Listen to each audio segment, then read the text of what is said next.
Good evening, everybody. Thank you for joining us for another exciting edition of Victory Never Sleeps. We started off with a moment of silence for a member of ours who passed recently, Josef Feldkamp. He passed away far too young, and we dedicate this episode to his memory. We have a very special guest tonight. We've got Witan Svan Herul, and he and I are going to discuss the Allfather Óðinn. And hopefully you guys will have some questions or things for us to discuss over on the side. That's always appreciated. Special thanks to our Githias that were on last week. I caught some of that, but I was on a plane going to our annual Winter Nights celebration. But sounds like they did an amazing job. We've got really good feedback on that, and I certainly appreciate Brandy taking the reins while I'm gone. So I suppose we'll start. Winter Nights was fantastic. It was the first time we had Winter Nights in Ohio. Those of you listening may or may not know, but Ohio has just been on fire with zeal and membership and growth and all good things lately. So it was really nice to do this, the 11th National Winter Nights there. Just a phenomenal weekend with amazing people and just a whole herd of children. The children were amazing. I was honored enough to be able to do 3 separate baby namings, and it was a fantastic, fantastic weekend. Those of you who I got to meet and see there, I'm overjoyed. And those of you who I didn't, I'm looking forward to seeing you guys in the future and hoping we can get you at the next national event you can make it to.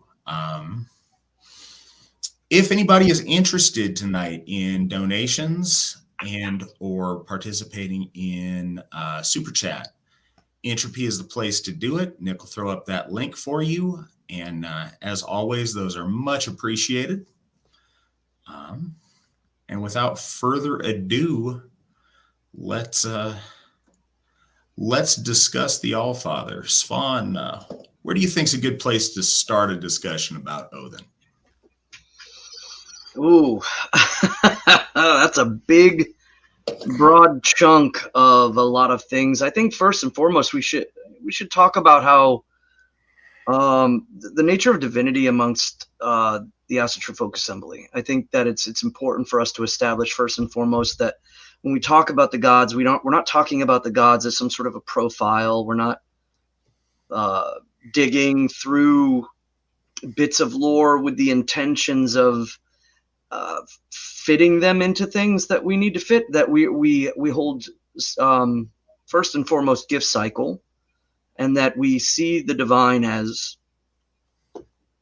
truly living and willful, moving and dynamic, especially the Allfather. So, establishing that and making sure that people understand that when we talk about the lore and we talk about things that we read, and when we look at comparative things, whether it's, Pan-Germanicism, Pan-Aryanism, specifically, or even Pan-Nordicism, if we're talking about the differences between, say, like the Prose Eddas and the sagas, or like when we paint pictures of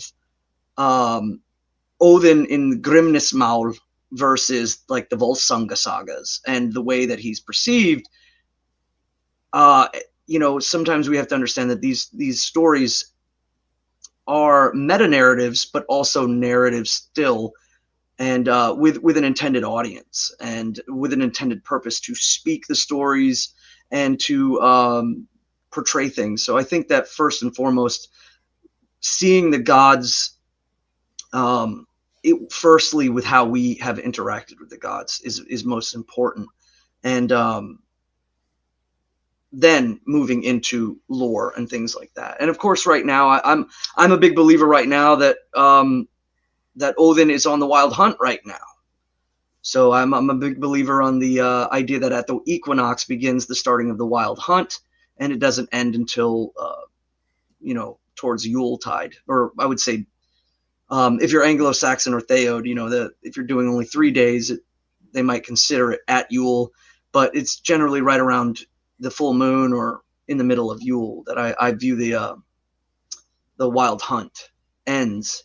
So, it's very auspicious. I think we had a very auspicious moment that happened at Winter Nights. And so seeing the gods as living, real, willful, dynamic, and all-encompassing of their abilities to move in and out and above and through weird itself is first and foremost. And then we move into other things like where does Wodenaz as a name come from? Where does it come from for our people, and what does it establish? And I think that it's pretty much well agreed upon that Woth or Voth, and most likely it would be Woth with a W. The V sound seems to be a later addition or a transition in the 10th century to 12th century in Europe, especially in Germany. But Woth seems to have a root towards fury and the idea of furious mental state, furious, maybe even a climate state, or even a state of psychosis within certain situations, whether it's in poetic or singing of runic songs or being in battle and experiencing that kind of sense of fury and inspiration and or confusion mixed in the two. I think a kind of a moment of clarity, so focused that everything else seems to disappear. So you become, or I shouldn't say confusion, but maybe unawareness of the big picture and a hyper focus on the moment or the central focus of time. And it seems to be that from expanding from that, we have the idea of consciousness in humans within, the folk, as he is the god of hyper consciousness. So when we talk about Woth in that hyper conscious state, we're referring to that deep focus. Yeah. So I mean, when we talk about Wodenaz, there's differences in the possibility at the end there. I know that Woth obviously seems to be connected to fury and inspiration. It survives in Old Norse as Odur or Odur, and it that means furiousness. If you see somebody who's Odur, like in Icelandic, it's like somebody with a fist and they're hyper ready to go. And, there's a sense of caution to the word too. So, I mean, this could relegate to the idea of both hyper-focus and hyper-consciousness on memorizing poetic, singing rune songs, or also all the way down and into the berserker or the Ulfhirnar and their preparations for battle or the battle itself. So I think that part is covered when we think of Woth, but the Anaz part too is interesting.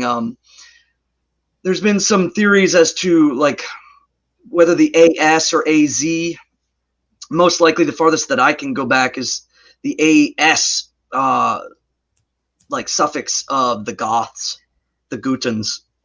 Excuse me, the Gutans were more, they often put an AS at the end. So correlating the differences between masculine and feminine seem to be correlated in that.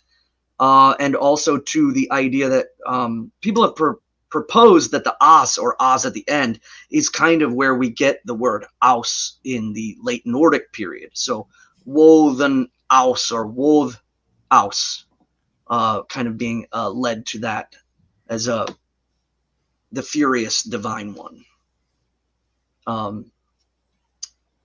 So, I mean, name structure, I think, is important because we understand and begin to relate to him through our language first and foremost. And when we start this, we have our branch, the Germanic branch, and we need to try to understand everything about it in correlation to him through our language. I think that's important. I think that's one of his highest functions.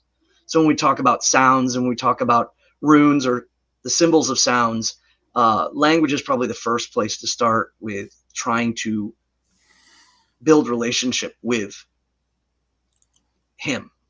All right, so let's pause for a second. I think it was a very good idea to start with our understanding of what a god is and what a god isn't. And I think is a really good second step is understanding the name and the implications of the name. But on that first step,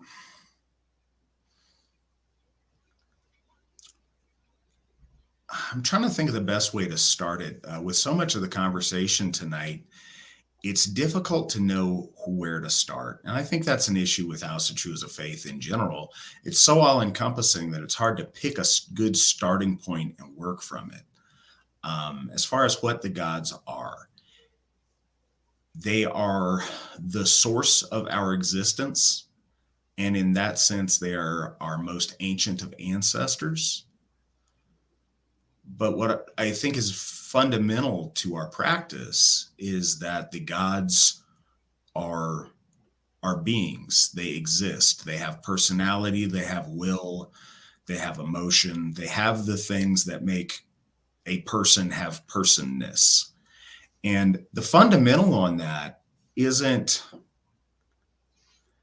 the silliness of needing Sky Daddy. The fundamental of that is the participation in a gift cycle. And the gift cycle is the very root of our ritual structure, be it within our social group, be it involving our ancestors, and ultimately, and perhaps most profoundly, in our relationship with the gods. In order for, if the gods were just some kind of psychic function or archetype or something devoid of personality, then the gift cycle lacks meaning. And at that point, it becomes a science project. When we're dealing with beings and persons who have personality, then the gift cycle is fundamentalism and is everything. Building bonds through relationship, through devotion, through making offerings, and through receiving offerings and blessings is at its very core what Aryan faith is and what it's about. And so that the discussion is,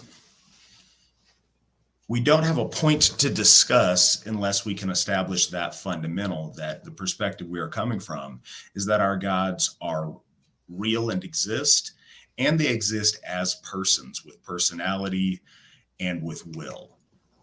And I think that's extremely important. And I just wanted to make sure we hammer that home a little bit before we get a little deeper into what Odin's name is and what that means. Svan, in the most simple breakdown, how would you explain what the name Odin translates to? I would say it translates to fury projected into mankind, his consciousness, his soul, and the willful manifestation of action and fury within the cosmos. Seeing the dynamicism of Woden leads me to believe that function, that root word Woth, is what he greatly represents as he functions through these. Whether we're looking at stories, whether we're looking at personal events, things that people have had happen to them, or their workings with certain things, I would say would always kind of denote that there is a sense of fury. But the fury isn't necessarily something I would say. It would be akin to the furious motion of falling suddenly, the kind of this quick and absolute rush of power. Whether it's internally in the mind or whether it's externally as he moves and does things. I think it's fundamental when we're talking about this that folks, we run into this a lot, that language, and certainly language as it's come down to us today, lacks some of the depth and breadth required to express metaphysical or deeply spiritual things. In this context, for everybody listening, fury is synonymous with ecstasy, is synonymous with overwhelming inspiration. Everything that Svan said is absolutely correct. When asked myself to translate, I take Óðinn's name to mean the master of inspiration, or the master of the fury, the master of that ecstasy. And I think that points to the will that Svan talked about, the will to fury. So when I talk about mastery implies command of or willful execution of.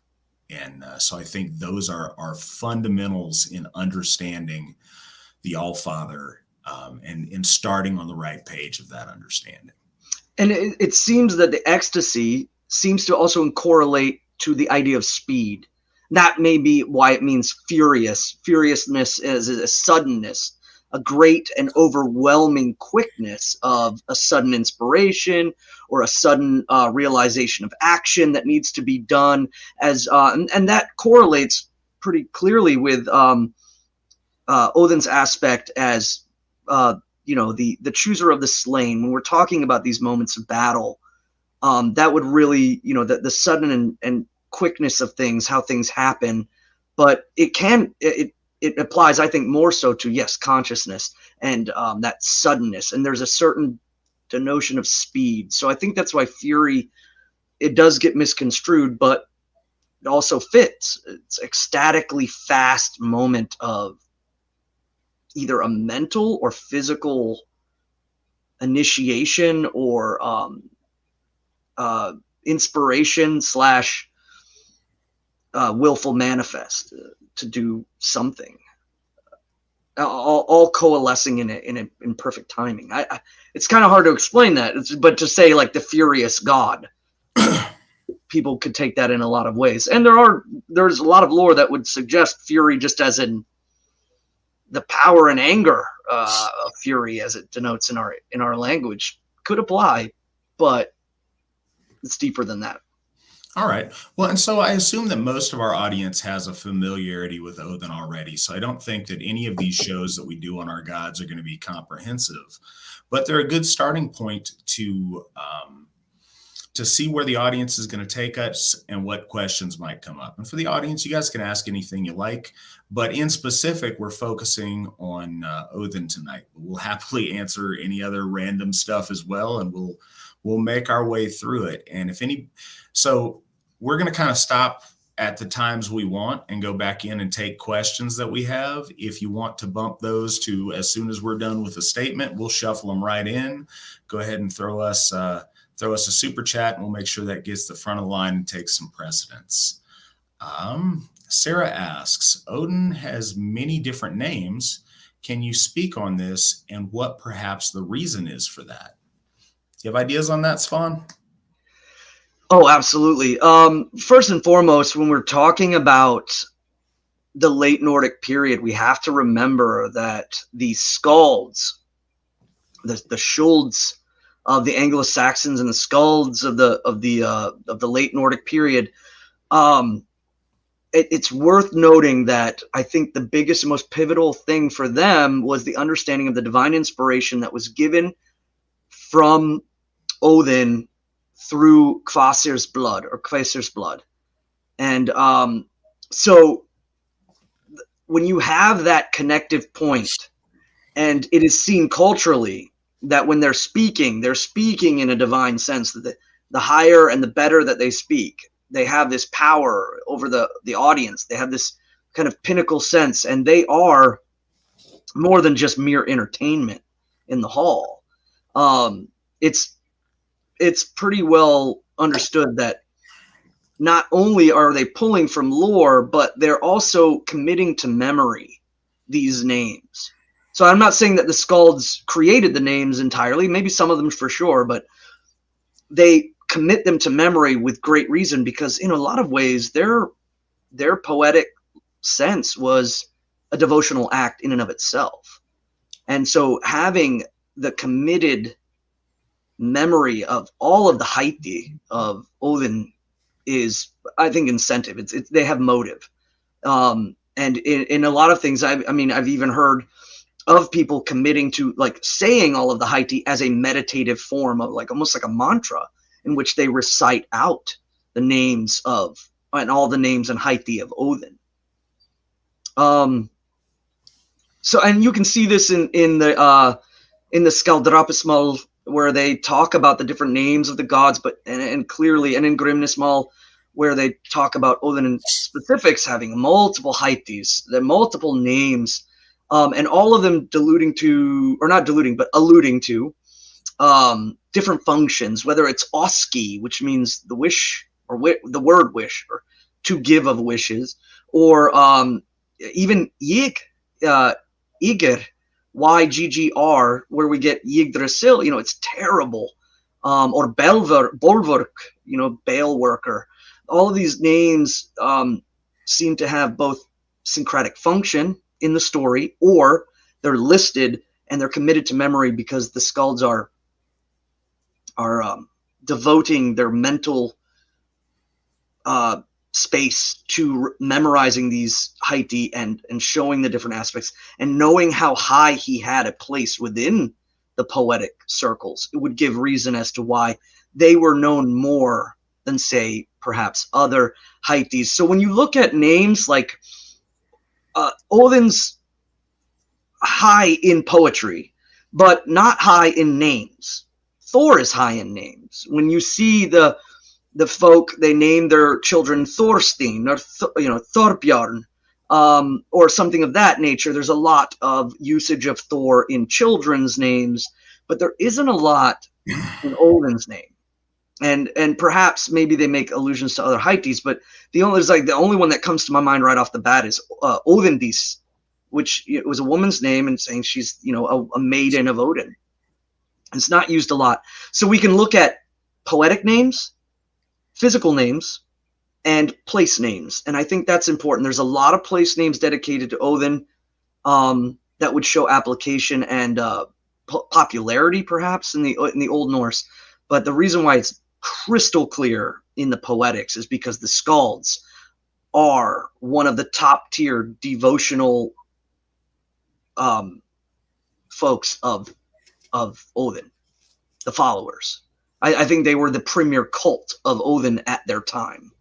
And there may have been other cults of Óðinn previously. And when we talk about like hound cults or wolf cults and things like that, or battle cults, and we could go into that. But at the time, especially with later Nordic periods and the things that Snorri was pulling from, it was the Skalds that were probably the last and final true strong cult of the god of of any of the gods of the folk. I think that when we deal with the names of our gods, when we deal with the imagery that attends our gods, and when we deal with all of the other names our gods are known by, that's very much a story of the relationship of our folk to our divinity and what that looks like. Words are all about communication and what that evokes. And over the lifespan of the Aryan race of man, our people have encountered Óðinn in a myriad ways at different points in their life in different circumstances. It's one of the things when Svan was talking to us a little bit about the name that was implied in it was the dynamicism, was all of the diverse facets that make up this just amazing and mysterious and fascinating God. He is each of those things, and he is all of those things. And he shows one face to his friends and one face to his foes. I would further posit that at no point in time did he appear in the flesh before, ancient haplogroup ancestor of ours and say, "Hi, my name's Óðinn." I think that us referring to that God by that name is part of that process of how we know him and what we know of him. And so I think that says a lot about the relationship our ancestors had with him and the role he played in their life and in their cultures. It's kind of random. I don't know if it really relates to the question, but one of the things that I think is a particularly profound aspect of our relationship with Óðinn is that he is the God of kings. And we have other gods that in different parts of Europe serve a similar function, but I would say more royal houses than any other trace that lineage back to Óðinn as the sire of that line, and do so even well into Christian times. Very late, the kings of Spain would trace their lineage back to Óðinn. For all I know, the current House of Spain might as well. I'm not sure, but it's really surprising at the breadth of that and how long that lineage kept on even after our gods, the worship of our gods, has fallen out of fashion. So I think that's worth mentioning. Brandy says, "The gentlemen look dashing tonight. Thank you for that. Any recommendations on where to shop event clothes for the menfolk?" Yes, I do. I asked Nick to be able to throw it up on here, suitsoutlets.com. I like to look good, but I also like to find a deal. Deals are on that site. It's a good place to get a good value. I'll say this, I'm shaped oddly. For different reasons, different people have shapes and sizes that don't necessarily conform to off-the-rack stuff. So what I've found is I can get a very low-priced suit on there. I can take it to my tailor, invest in getting it to where it fits me right. It looks good. I feel good. And all in, I still come out with a very good price per suit. And I found a lot of luck with that. It's got a lot of different styles, a lot of different stuff. Again, it's got sizes to accommodate, be you muscular, if you are large around the middle, if perhaps you have other freakish proportions, whatever the case may be, you can find something there that's going to fit you, and I recommend it. It's where I get my suits. That is my recommendation. What say you, Svan? I think there is a cultural formative nature that's coming out, I think, in the AFA. A lot of the men folks seem to really be akin to wearing colored solid shirts. That's just my observation, and I like it. I think it's really great. I've noticed that a lot of folks within our folk, or within our tribe, within our people, like to wear, whether it's, lighter pastels during Ostara or heavy reds and blues and things like that. So I found the Van Housen brand seems to have a great myriad of colors and solids, and their shirts are really good. And they have a lot of different sizes for different size people. I think, as far as suits go, I've always done, it's a very big, they run great deals, is Alain Dupetit, Alain Dupetit, I think is how it's spelled, Alain Dupetit. And they sell great suits.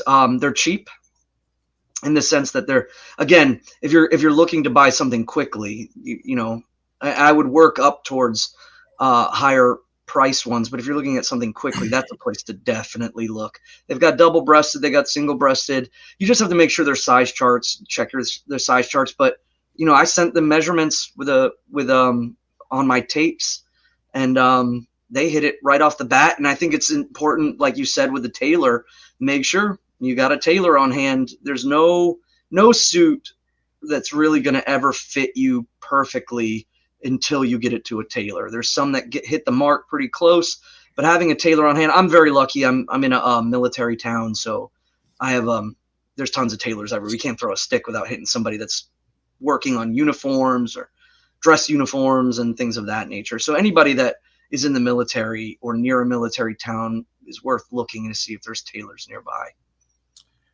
Couple of other things. If you fit more off the rack stuff, I've always been a fan of going to Burlington's Coat Factory and getting those shirts that'll come with a tie and sometimes matching cufflinks. They look nice. They're sharp. They come in a variety of colors. I've always been a big fan of that. I've got to where the shirts just don't quite fit me right, or I'd still do that. I've gotten some cool ties that way that just match up and look neat. Thrift stores are always a good choice. Yeah, they've got great stuff. You can get a lot of stuff. You can get really unique stuff, and no telling what you can get. It's kind of a fun adventure, and it's always dirt cheap. By all means, if you want to invest a lot of money in fine clothing, please do. But if you're under the assumption that, to look nice and to dress in more formal clothing has to be expensive, I promise you it really doesn't. No. Your band t-shirt and nice pair of jeans are much more expensive than any of the outfits that I wear. Invest in shirt stays too. That's a Marine Corps thing for me. Get a shirt stay, pulls your shirt down, makes you look, like you got your stuff together. There you go. And if you need headgear, Boston Scally has always done right by me. In the AFA, we have a lot of the gentlemen enjoy their hats. They're a good looking hat. They fit good. I'm a fan. King of Cheese. Here's a starting place. Drink of choice. I kid. I'm excited for this. So drink of choice. He's going to run with it anyways. As a general rule, pina colada is the drink of choice. And anybody who says anything different is wrong. Although I add a caveat. I had a cocktail recently that is called a horchata colada. And it's pina colada mixed with horchata. That's over the top. That's amazing. I don't know if that can be beat, but as far as standard fare pina colada, that's what I'm going to go with. What do you got, Svan? I don't know. A lot of people that are close to me know I don't drink anymore. So I don't really have a drink of choice except for maybe like Death Wish coffee. I like them. As far as I'm going to out this, Svan drinks the Miami Cola flavor of Bang, and that's a terrible choice. But I just thought I'd put it out there. That does happen. I've seen it. If there's any more proof that I'm willing to go to the depths of any extreme, is because I'm dead inside and I drink Miami Cola. It just reminds me of a flat RC Cola. Yeah, doesn't it? No, I was always a very big when I was drinking. I was a gin drinker, predominant, and again, many people would say that's because you're dead inside, because it's so wretchedly bitter. But and of course too, I used to brew, so I used to brew a lot of mead, and I'm familiar with all of these things. Making homemade stuff, whether it was mead or ciders, hard ciders, and things like that. So I'm very familiar with all of that. But yeah. So our producer Nick has taken inappropriate liberties with our banner system and stated that Miami Cola is better than Whole Lotta Chocolata. It is not. Chocolate flavored Bang it's a bold choice. It's an odd choice, but I was really surprised. It's pretty delicious. If you have not tried it, you should. It's better than Miami Cola, no matter what Nick says. That being said, Corey would like to know, what is your Again with hijacking the banners. What is your favorite story of the gods and why? Svan, what's your favorite story of the gods and why? Ooh. Right out the gate, I really, the Veluspow is just it has everything. It is everything as far as the poetics of it, the beginning, the middle, the end. It's all there, and it's all under the precepts of Óðinn, you know, raising the Vala and forcing her to speak, and that is just such poetically powerful stuff that I would say the Veluspow is probably my favorite. I do enjoy some of the other side books where they talk in story format more than poetic format, and so I greatly enjoy like Northern Pathways by Douglas Rossman and Northern Mythology by A&E Leary or Cleary. I always forget their names. They're two sisters from the early 1900s that wrote in a very beautiful way. They talked about the gods in great majesty. They talked about Frigga living in a crystal salon. They used the word salon. So they use old words that were kind of more readily understood in the early 1900s. And they just paint a majesty of the gods that I think really is wonderful. It's beautiful. And they have a cross between an Arthurian feeling and just grand, high medieval poetics when they talk about the gods, and they talk about Balder and the shadow of death upon his heart and all of these things. Just so beautiful. So those two I really like as well.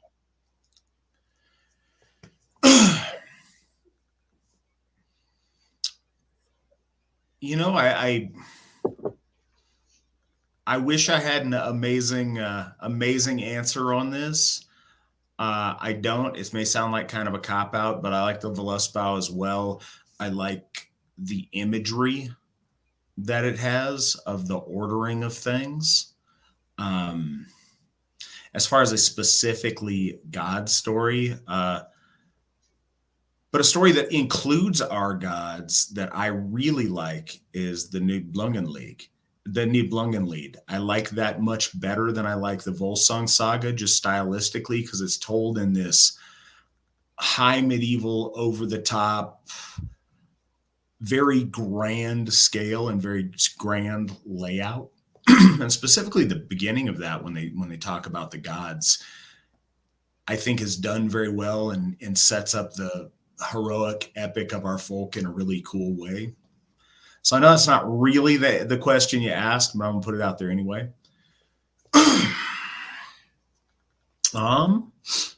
Brandy says, have either the Alsherjargothi or Witan Herul ever had a personal experience with Odin in bloat or personal circumstance that they would be willing to share? Svan, step up to the plate. What do you got for us? Oh, a personal experience. Okay.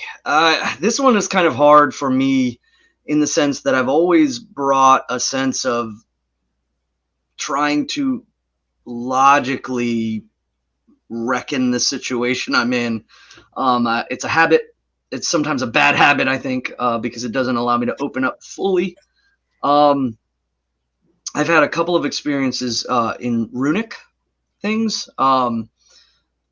receiving auspices during runic things like that. I think that also to having a visual. I've had one moment of a visual something. I was very young, and I was scared half to death of something standing across a lake from me that was very tall and dark shadowed and just clearly made of cloth or something moving across the way, but there was nothing over there. There would be no reason for anything man-made to be over there, and there wasn't there when the light was on, like the sunlight and everything was out. Suddenly there was this presence, but I can say both through a dream and also an interesting thing that happened quite recently. Firstly, through the dream, when I was young as a teenager, mid-teens, 16, 17. I had a dream in which I can remember quite vividly. I was little in the dream. I was a young child, and I remember because I looked down upon myself and saw a shirt that I had worn when I was little. And I mean, perhaps that's a echo of the time looking down at that shirt when I was a child, but in the dream it was pretty clear, and that's what indicated to me that I was a child. And I was standing upon a road, and the road was enclosed with branches that kind of formed almost like a roof along the road, and I couldn't see the end of the road. And suddenly, as soon as I kind of began to digest that I was a child and that I was standing on this road, then I understood that there was a presence next to me. And I saw a hand, an older or an elder hand. And I remember it very clear. And as I looked up, I couldn't make out a face. And just the sense of like an older, wise, very powerful presence. And there was a voice, and the voice said, "Are you ready?" And I said, "Yes." And then I was kind of urged to walk the road. It was kind of like a hand grabbing my hand and just going to move down the road. Wasn't walking with me. It was just kind of an initiation of it. Like, okay, begin. And then I woke up from that. And that was one dream. And then recently I held bloat to Óðinn. And this is a more roundabout because there's no direct presence, but I was asking Óðinn that if I am to go in a direction, if I am on this road, and I've referenced this dream often when I talk to Óðinn in prayer, if I'm on the correct path, if I could get some kind of lending of the idea of whether I'm going in a wrong direction or a right direction, confirmation, if you will, anything. And I left myself open for it, and I wasn't demanding anything. And so I left my shop, and in the parking lot in the middle of the summer, and the wind is out, and all of these things, I find 3 black feathers in the parking lot. And I thought that was pretty interesting, and I didn't quite get to the blow time. I just, there's these feathers, and I picked them up, and they were all from the same bird. And I didn't fully know, but I have a website that I go to identify feathers, and I looked it up, and it seems to the crow, American crow, or corvid. And I was like, wow, this is amazing. 3, and they're in the middle of the parking lot. They're right next to my car. But the story got even deeper than that. I was visited by my wife earlier that day, and she had a story of her own when I showed up with these 3 feathers. She was the one that threw those feathers into the parking lot, and that's because she was house sitting for a dear friend of hers, and she's a naturalist, and she has an actual crow's nest in her backyard along a waterway in the Chesapeake Bay. And this crow had taken residence there and was known to, groom himself or herself and drop feathers. And when she was talking on the phone with this woman, the woman said, yeah, if you find any feathers, you can give them to Svan, and maybe he'll like them. So she went out there and she picked up 3 feathers that she never expounded on whether there were any more or if these were just the best looking ones, but she picked up 3 feathers, and then she left from the house sitting, and suddenly there was a series of kind of unfortunate events, not to my wife, but surrounding people that she knew. There was a fatality had happened. There was all of these things kind of hitting her communication wise, where she was finding out a series of kind of strange events. And suddenly it kind of hit her by the time she got to my shop that maybe I shouldn't give these to Svan. Maybe there's some sort of correlation of like an ill omen. And so she had picked up the 3 feathers and threw them out into the parking lot. aiming for the grass and hoping that the wind would just kind of scatter them and let them go. But they didn't. They were right next to the driver's side of my car. And when she told me this and how they came to be there and how they were absolutely crow feathers and she had come across them, and of course the number 3 being very significant for me in correlation to Óðinn, I took this as an auspicious sign that I had been in the right direction. I don't know if the foot feathers correlated to the ill omens that she received, but the feeling was there for her, and she kind of just let them go, but they found me anyways. So yeah, I appreciate you sharing those with us.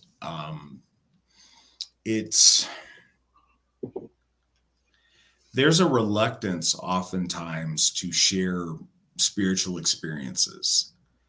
And I want folks to understand that if you encounter that in the AFA, it's not due to a lack of experiences or due to,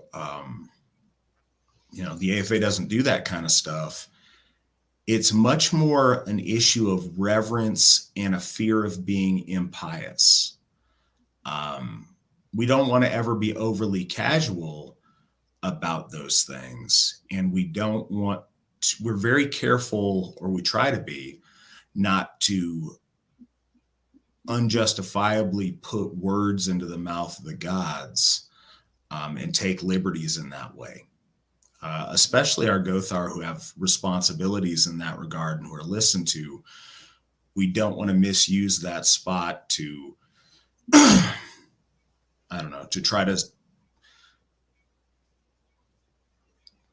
we don't want to ever use the gods as a tool to legitimize things. So we want to be very careful with that. I have had numerous pretty powerful experiences, I feel, in bloat to Óðinn.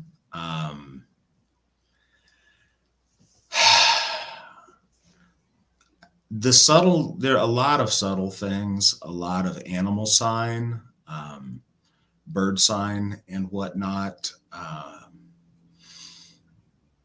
lot of things that way. A couple of recent things, and then kind of my little bit bigger deal one. A number of bloats I've done at Odin's I believe all to Óðinn when this has occurred have had a blue energy that's only captured on people's cameras from lots of different cameras at different moments that is around me and amongst me and interacting with me during the bloat. I don't know what that is. I don't know any of the number of things that might debunk that, but it seems very significant in its timing and in what it's doing during those times. And I take that to be really significant. This last charming of the plow in Washington, we're doing it at a rented camp. So it wasn't, there was no permanent worship space there. So we had to find a flat spot that was kind of in a rough parking lot area, and it was icy, and we go out there and the wind's howling and whipping around and stuff's going on. And so we proceed to start Óðinn bloat. And right as I start the bloat,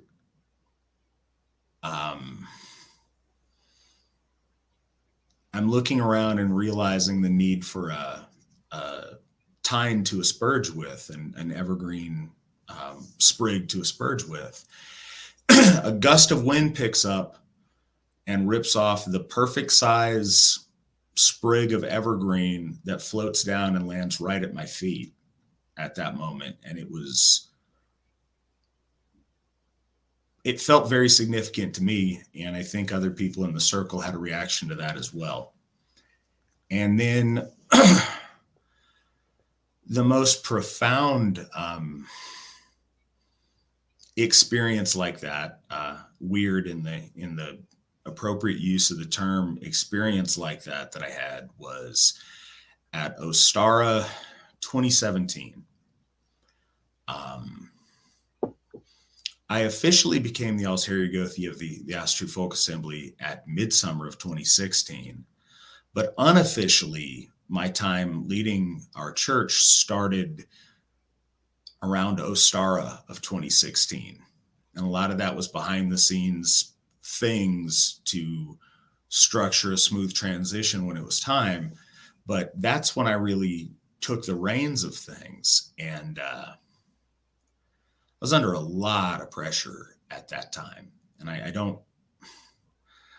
don't say that for pity or for sympathy. You know, that pressure was because I'm literally the most fortunate man in the entire world and the most blessed man in the entire world.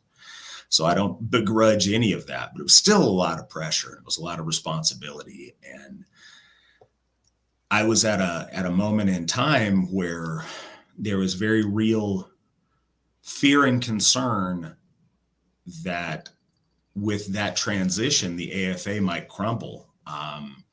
That all of this that I think at that point, 21 years were put into it, it could all come crashing down if I didn't do the right things, or if I, made one false move and the whole thing might collapse.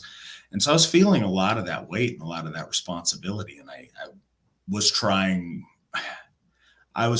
with every ounce of myself to do the right thing, to keep this up, to be worthy of the gods, worthy of leading our folk, just not to screw anything up and to do the right things. And so this is marking the kind of complete year cycle of this that I was going through. And, numerous people were there that were very close to me that I felt supported me on this. I had, as a matter of fact, I just got done getting a haircut from Svan here. And I walked out to the circle and people were ready for us to do Sumble.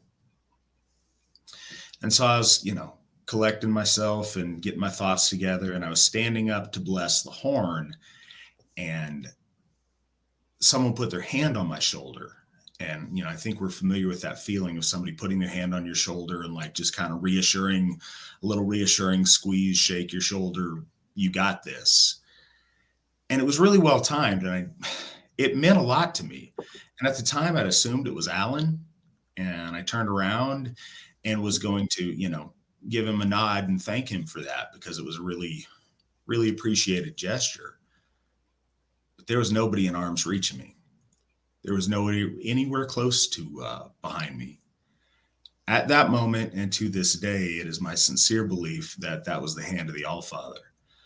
I don't mean it was like a hand was on my shoulder, or it felt like a hand was on my shoulder, or I sensed with every fiber of my being a hand was on my shoulder. I felt every bit of it, just like, like I said, I'd assumed it was Alan. But to this day, I believe that was the Allfather, and I feel very, very blessed for that experience. King of Cheese, Matt Svan, I've heard that Odin is the sort of god you don't want the attention of, that having him actually focus on you is disastrous. How true do you think that is? What are your thoughts, Svan? Well, that definitely has merit. If we're talking about the lore, if we're talking about the sagas, and we're talking about our ancestors and the way that they portrayed, especially in the late Nordic period, their relationship with Óðinn, it most certainly held a dangerous element, if you will. I mean, there's plenty of examples of this. And I was looking at the question earlier, and I was kind of rifling through my notes. There's a lot of examples of this, and I think it comes from, first and foremost, it is Óðinn who is the swiftest to claim the price of his blessings. And that's a really important thing to focus on. The blessings are given, the blessings are received, but oftentimes if there is a reclamation, it is swift. And again, we bring back to fury, we bring back to the suddenness of dynamicism and movement in his name. So wouldn't be far off to understand that swiftness could be easily directed at us or of that nature. And so that can be a bit terrifying. And there is a lot of accounts in which that is, said, even in the Havamal. In the Havamal, in 110, I know that Óðinn swore a ring oath, but who can trust his troth? He swindled Suttungur and took Sumbul mead from him and left Gunnlóð to weep. So there is a sense of the idea that there is a price oftentimes associated. Again, Sigurd's father, and in the time of his reclamation, in which it's in the story is said that he sees Óðinn on the battlefield and he attempts to block him and it shatters his sword, and then he is taken, and it takes a while for him to die because he does have a conversation with his wife in order to set the next part of the legacy with Sigurd. There's also King Vikar and his mother, Geirhildr. He says to her, that I want what's in between your Berni, your armor, and your body. And it was kind of alluded to the idea that he wanted her dress, but that was not the case. She was full with child, and so he wanted her child. And there's an air of kind of mystery and there's that sense of fear in relation to, I think, Óðinn when we talk about his attentions. For the longest time, I know people that, especially in early Asatru, the idea was not to place a Valknot on your body with reckless abandon, but that it would, in essence, bind you or fetter you to the machinations of what Óðinn had in store for the folk in order to stave off the doom of the gods and the doom of the folk. So this put you in a precarious situation, and there had to be a precept that you were willing to give yourself up to that. And so, there's a lot of people that have talked about the Valk not having the significance that we place upon it, but the symbols and the significance have absolute validity within the time frame that they're used. And so I take that as a high mark. So, seeing how the Christians dealt with Óðinn amongst the folk and demonizing him, and even kind of in the transitionary stages between the elder and the foreign faith that was coming from Rome, and ultimately beyond that, they greatly kind of extended the concept that he was a god of ill omen and was not to be spoken of. I have met many Theodish practitioners who don't speak of him openly. And again, this has connections to the idea of Hamingja and of our connections to luck and to weird, and I think ultimately to our fate or our dooms, and the judgment of his ability to call on that price. And so that air of mystery there, I think, is important as a dynamicism of our relationship with him, is that the reclamation can be swift. And oftentimes when we see his machinations, we wonder the goodness in them because we can only see the emotional investment of the moment without seeing the grand picture, which is what makes Óðinn so powerful, is that his perspective is from the grand to the micro, and we are often of the micro and missing the grand. So as far as understanding too that he's not always seen as a boogeyman, that he's oftentimes seen, and it is worth noting, joyous, the wish giver, and is happy with the folk and the gods when they attain things and speak gloriousness of the gods and of the folk, or attain deeds. So not entirely, but it is certainly there, in my opinion of it all. So I think this approaches another fundamental that's really important for us to understand when talking about our gods and our relationship to them. And that's what counts and what doesn't in a authoritative sense.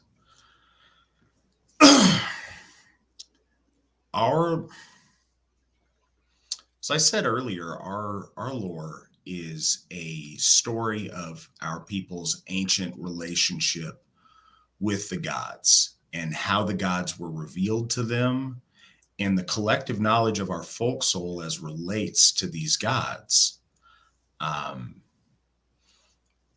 It's very important to realize that as a living faith, we are still adding to that corpus.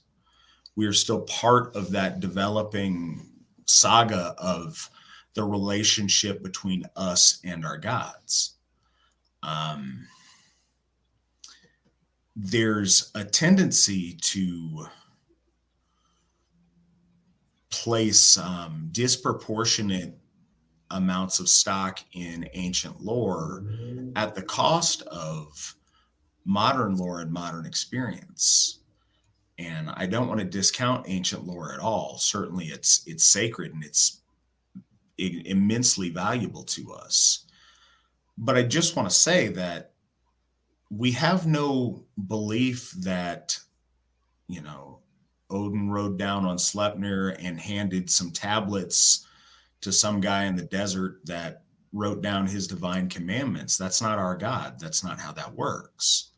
At some point, this lore was codified and put down by the Gothar and the elders of our ancient ancestors, and they used their collective knowledge. Now, some of that could have come from many things. I don't discount that some of that could have come from visions or from divine inspiration, certainly. But the interpretation of that and the codifying of that was done by the learned men and the priests of the time to encapsulate this wisdom and the stories for us.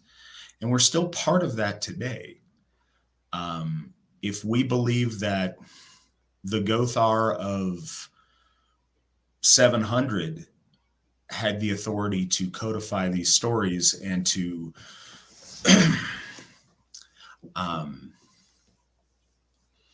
offer insight into the nature of the gods, then certainly our Gothar today have a similar authority to do similar things to add to that continuing story. If our relationship with our gods stopped at some proto-Viking period, that would be a tragedy for all of us and all of our descendants. And I don't believe that's so. I believe we have a living relationship with our gods.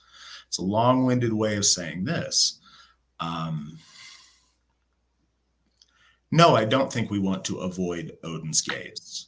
But what I do think, perhaps more than any of our other gods, you want to be cautious, and Odin is less likely to suffer fools or suffer the arrogant. Being a patron god, often of kings and of heroes, you have this theme, and you have this theme throughout much of Aryan myth cycle of hubris, of people having excessive pride or, overextending their authority or overextending their station. And those are the moments when very often something comes back to bite them. So I think that any and all of us should be hyper reverent and respectful and cautious when we approach the throne of the Allfather to speak and to ask, certainly to ask of him. And I think this is the case with all of our gods. I don't think we want to over ask. We want to be careful of what we're putting out and what we're asking the gods for. And I know I'm meandering, and I tend to do that when we talk about spiritual things, but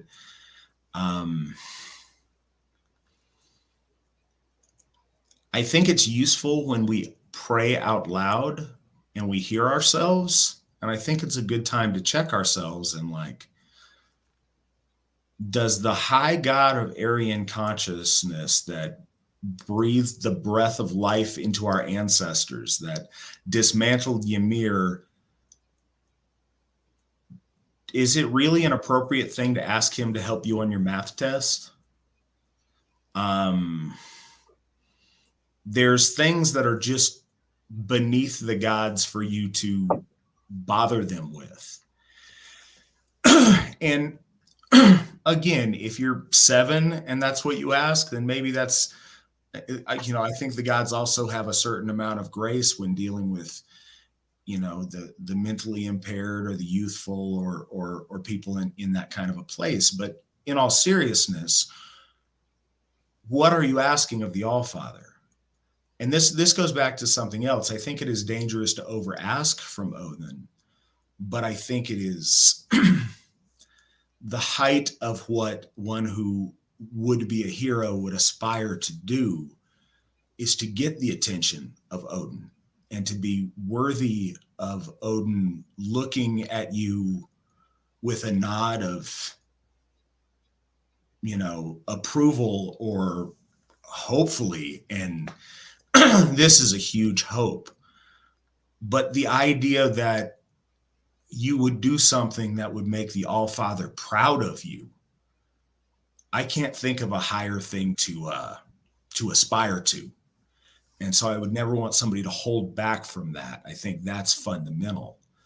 But I think that's part of the relationship with the All-Father. It's not about asking. It needs to be about offering and about displaying before him your merit and your worth, not because you are worthy, but in the hopes that you might be worthy if you did enough.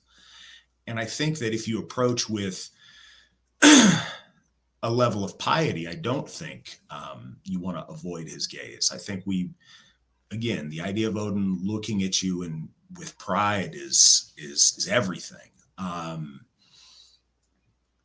Another thing, we think of Odin in this very grim aspect, and I think that when a lot of our lore was written down in the elder times, death was close by, through starvation, through war, through disease, through many things. And I think that it was a grimmer period of time. But if you recall, Odin, he makes his residence in Gladsheim, in the home of gladness. And I think all too often we only focus on the spooky and not the joyous and the celebratory. In his hall, there's feasting and merriment and joy. And I think that's important to notice. There's great dualities with Odin. I think Dr. Stephen Flowers, Edred Thorson said, he described Odin as the Lord of Light and the Drighten of Darkness. And I think that duality really speaks to some of the fundamentals about Victory Father. Danny asks, maybe dumb, it's not dumb at all, what is the perspective on Odin and other gods in terms of omnipresence? Many monotheist religions believe that God can commune anywhere with anyone at any time. What is the AFA's perspective?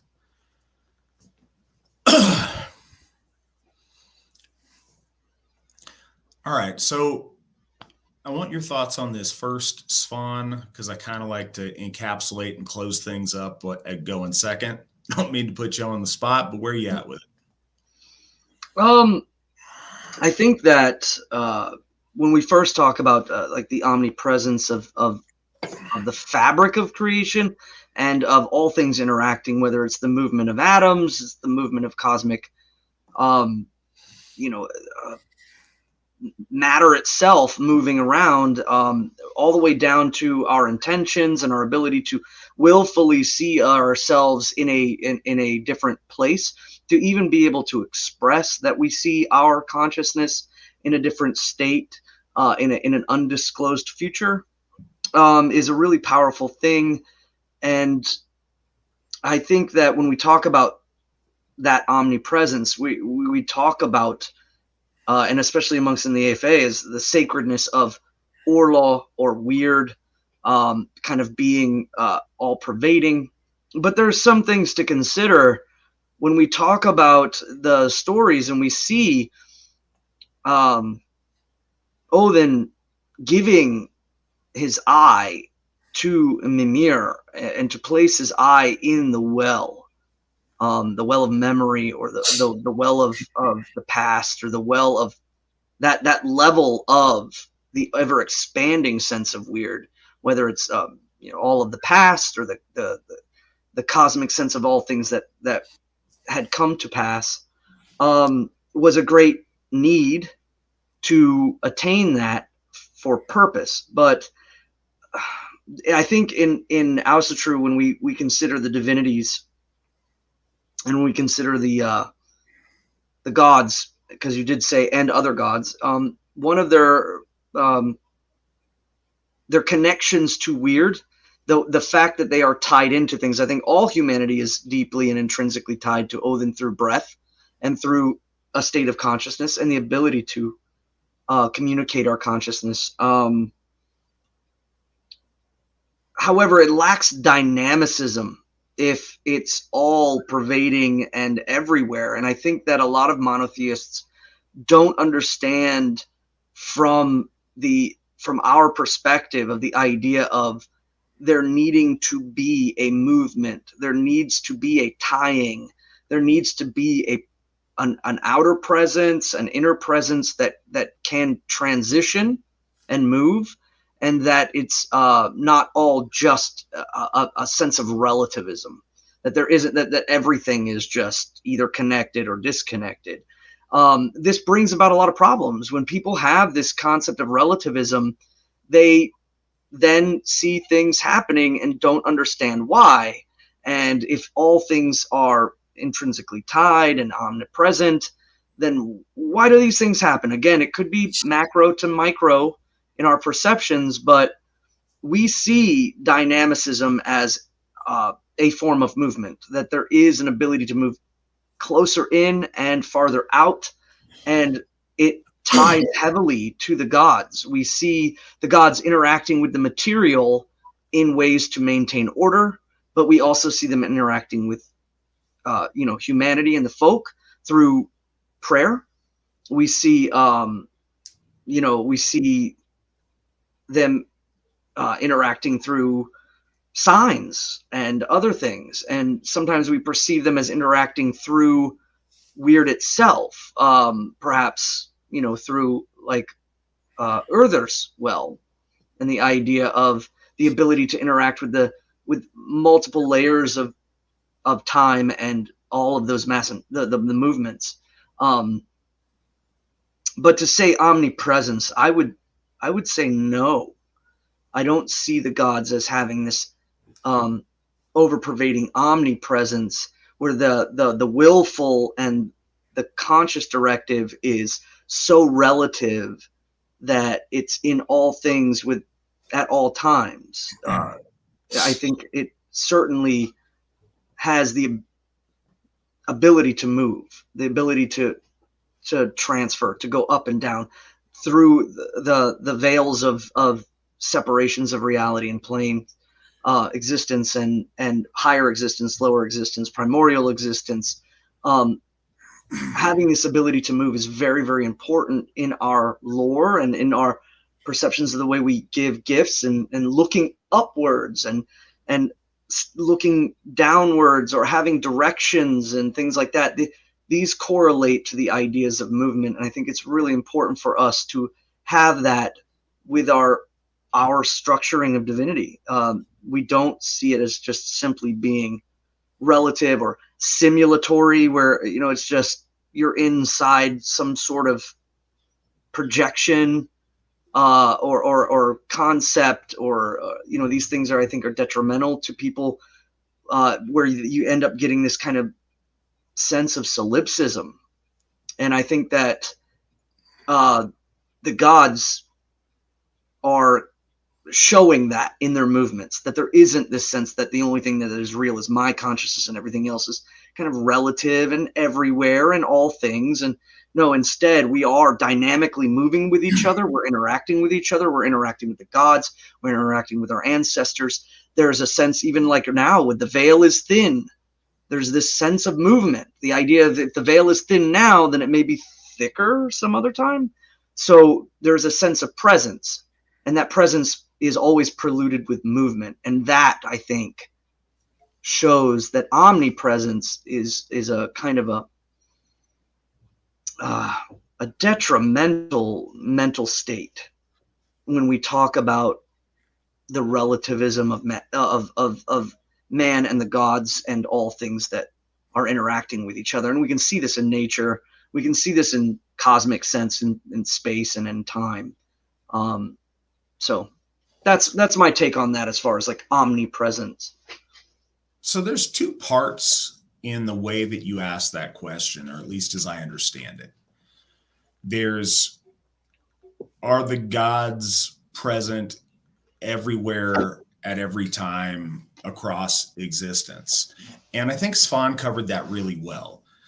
The idea of movement, of travel, is time and again spoken about in every single facet of our lore. The gods are traveling to this place or to that place or to Jotunheim or whatever they're doing. They're going across the Rainbow Bridge. They're coming back. They're taking a seat of council. They're doing things and they're moving. That sense of moving is fundamental. The rotational sense is seen throughout our symbols.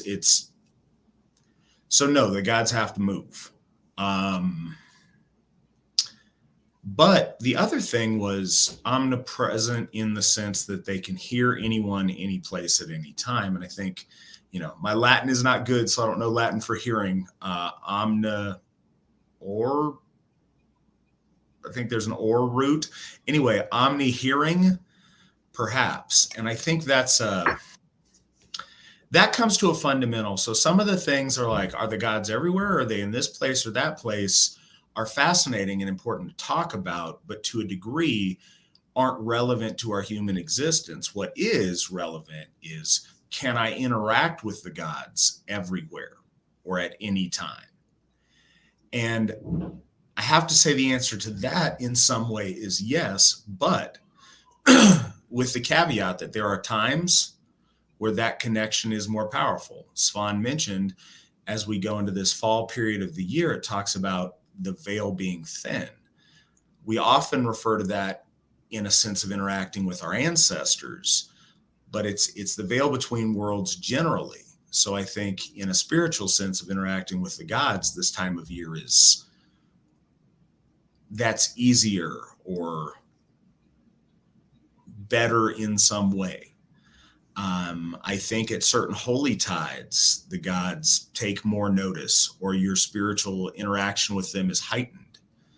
I think there are places that are charged with energy that draw more notice. I think that your communication is improved with the gods if you're in front of an altar doing your work as opposed to walking along the side of the road. I think that at one of our hofs, I think certainly in like a ritual circle, there's power there, and that's a more direct conduit to our gods than, at some other random mundane location. Certainly in our hofs, that is a much more direct way to interact with the gods. And some of that, and I'll mention that in a second, goes to the idea of that omnipresence.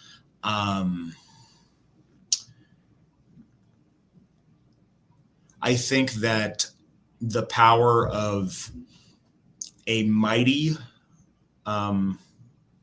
spiritual force, a mighty Haminya, a mighty magical force in a person who's developed that to a high degree, has more ability, communicates clearer, communicates louder, communicates more effectively with our gods than someone who has a less developed spiritual gravitas. And I also think that communicating with the gods in ritual where you have numbers of people enhances, how much focus the gods give that. When hundreds of their followers are in one place simultaneously chanting their name and offering them gifts, then I think that's more impactful than just a singular person. But on the issue of omnipresence, one thing that happens when one does ritual, you invite the gods. And if you do it right and it's auspicious and the gods will it to be so, people can notice and feel a presence manifest there. You're calling the gods in, you're inviting them, and sometimes they take you up on that. I think very oftentimes they hear you, but sometimes in a very tangible way, they show up.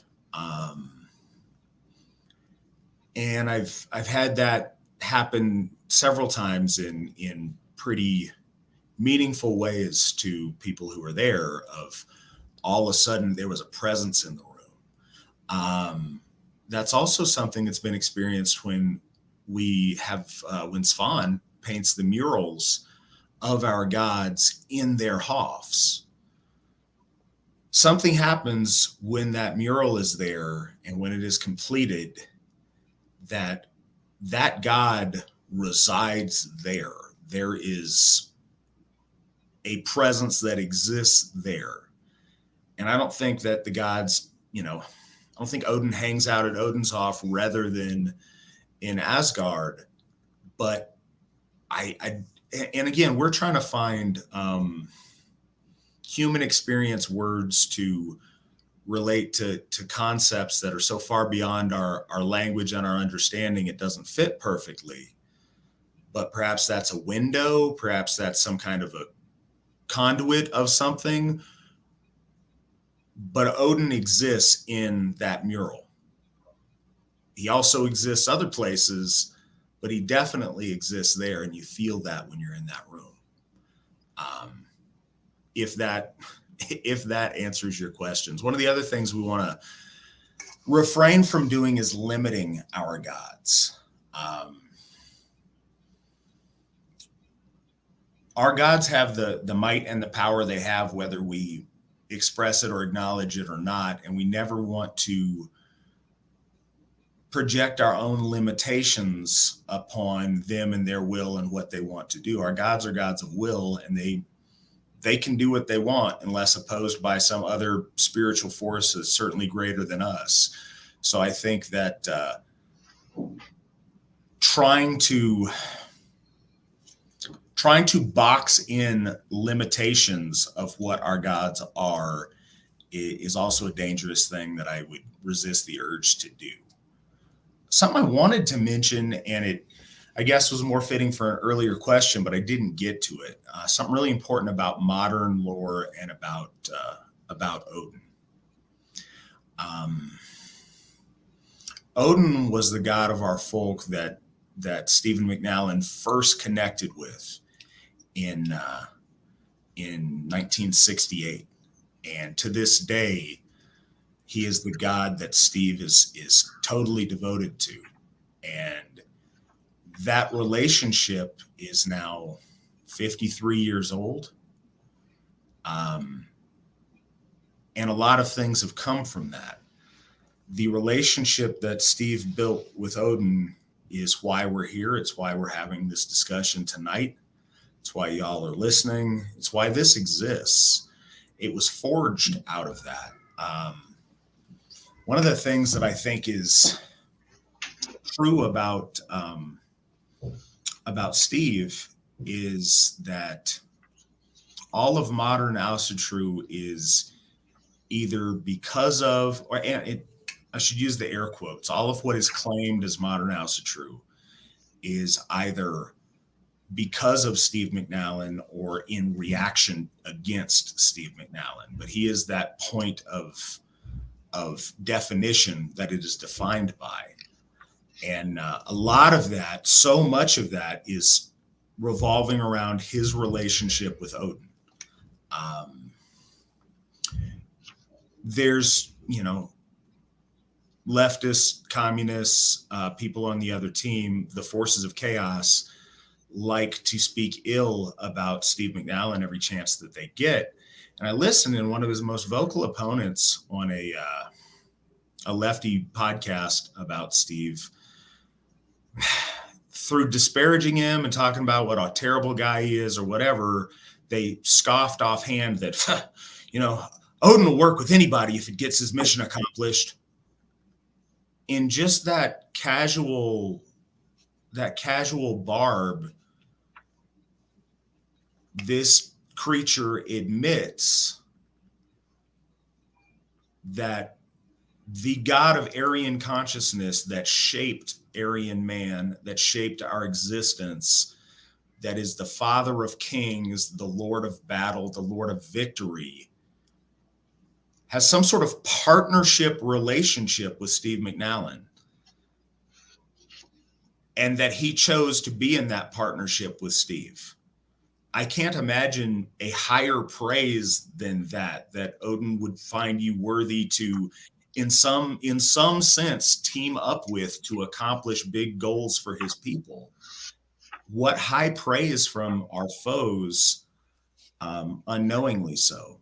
And I think that just bears reflecting on. Another thing to talk about personal relationships, and Steve, our personal experiences with Odin, and Steve has told this story a number of times, but I don't think everyone's heard it. I don't think it's a secret, so I'm venturing to tell it. But this really struck me, and I think it was the first time I met Steve back in 2010. He told a story of how one time Odin turned him invisible. And it sounds fanciful, and it's perhaps a fanciful way of putting it. But Steve did a lot of traveling in war-torn portions of Africa that were going through revolution.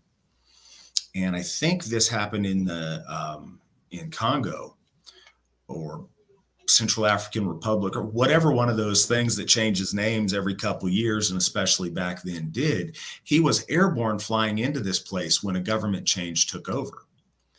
And they were looking for, and just recently an American had gotten shot because his papers didn't match the papers they were looking for at the time. And they pulled him off and blasted him with the AK, as was going on in Africa at the time. And Steve was like, uh-oh, what am I going to do? My my stamp is for the country, my authorization or my visa or my papers are for this country that used to exist, doesn't exist anymore. Uh-oh, it's about to get real.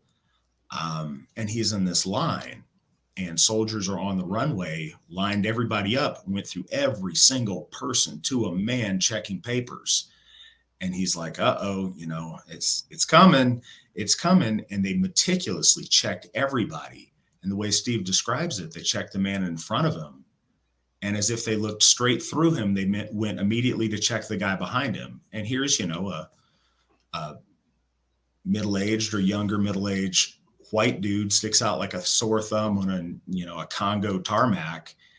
And it's as if they completely looked through him. It's not that they looked at him and chose to look away or nodded him through, or it's as if for a moment he didn't exist and they went right to the guy behind him, and nothing else was said of it. And that was, if I'm to understand the story correctly, that was certainly after the Free Assembly days, but that was before the founding of the Asatru Folk Assembly.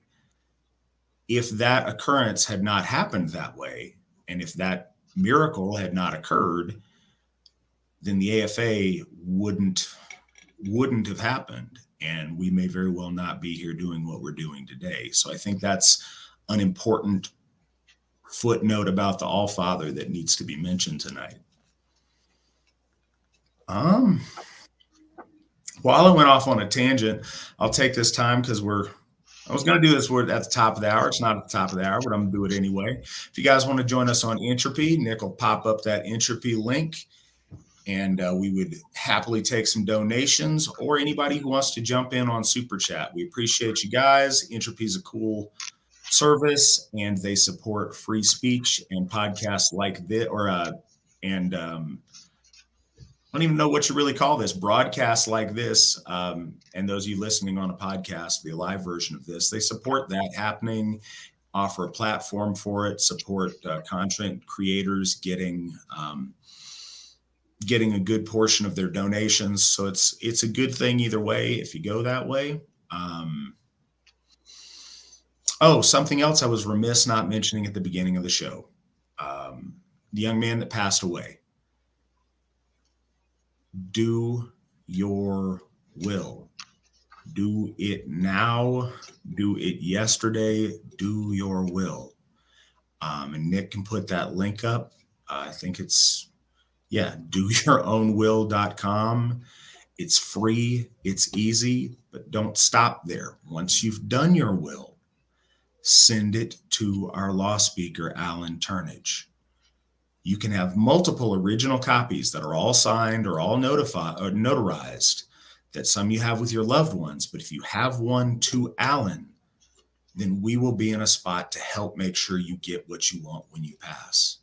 I've seen too many people not take that very easy step and then not get what they want in their funeral rites, in their final resting place, and in the distribution of their assets.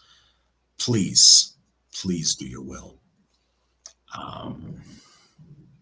Enough of that. Daniel asks, speaking of etymology, are Odin and Odur related? Yes, Daniel, they absolutely are, but I think Svan's going to have a more comprehensive something to say etymologically on that. Well, when we talk about Óðinn, and you see the terms like Odur as inspiration, you see it in Óðrir, the cauldron, and you also see it mentioned by Hyndla when she speaks to Freya about her searching ever long for Odur.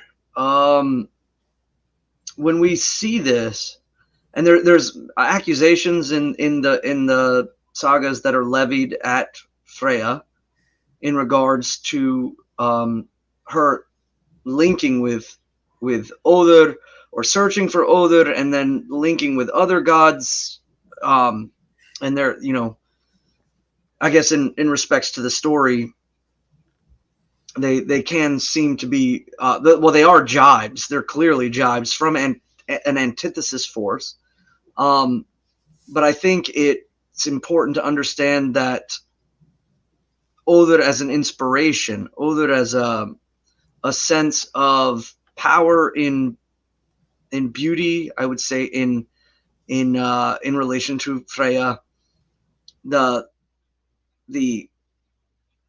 idea of her inspiration, that which drives her forward, that which presents to her inspiration, much like a poet. The question is whether or not Odur is Óðinn. There doesn't seem to be a direct correlation.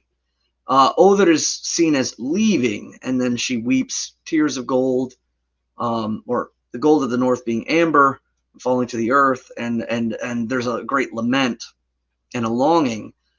However, most people do see a correlation that perhaps there is a connectivity between them, and there is references to them being together or intertwining together.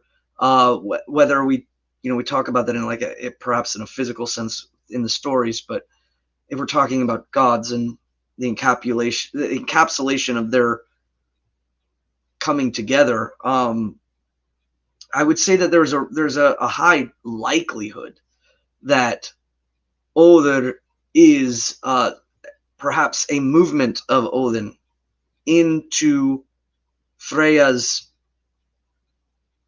domain or dominion, Perhaps there is an interchange there, but that interchange could not be seen as finite and or forever. And so there is a movement in and a movement out.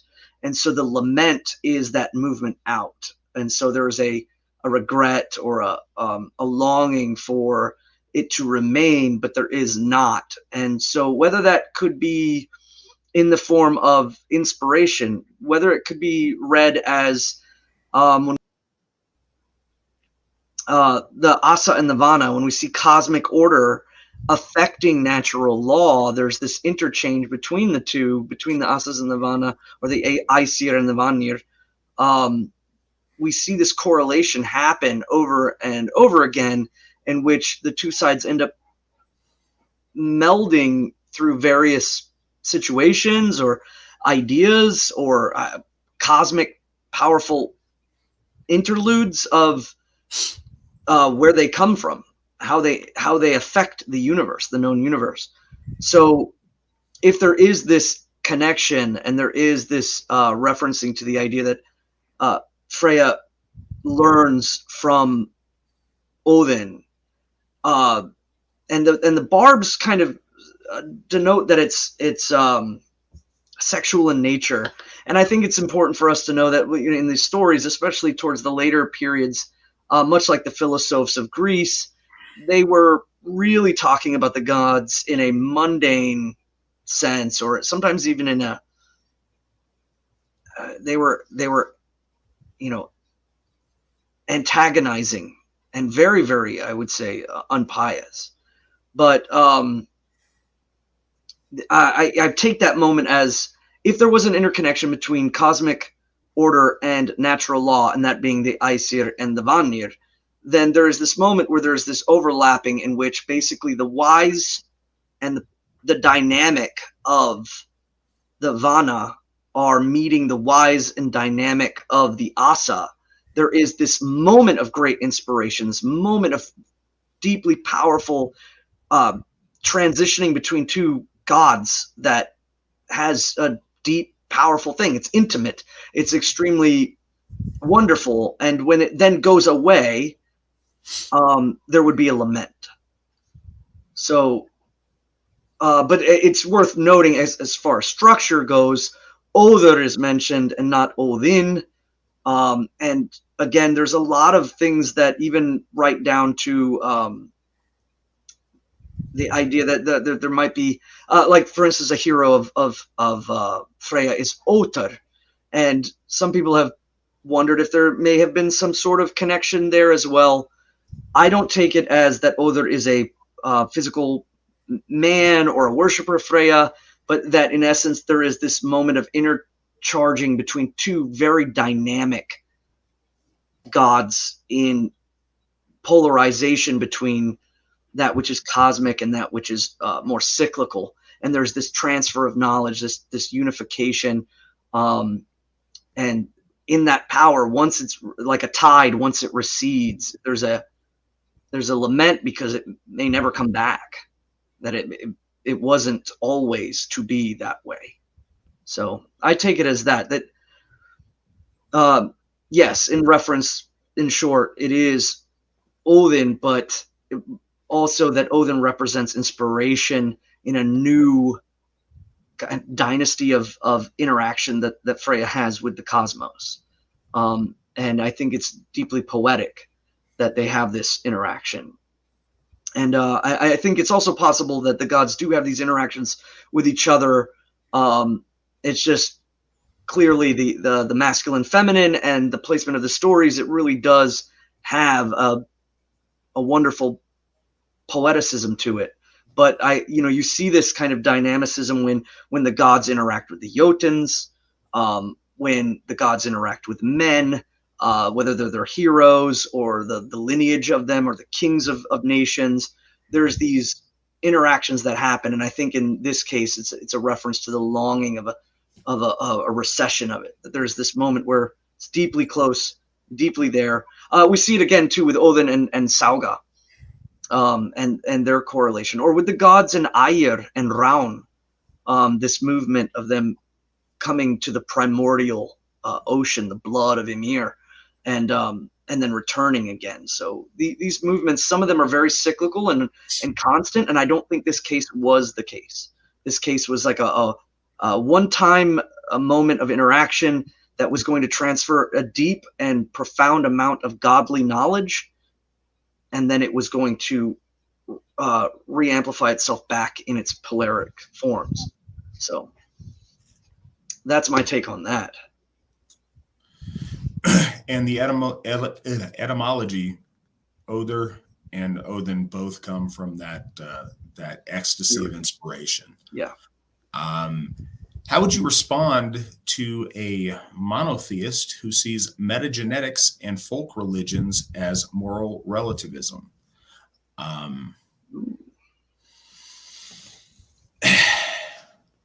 Trying to think of the best way to go, because typically monotheists think that religion equals morality in a sense. And I think that's a relatively late Christian thought. I think that more than that, religion is about your relationship to divinity. Yes, morality is heavily implied. Morality is often instructed through religion. But the core of religion is about what your relationship is to your gods. And in that way, I don't know about moral relativism as much as I think about religious relativism. And certainly that's the case. And I think it's a little bit preposterous. Most all monotheisms, unless sometimes you have a syncretic sense with some of the New Age systems. But in a traditional way, all monotheisms are heavily rooted in a particular people. And then it presupposes that their gods are the gods of everybody else too, and it disregards everyone else's faith that they came into the world with, because that one monotheism is the only possible thing that exists. And you see that evolve over time. Very seldom, I can't think of one example where you see that originate as an inherent truth. You see that become the truth over years and over time. You certainly see that in the Semitic regions with Yahweh. Didn't start out as an all-powerful, the only God, everything else is evil and the devil. It evolved that way over a long period of time. So I think religions have always been relative and continue to be relative. And I think moral relativism has become one of those words that people just use as a cudgel to beat people they don't like with.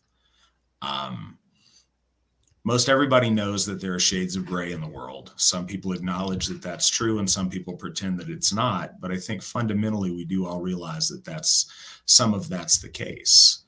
I would say, and again, not knowing which monotheism you're referring to, it's hard to level a specific accusation to it.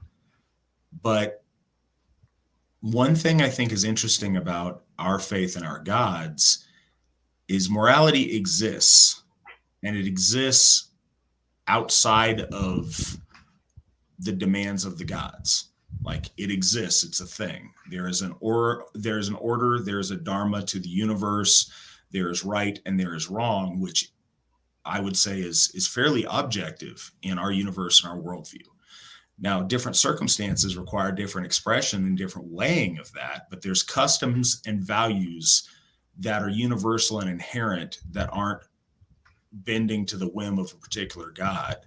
In Christian monotheism, right and wrong is solely determined by the whims of their God, and is as fluid as that God wants to make it whenever he wants to make it so. And our gods don't function in that same way. So in that way, I would say that morals in monotheism are more relative than the morals within our cosmos. What are your thoughts, Svan? I have a tendency to believe that universalists, and I know we can lay that onus on people in Asatru or people that claim to be true to the gods, despite a lot of their other worshiping tendencies. But we can also apply this to Christians and to Muslims. I think that they are universalist. I think that they in essence unite under credo, whether it's that credo subservience or that credo is the inaction or the activation of will of what they perceive as the driving goal of their God. But I really think that universalists hold the crown of relativism. They are extremely good at broadening their scopes of relativism. And you kind of alluded to it, when you read the scriptures of the olden times and you see the language transition, when you bring up some of this stuff and kind of, I do it very subtly sometimes when I have theosophical debates with universalists, especially in the Christian sense, not because I am afraid to engage with other universalist faiths. It's just that I was once inundated in Christianity, and I think that so it helps me to have that knowledge to go there.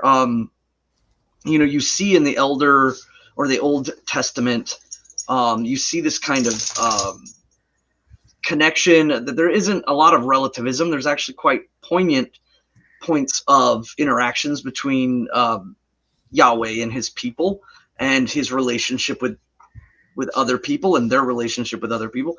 But at some point, I think when Saul of Tarsus and Shimon or Simon, who later became Peter, when they started moving westward and started interacting with non-Semitic people, they started enacting their relativism. They started changing names. They looked for things that had no more context in a cultural sense. The difference between a malach amongst the Hebrew and an angel amongst the Greeks may have very close and poignant power, but an angel amongst Germanic-speaking people, they very rarely ever correlate an understanding of the idea of a messenger or an extension of Yahweh. They just simply take it as face value, and so it becomes quite relative. And you see that in the names of divinity when we talk about Hebrew, and we often refer to Yahweh, but they never refer to Yahweh as Elohim. And then as they move westward into Europe and they start, they look at Deus Pater, they just simply took that and made it poignant for purposes. They made it relative and correlating to them. They moved away from the idea of I'm probably murdering this, but like in the afterlife, in their language with I believe it's Shalom or no Shadim, and the demons, and what a demon meant to a Greek and what a Shadim meant to a Middle Easterner. And they change these things, and then these things become, again, almost like free of copyright. They become extremely relative. And I've had Christians tell me, like, oh, it's not the meaning behind the word. It's the feeling or the intent behind it now. And so relativism, especially amongst universalists, I think pervades far more. And I think I would argue that metagenetics is a reversal of relativism. It's very poignant and finite. It's an idea of an understanding between the outer and the inner, that which was in, that which is out. And you see this in early, biblical stories in which the people of Judea, the Hebrews, and all of these things they're in juxtaposition to the Sarmatians, they're in juxtaposition to the Philistines, they're in juxtaposition to the Canaanites. There's very much an inner and outer.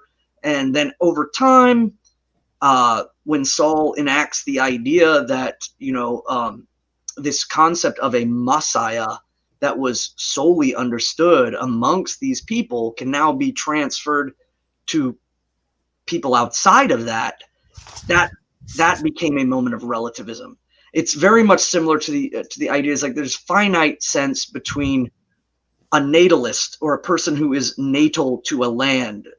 They are born there. They share the traits. They have the the physical features, they have the language, they have the production, they have context. And then you have like a more of a broad patronism, or a patriotic kind of sense, a patronism under credo. And so all of a sudden the finite things start to get washed away and are then led into obscurity, led into relativism.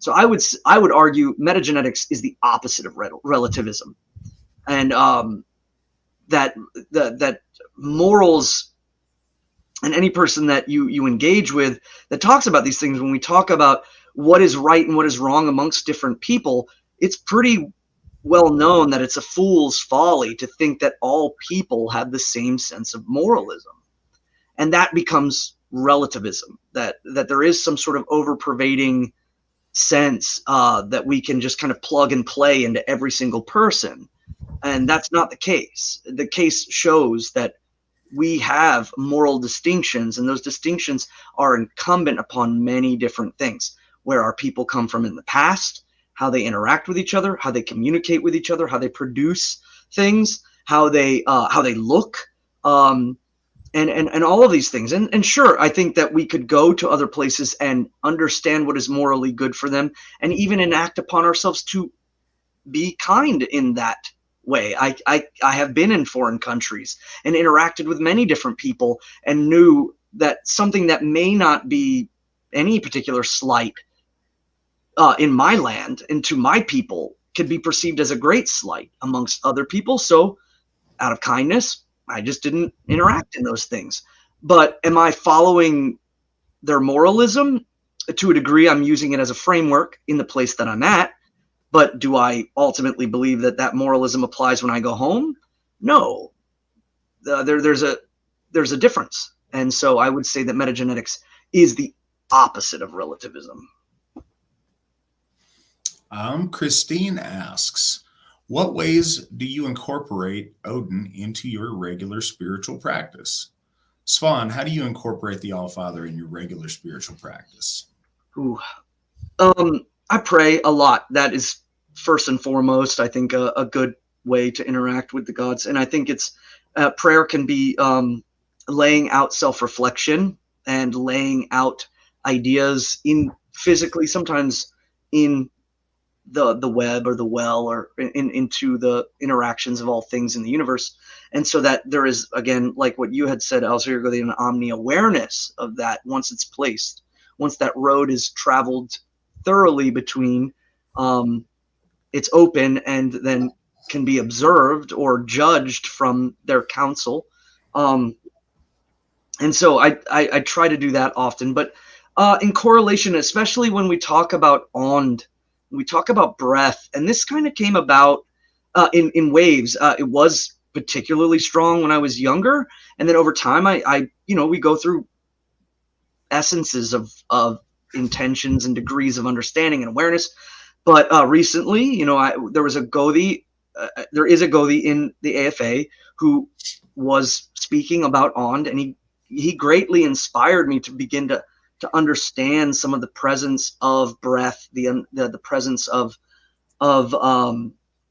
awareness in the self and in the moment.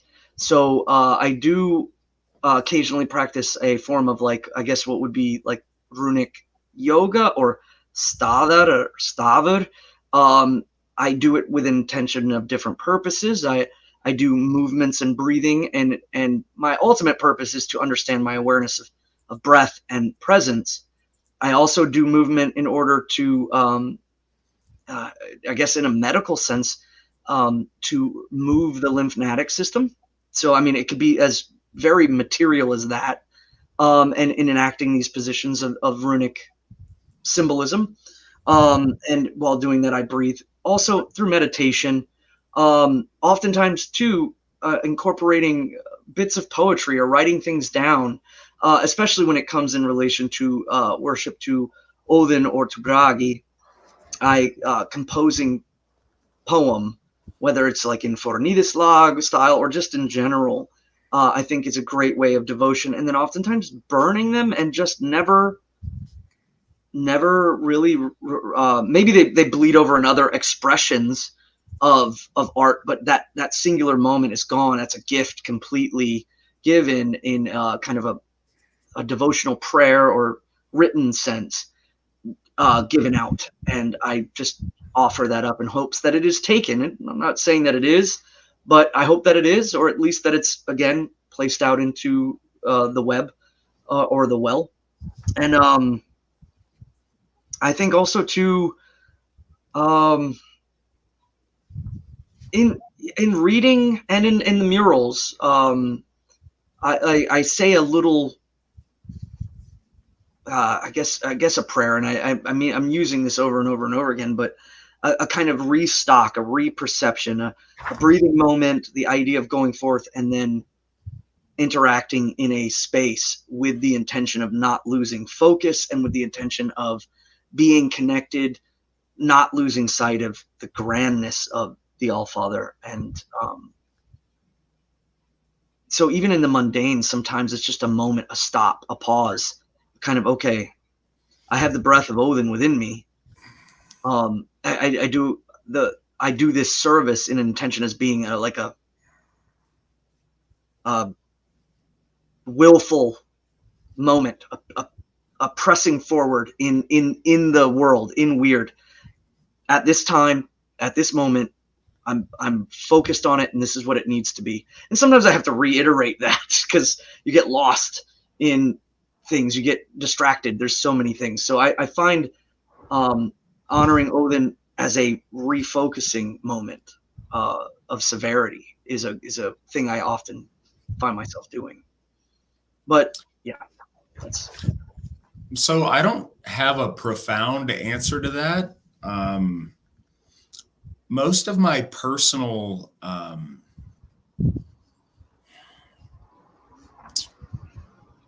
trying to think the best way to say this. I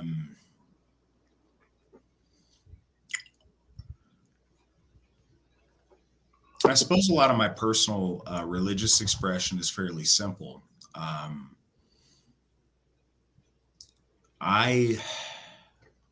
So first, I am in a very fortunate position to where I get to worship the gods in a big, spectacular, in the literal sense of the word, way, because I travel so much to do bloats at our different hofs, and I very often have the honor of conducting bloats at whatever hof I'm at.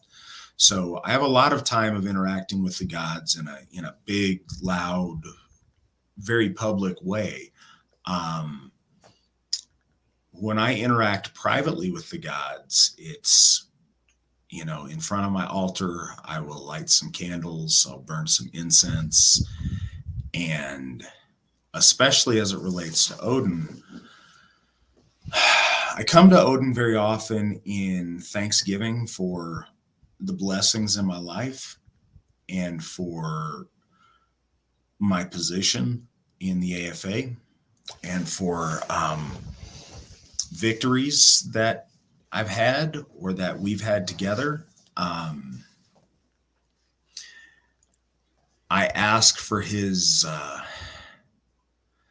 guidance to help me to make the right decisions on things for our folk, that help me live up to the responsibility of my office. And I reaffirm, or I restate in front of him my commitment to do that, and my commitment towards our victory and towards our goals and towards glorifying him and the other Aesir. But again, I often approach the All-Father in thanksgiving as opposed to asking for a boon. I tend to offer thanks. And it's always done very, very respectfully. And yeah, it's nothing particularly fancy, but that's what I do when I interact with Óðinn on my own. I also, steal moments by myself in front of the mural in his altar at his hof, and I don't know, say words of respect and just kind of stand there in awe, basking in his presence for a time. That's mostly how I incorporate the All Father into my day-to-day practice. Brandy says, could you speak to us about the gifts given to us at the creation of Ask and Embla? I know that Svan has a lot of thoughts on this. Svan, enlighten us. That's actually a great question, because one of the things that's worth noting is in the Nordic, in the Old Norse, it is said that Ond is given by Odin and Odur is given by Hjönir. Again, Odur is mentioned as a wit. The triplication of Odin to me is a dynamic part of my theological, understanding of the dynamicism of Odin. And I often refer to the 1R3 and the 3R1, a trinity within itself. And I speak of the three with great importance, as much as I do to the one. And I see them as inseparable, and I see them as that the triplication is a symbol of dynamicism and interaction. But it's worth noting, I mean, Ond is the spiritual breath. It could be the prana, if you're talking about in the Eastern context. There's even kind of a scientific force that was referred to in reference to Ond, talking about the Odic, O-D-I-C, the Odic force. And a lot of ways of conceptualizing that this may have connection to electromagnetic presence and maybe auric presence.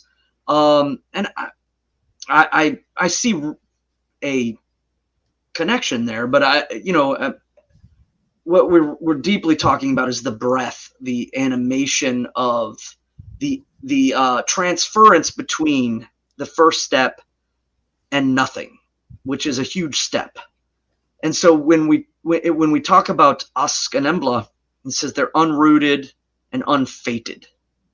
So that breath is going from not being rooted and not being fated to being rooted and fated into the material.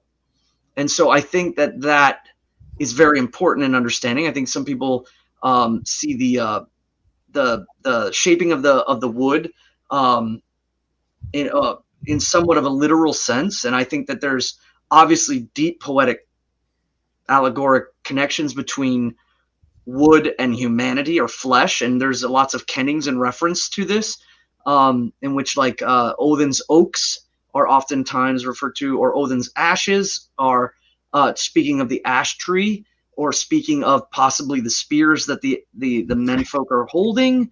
But there's a lot of references to the idea of the shaping of wood. And I think especially amongst the Norse, the idea of shaping of wood was highly important, especially in shipbuilding and lots of other things. I mean, even to this day, we look at the Nords, as shapers of wood, especially like in references to architecture and things. So there was a deep connection there.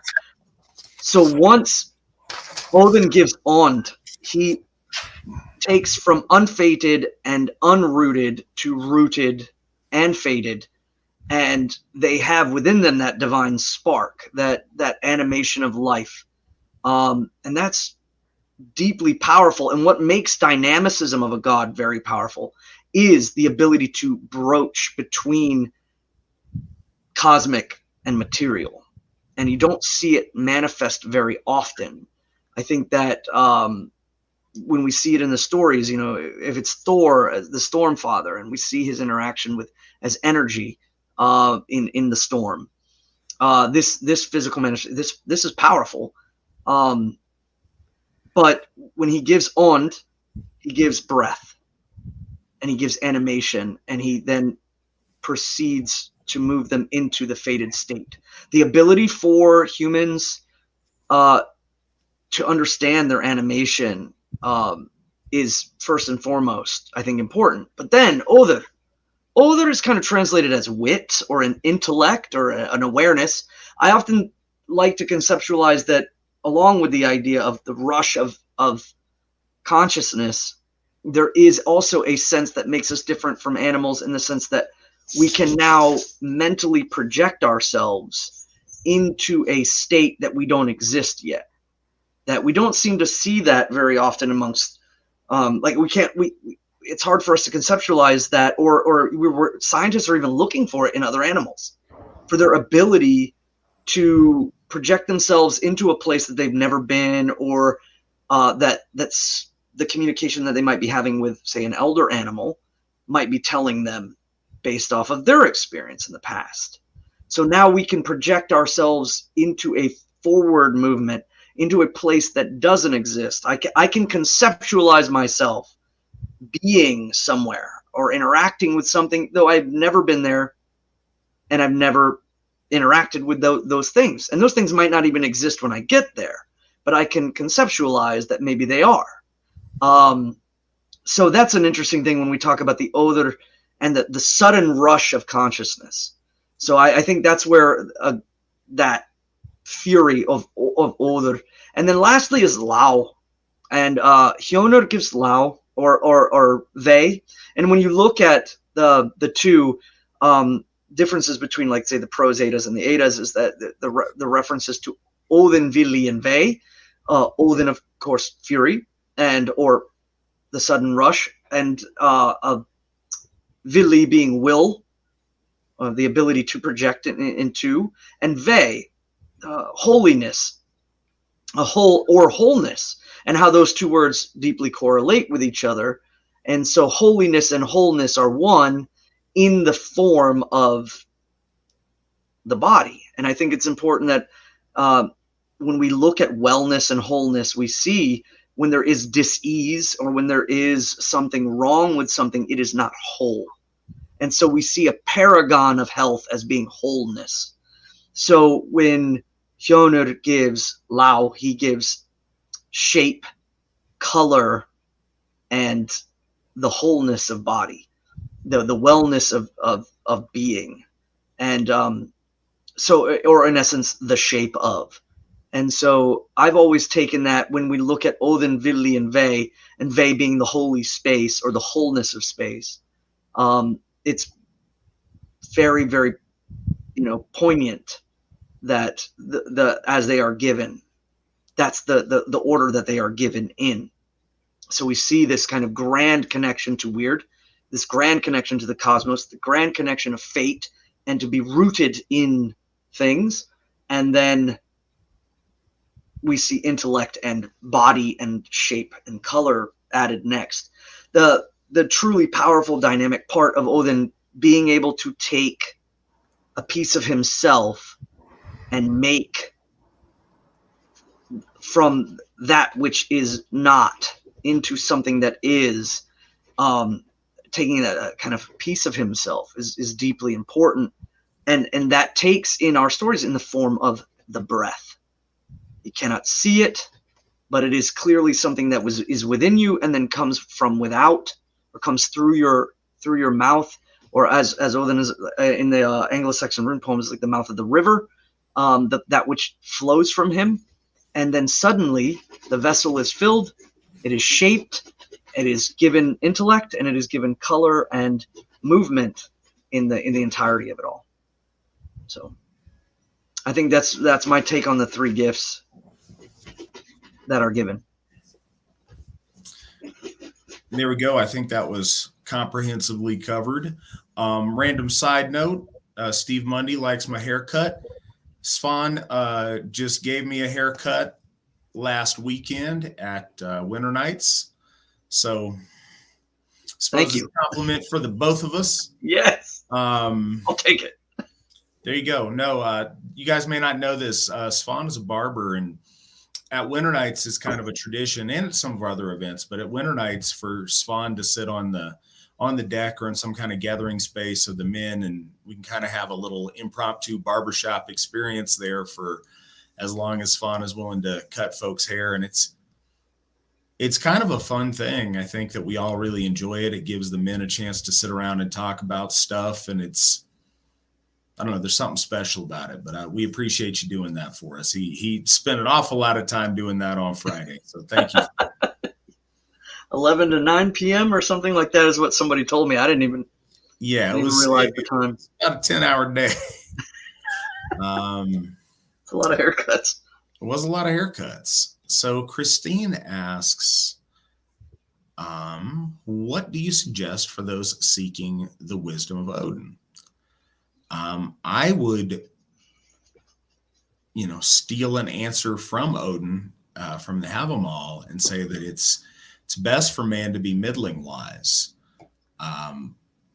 It's really easy for people new to our faith or younger people or whatever to jump right in and say, I want to be wise like Odin. I don't think people calculate the cost before they want to embark on such an endeavor. You see Odin's,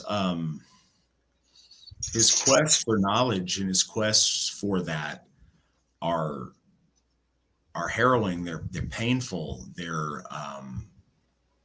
difficult, and they involve great sacrifice. And some of the sacrifices that you can't unknow things. I think that most of us, whether we admit it or not, don't really want to know everything. There's a peace in not looking behind the curtain too much. There's a peace in not gleaming the cube. And I think that most people probably don't really want to have that kind of Odinic wisdom. If we're past that point and we've decided we do want to pay that cost and we do want that burden that comes with great wisdom, then I would suggest, it's hard because as a starting point, I don't know. Wanting to know the mysteries of the universe, there's any number of places you can start, but what I would put special attention towards is things outside of your comfort zone, things that are uncomfortable, things that are outside of your area of expertise, things that perhaps you do need to pay a cost in order to learn or to understand. I think learning things in those realms and from those places, learning things in uncomfortable places is probably a sure path to Odinic wisdom than just focusing on, the stuff you're already very comfortable with. But those are just some thoughts on it. Svan, what are your thoughts on the subject? I think you're hitting a lot of a truth to it. First and foremost, the middling wise is a good place sometimes to be, because knowing much brings a lot of sorrow or a lot of trouble, a darkness in the mind. Sometimes I think, and sometimes it can apply wisdom, and I think the Odinic sense of wisdom, for a long time, people talked about it in a Faustian sense, the idea of sacrificing a piece of one's self and one's intellect in order to gain a higher understanding. But that higher understanding isn't always necessarily, I think, a bigger or broader understanding of things, but perhaps a honing or an application of that which exists, as opposed to going from a puddle to a river. Instead, maybe looking at it as like from a bucket of water to a pressure washer. The water is still the same, but the means in which it is being transferred is drastically different. So you can find great wisdom in someone who knows perhaps very little about many things, but knows a great deal about one thing.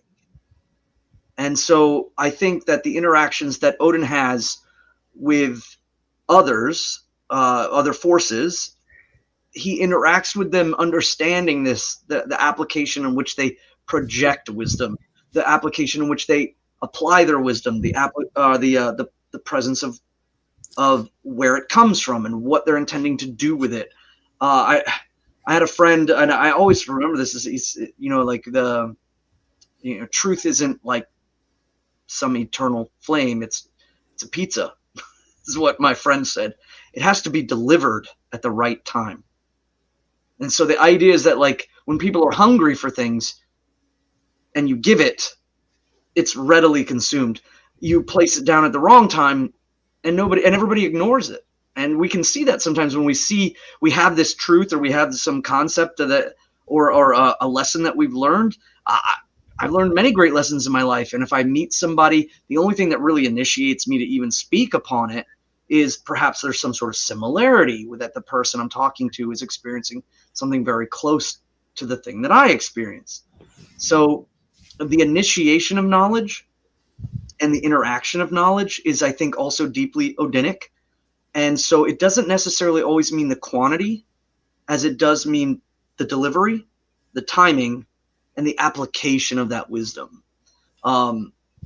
If I'm struggling with something on my car, and I have a neighbor who's really, really good at being a mechanic, I go to him and I ask him for help, and I learn. I want to learn. I don't just hand him money and say, here, fix this. That's not the way it works. And so I understand the nature of our interaction, and I understand that once I leave this place, I will have some more knowledge about something. And I try to pay attention to the way he transfers that knowledge. And some people that you go to meet and want knowledge from, they don't transfer it well. That's not necessarily bad. Some people even covet their knowledge and don't want to spread it out and use it as some sort of an application for their furtherance in the world.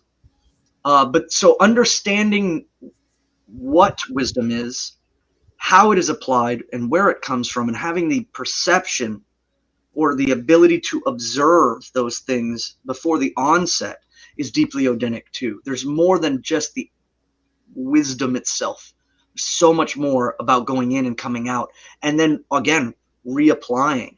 Sometimes it requires you to the part of the Odinic part of this is the cycles of it, to apply, to go back, to refrain, to be. Sometimes you're scarce, or they're scarce, and then you come back at the right time, and all of a sudden you say the same thing you told them maybe a year ago, but now it has a totally different meaning, or it has so much more of a prominent meaning. It's the same with like books. When we read books and we're digesting a book for the first time, and there's concepts we get and some that we don't, and we gloss over, and then we go back and read it a year later, and all of a sudden it's just hitting things again and again and again. So I would say the cyclical application of understanding wisdom and how it's to be applied is deeply Odinic, and that's one of the mysteries of approaching wisdom, not as a static thing, but a dynamic thing.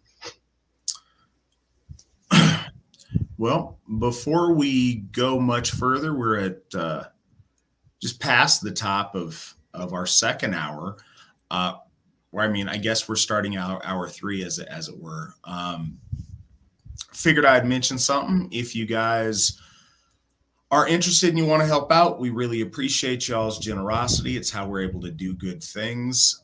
As far as an update on Phrasehoff, we are actively working on making that happen. It comes to mind because we had a fantastic time at our Winter Nights in Ohio. It was our first event in Ohio. I mentioned earlier, Ohio is swelling with amazing people and amazing activity. And we are going to establish our 5th Hoff, our Hoff to Fray there.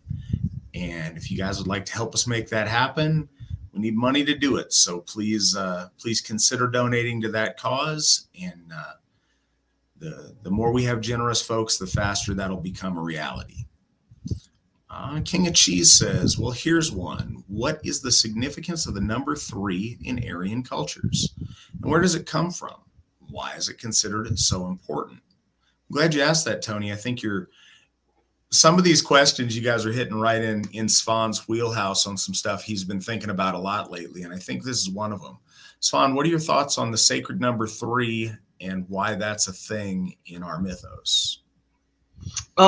I was speaking on this pretty recently when I talk about the idea of the tripartite. I know if anyone's familiar with like Duimazil, and the idea of the tripartite, when they're talking about that, they're talking about social structures and the idea of sovereignty and warriorship and production. But I think this is applications that we can see elsewhere in other Aryan branches, and it mainly has to do with, I would say, the structuring of either divinity. Could be divinity as an overall. In some ways, it could be the structuring of sky function. And the reason why I say sky function is because if we see things as there's a spark and progenitory force, that which is pulled out of the primordial matter of the cosmos, and then is then set forth in physical and masculine and feminine force. We see that after this masculine and feminine force, there seems to be this presentation of a tripartite, but it doesn't always apply to like sky functioning. So I wouldn't always call it the architecture of the sky, as I would say just more or less the thrones of a divinity. And I like to say the thrones of divinity because we see it consistently in every area and branch. There isn't one that I can think of that I've looked into that it doesn't seem to really dominate in the lore of those people, whether it's the Luwians and the Hittites, whether it's the Aryans in India, whether it's the Gauls and the Hellenics, or the Slavs and the Teutons, and of course the latter Norse. We see this architecture of three, so much so that when the Trinity within Christianity didn't exist until it was embedded in Europeans for so long, that the Trinity became a very important part of their theology. And I see this number 3 as an idea of dynamicism. There is no point, I think, where we can point to and say, okay, this is where the triplicate becomes a thing. We have symbols. We have the number 4 in the swastika, or the thunder cross, or the sun cross, or in the sun and rod. But we have also the number 3 often seen, whether it's in triplication, whether it's in the triskelion, and all of these things. But there's no real point that we can point to as origin. I think that these things show dynamicism overall, and that the divinity are moving, the divinity are rolling in a sense. They're not four-cornered, so it's at a hard stop. It's not planar. It's not a vertical hard stop wall. It's the 3 represent kind of a rotation, if you will, with specific function. And I talk about the tripartite in the idea that we see amongst our folk and other folk this tripartite formulating in the thrones of dynamicism, stasis, and catalytic or catalytic, where we see dynamicism as almost like free movement and the ability to interact in and out, up and down, or all the way down in the lower realms, left and right, and in every which way to move. Stasis is generally either locale, in the idea of a central point, the axis mundi, a mountain, the high point. You can see this, like, as for instance, I would denote that the throne of stasis could be taken by Heimdall, as just as much as Óðinn when on Hlíðskjalf, or Frey when he takes that position. And so I call them thrones because I see this correlation of movement. When we talk about like Svarog and Perun and Veles amongst the Slavs, and that's just one of the groups of Slavs. There's many, and I'm learning about them more and more, so I don't want to pigeonhole. They have very, very complex and defined in small groups that kind of make a broad sense. But we see it amongst the continental Gauls with Teratatis and Tyrannus, and with Essus, which is more or less a theory right now as to where Essus fits into this. Or we see it with Dagda and Ogma and Lu, and amongst the Atlantic Gauls or the Isle Gauls. Or with the Hellenics, which I brought up, was very interesting. I when I was working on Njörður at Njörðshof, and I saw the 3 thrones, and I thought about the Hellenics and their connection to mathematics, and they numbered it. When they speak of Zeus, and you see the lightning bolt or the scepter, a singular point. And then you see Neptune or Poseidon as carrying a trident. And then suddenly it made sense. I was just looking into tridents and looking into like Bronze Age tridents and different things to make a picture well. And all of a sudden I ran into this concept with Hades or Hades or Plutonus carrying a bident. And suddenly it was like, oh my God, they numbered it. There's 1, 2, and 3. The Hellenics and their dang math. So we see this too with the Trimurti amongst the Hindus, or the Tridevi when they talk about they have a tripartite of a divine feminine. And so I think this application is cultural, because you might not see a Tridevi amongst, say, like the Nords or the Germanic people. We see a far more bigger stratification of, like, say, the earth in function, whether it's Jord or Nertha, or Grida, and her being the mother of Vidar and helping Thor.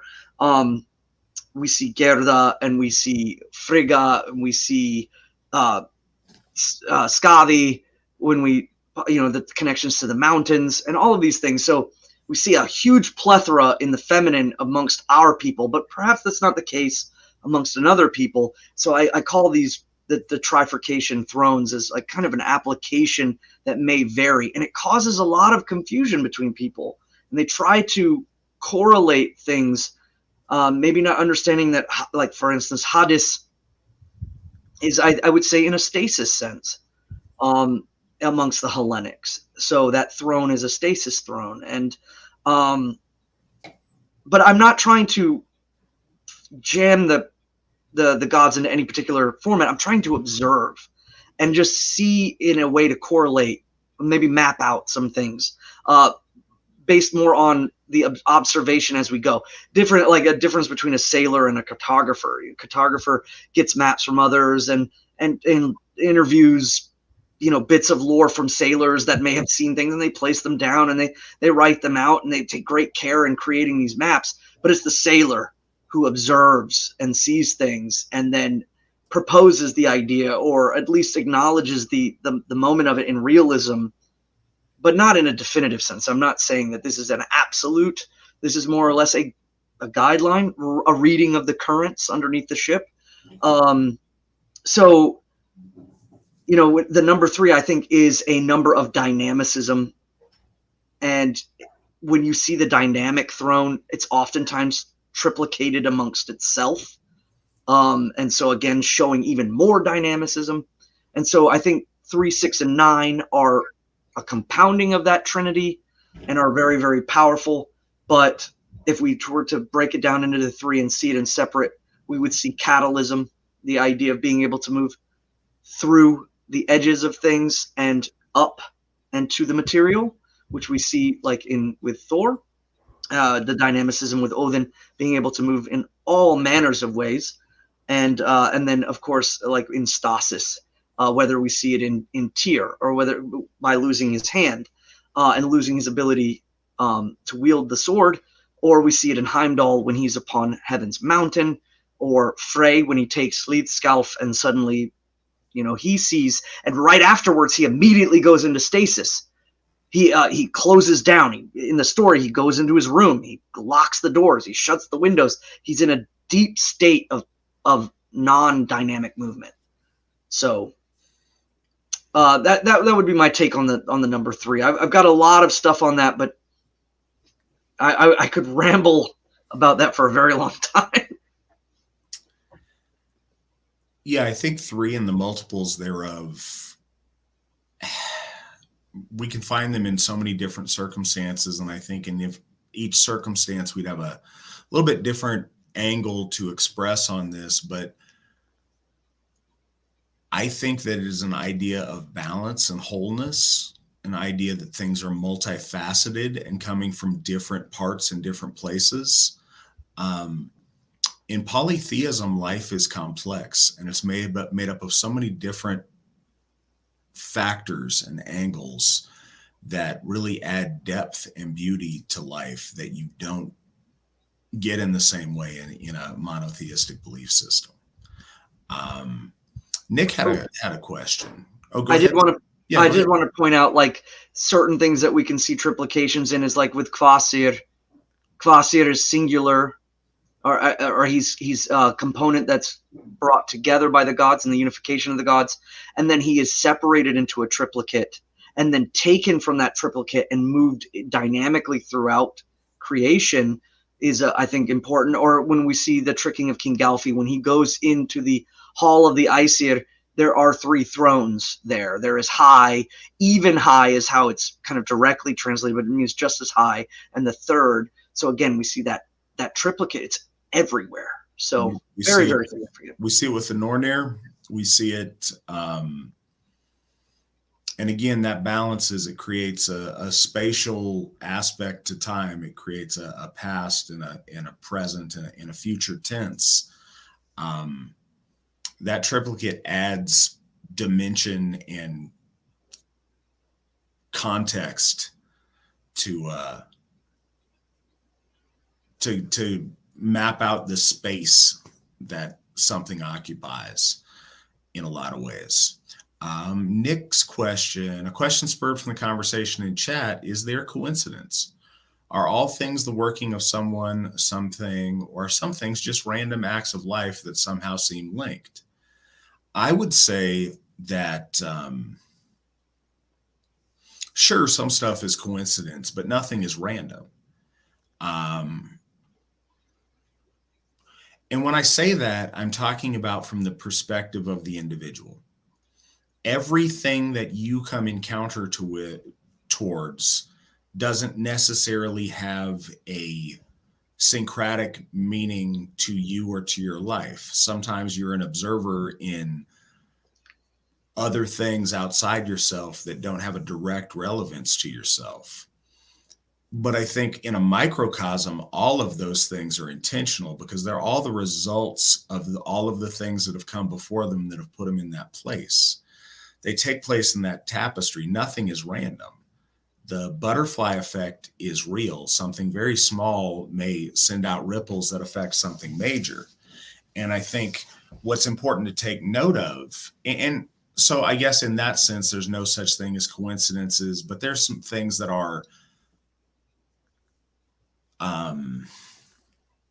syncretically less relevant and syncretically more relevant. Synchronicity that's relevant to will that you've put out into the ether, or willed action, then that starts to become very significant. Or when quote unquote coincidences start piling up in a way that's meaningful or outside of what seems to be the statistically average amount of them to pile up in your life experiences, that's when it's time to perk up and take notice. The art of recognizing synchronicity and being able to differentiate what is meaningful and what's not relevant to a given situation is a challenge. You have a lot of people, especially new people or people who just take a very deep dive and aren't into the metaphysical and aren't particularly grounded. They'll find themselves overwhelmed. Every noise, everything they see, anything is a sign or is, some momentous occurrence. And when everything's at volume 10, you don't know, you can't put the emphasis on truly important things if everything is amplified that much. Having the art to know when some things are at volume 2 or volume 3, that gives you the context to know when things are very important and meaningful. Being able to see and hone in on synchronicities that are relevant either to yourself or to a situation that you're contemplating, that is very much the root of willful magic. And I think that's fundamentally essential to the stuff that we do. What are your thoughts, Svan? I think I agree with what you're saying. I think that it's the perception of things that makes coincidence.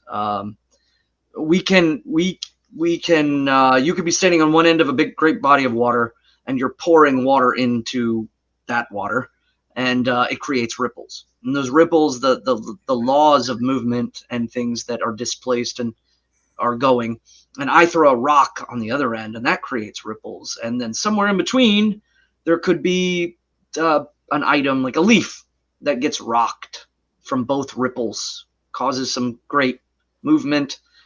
Maybe there's a frog on the leaf, and he gets knocked off the leaf. And what a coincidence! But those coincidences are sourced on finite action that may have not understood the gravitas of the entirety of that.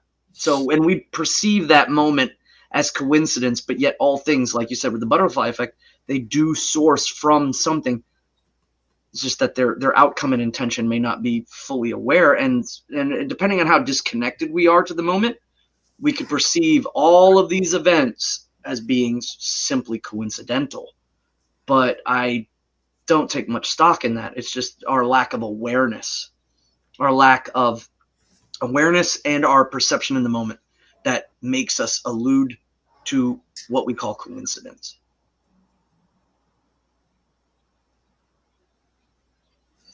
All right. Another question. Do you think it's important to honor the gods in your prayers rather than asking for something every time, a gift for a gift? Yes, and you hit upon kind of a pet peeve of mine. We've got this old saying in Asatru that a gift demands a gift. And so we've gotten in this habit of repeating it all the time as if it's some kind of sacred writ, and it's not.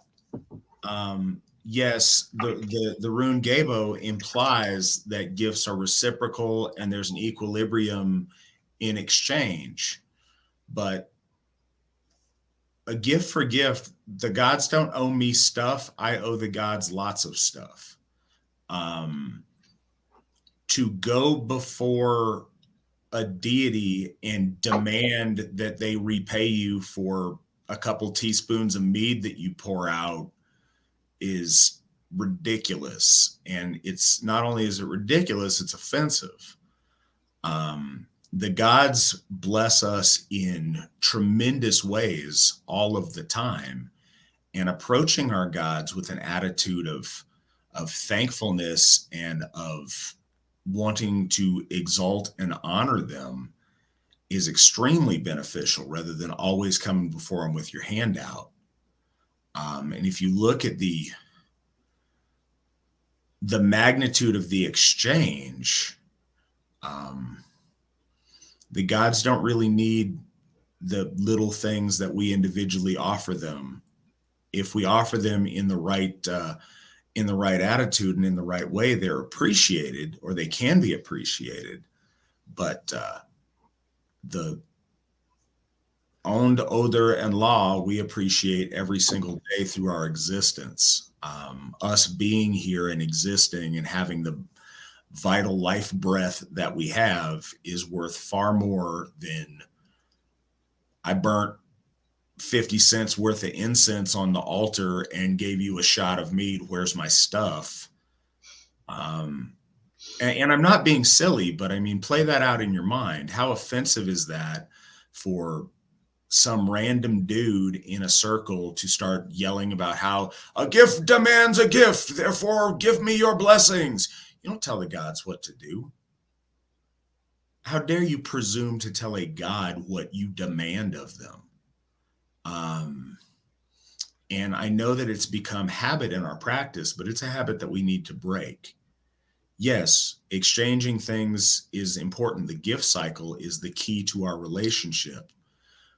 But do you ever do that to a human? Give them a gift with the demand that they give you one back? No, it's typically nice to reciprocate, but sometimes at somebody's birthday, you just give them a gift. They don't give you a gift on their birthday. Sometimes you just do nice things for people. If you approached your parents with, here is a gift, now I demand something in return, how rude and disrespectful that would be. If you approached a king in this world and gave them something and demanded something for them, how inappropriate would that be? How much more so would that be to a god? So yeah, I think it's extremely important to honor the gods in your prayers rather than always asking for stuff. What are your thoughts, Svan? Yeah. Nail on the head there. I think the biggest thing too is like the gods aren't. I mean, in Asatru, we believe living is good, that life is good, and that the gift of life and the gift that we are given from our ancestors, that we are given from our parents, even if the conditions of life may be hard or are not ideal in comparison to something else, whatever that litmus is. The idea of life itself is good, and that there's an opportunity that has been given in the premise of life. So the interesting thing is the gods don't lord that over our heads. They're not demanding a gift. Like, we're not indebted in the sense that you're in debt to me. You better, honor me in every way. And if you don't, you're going to a bad place. It's not like that. That premise isn't set. What instead is set is that the long culmination of what we do and how we exist is seen in a sense of gratitude. And in that sense of gratitude, we seek to build better relationships with those who have been gracious with us. They've already been gracious with us.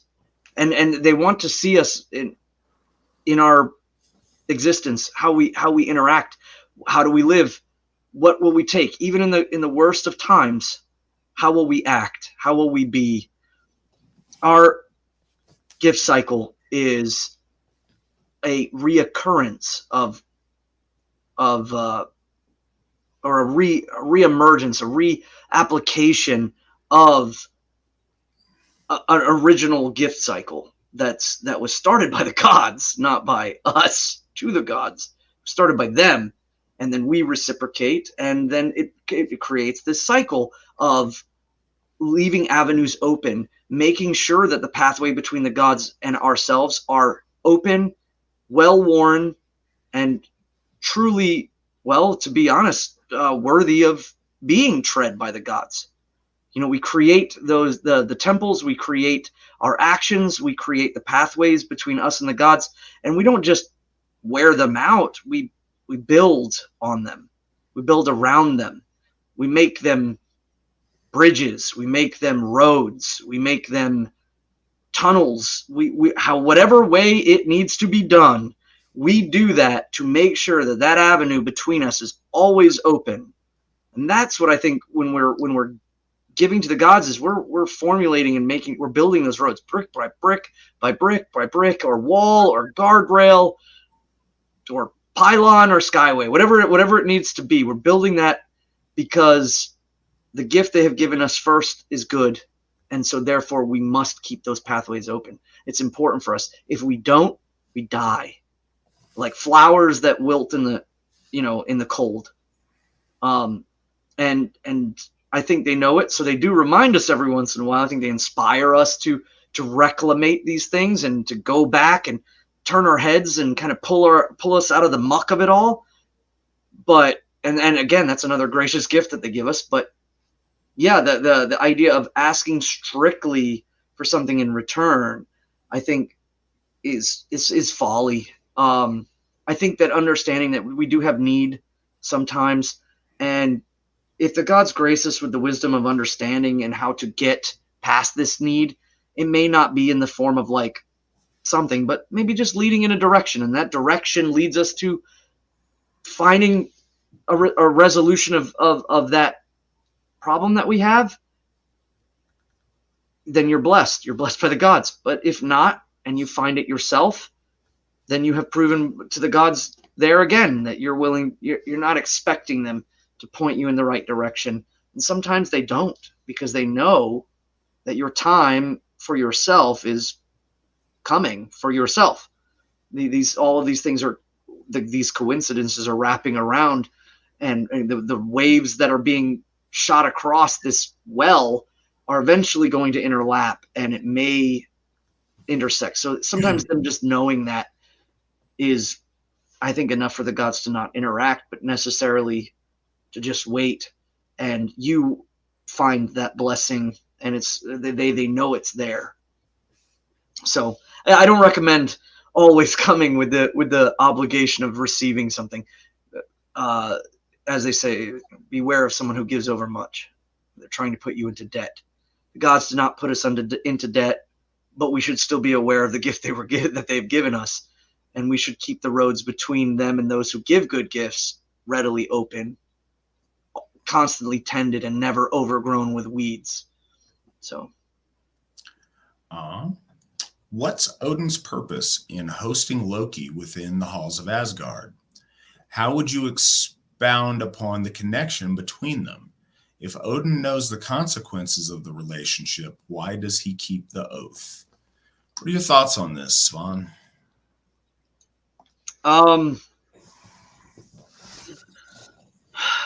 From a material standpoint, when we talk about like Loki, and when we talk about the Continentals or things like that, like there's scant record of Loki as revelation to, or relevation to the people of the continent. It's a stretch in some sense of the word, but clearly it's very, very much there amongst the Nordics, and I would say that Loki is a component, and I would say more so a catalytic component that teaches us many lessons. Myths are perennially, am I saying that right? Perennially truthful. Took me a minute to get that out there. So that the consistency of truth is always applicable in a cycle of movement and motion. So when we see and understand the catalytic moment in which, if we're taking things outside of the circular, the Balder is dead, Balder is amongst the gods, and Balder is returning or has returned. We see things cyclically and compounded, much like a spring. But if we're going to take a section, we're going to pull it out and we're going to look at it to understand the perennial truth of it. See, that just came out like that. The idea of Loki and Óðinn, and like say the relation of Balder, knowing the ultimate outcome of this situation, the idea of the seed. We have the Lord of Light, Balder, being slain by the darker half, the dark side of it, of the light of the soul, and guided by a treacherous and foreign hand. Oftentimes we call Loki the kinslayer, because if the oath is, a lot of people think like Óðinn kept an oath with Loki. Well, Loki kept an oath with Óðinn, and to kill your own blood brother's son makes you a kinslayer. But do you expect anything less from a treacherous one? So again, are we to be surprised? And then this comes to the idea of whether or not the application of wisdom is that he understood that there needed to be a force of that treachery in order to enact the eternal and perennial truth that the light must recede into the darkness before it can be born again, before it can rise again. Is this solar myth? Yes. Is this perennial wisdom about consciousness and darkness, and about the value of that of the outer guard coming into the inner guard? Yes, it's all there.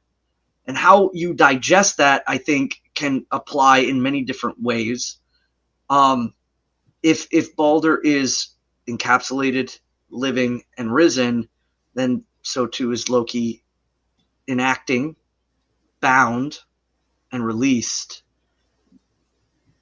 Myth works in a very difficult concept outside of logic. And I think it's important that we understand those truths to apply in those various levels. If we know the stories, if we know that Ragnarok is coming, does it change our our fate? Does it change the things that we do, or do the things that we do ultimately facilitate the event, the inevitable anyways? And I think in a lot of ways, that's the way the dynamic of the stories with Loki and Óðinn and Baldur and Höður are all played out. And so to say that there's some sort of folly in knowing that this is to come, or some of the lessons that are learned throughout the entirety of this whole arc, it all has great wisdom, and I think it's important to understand that encompassing knowledge, and that things do happen that predecess good things. Darkness does come before light rises. So you could take this in many, many different ways. Is it good to honor that which is we know is inevitably going to be a kinslayer, is going to be malicious and degenerative? We see this in the story of the gods, and we should learn from these lessons. We should see what the gods, how they interact with this, and knowing, like with Skadi, looking upon Loki, and she's an outsider and he's an outsider, but she's brought in, she's synthesized. He's not synthesized. He's intertwined, but he's not synthesized, and he never is. And there's many testaments to there being a link, but there's never a full synthesizing of him into the Aesir. And I think that's because he is a catalyst of dynamic force that's outside of the gods and outside of cosmic order, and he initiates a deep reaction that needs to happen. And it's not good. It shouldn't be seen as good. It shouldn't be, oh, well, if Odin knew that it was going to happen, then, he's not really that bad. No, the end result is still the same. Kinslayer, guiding the hand, taking advantage of the situation. These are all, ill things that are laid out in order for us to take that lesson. So when we get overly literal with the stories of our gods, we miss bigger truths because of a hyper focus on story truths. The narrative in our mythos isn't intended to be literal. It's intended to teach us lessons. It's intended to convey bigger truth to us in a way that's digestible. And also it's Frigga that knows all these things and keeps silent about them, as opposed to Odin knowing all things. He doesn't know every single thing and the outcome of every single thing, or else his wisdom quests wouldn't be of value. Sending out Hugin and Munin wouldn't be necessary. His wisdom of past things from Mimir is immense, but even in a story sense, that's stretching the things that he knows too far. But the theme of chaos being uncontrollable at some point and poisoning order, the theme of people that you let in mistreating your hospitality and betraying you, these themes are extremely important for us to understand and are fundamental to our existence. And I think some of that is what's played out on a grand scale in the particulars of that story. Understanding that, we talked about some of that is part of Odin's knowledge quest. We talked about that earlier. It's best for man to be middling wise. You don't want to know about the betrayal that happens from a friend that you let in. I think that's one of the more tragic things that we realize in our own lives as we grow to maturity, is the full knowledge of betrayal is one of the heaviest burdens to bear. So I think that the tale about the consuming nature of Loki that chaos and letting that chaos in, and the consequences of letting a little bit of chaos in teach us very valuable lessons for the future. And I think that that's a necessary plot element to tell the stories of our gods in a way for people to wrap their heads around. You need villains interacting in order for a story to have an arc that has meaningful depth and lessons to be drawn from it. So this question I knew was coming because I've been watching the chat for a while. So there's more to it than just the question. There was a couple other things, but Amanda Love Katz asks, does the AFA accept Jewish members? And then she went on to say she's not Jewish, but that she's heard from people that the AFA has a lot of Jewish members and a lot of Jewish members of leadership. From who? Who are these members, these Jewish members of leadership? That's silly. One of the really toxic things about our folk is the insistence on every time we have a disagreement, we've got to chalk it up to some hidden Jewish force. I think that holds us back, and I think it holds us back a lot from truth. I think the hyper obsession with playing, find the Hebrew on everything is detrimental and prevents our advancements. One of the things she also said is, well, Jews look white, so the AFA just lets them in or whatever. First, there needs to be a little bit of realness here. A couple of different things. Jewish people is the term she used, Jewish members, I think. If you are a practicing Jew, if you practice the religion of Judaism, and we know this, we do not let you in the Asatru Folk Assembly because obviously you're not Asatru. Further, if you are ethnically Jewish, meaning if you are a Semitic person with Middle Eastern, Semitic, Hebrew, that's your heritage, that shows. Those people look Middle Eastern, and we do not let those people in. There's certain markers that clearly are not us, and folks that are not us are not allowed to be in the Asatru Folk Assembly. No, we don't go blood test everyone and take skull measurements. And no, if you look like us and you are a white person from Europe, then no, we don't root around to try to find ancestors to blame any disagreement that we have with you on. That's preposterous. No, we don't knowingly let any Jewish people into the Asatru Folk Assembly, as they have an ethnic faith of their own called Judaism that they practice. It's hard to tell sometimes with those questions, whether they're real questions or whether they're set up questions, but being honest is the right answer to them no matter what. That's the AFA's stance. I don't know who's telling you these things, but you probably need to find a better and more reliable source for your information. But I'll say this, assuming this is a legitimate question, you had the courage to come on and ask it straight up, and I've tried to answer it in as straight up a way as I could. Next question. Oh, I actually have, and this is from Based Red Pill Boycott Coke Products.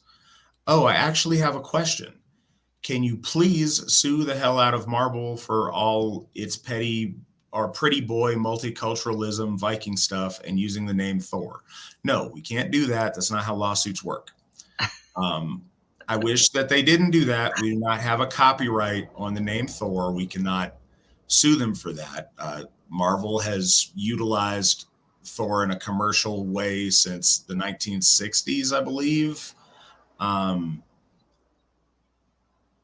That's just not the way lawsuits work. And the other thing about lawsuits, and this is branching off, this is not really about the Marvel thing, but every time somebody does something, first, the Marvel thing is not actionable, but even when people do something that's actionable, unfortunately, justice is very expensive in the society in which we live. To press a lawsuit on something is tens of thousands of dollars with no guarantee of success. As I mentioned earlier in the program, and as I'm about to mention in the next hour, the AFA has other stuff that is a much better use of those funds, rather than lawsuits over petty things. It's not to say we won't engage in them over stuff that has a very significant impact, but the 20 or 30 grand involved in a petty lawsuit could much better be spent towards getting us that next Hoff or towards getting us Sigerheim. It's a good time now to talk about Sigerheim. We're making progress on that. We have conversation going on with a realtor, and we have a plot that we're very, very excited about, and we're moving forward with that, but we need y'all's help. Again, your generosity is what makes these dreams happen. This will definitely happen, but it'll happen a lot quicker if you guys are generous and help us. Our next question to chew on is, sorry if a bit off topic, since Odin is the god of sagas/stories, does the AFA have any thoughts or plans on creating/promoting/sharing heathen-based fiction, modern or otherwise? I ask because since the AFA is moving to provide educational resources to heathens, I didn't know if there was an interest in cultural resources as well. No, there's no plans on that. And I think it's because we don't have a lot of people that are creators of works of fiction right now. Certainly not that I'm aware of, but it's, I don't know. I think it's good timing that you ask when Svan is here, because what Svan and I have been talking about a lot lately is some music and dancing things to enhance culture in the way that you're talking about. We've been working for a while, Svan and I, with some art endeavors.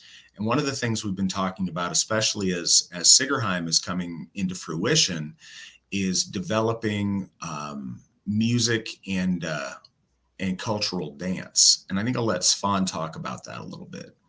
Svan, tell us about the musical arts in the AFA that we were talking about.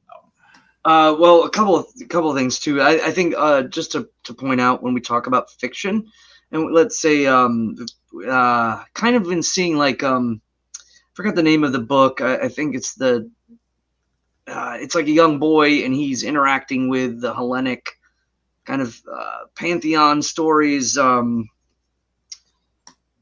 I remember kids reading it for a while there. I think the biggest thing is understanding that some modern art expressions of fiction, if they're unpious and if they're kind of making mundane of the gods, I don't think you're going to see that very much out of us.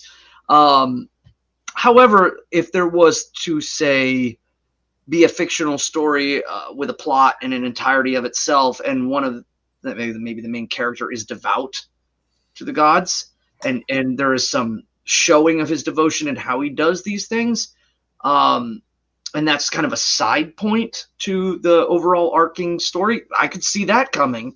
Who knows? I mean, maybe like one day I'll retire and I'll just start sitting around.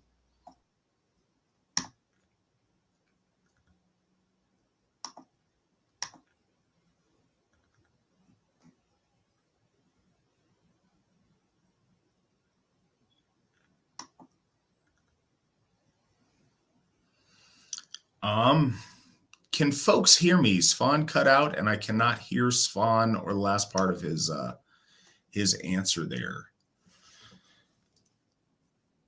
I can't hear myself either. I'm not sure what's happening here. Hold on, let me manage some technical difficulties. I can't hear myself either. I'm not sure what's happening here. Hold on, let me manage some technical difficulties. All right, I think I got something. I can't hear myself either. I'm not sure what's happening here. Hold on, let me manage some technical difficulties. All right, I think I got something. I can't hear myself either. I'm not sure what's happening.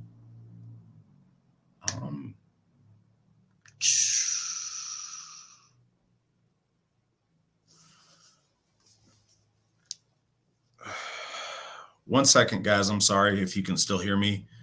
Okay, you guys can hear me. I cannot hear me, and I cannot hear Svan. So hopefully Nick on the back end can help me figure out what's going on. Either way, Josh asks, hello, Gothar. I'd love to ask, have you fellas any thoughts about Galdr practices and frequency, i.e., how they may relate to the idea around healing tones and hertz? So, yes, but I don't know how fleshed out those thoughts are. To me, Galdr is very often about vibration. Vibration is essential to good Galdr, I think, and it definitely affects the world around us. Now, the science of it is something else. It definitely has an effect, and we're speaking those things into existence.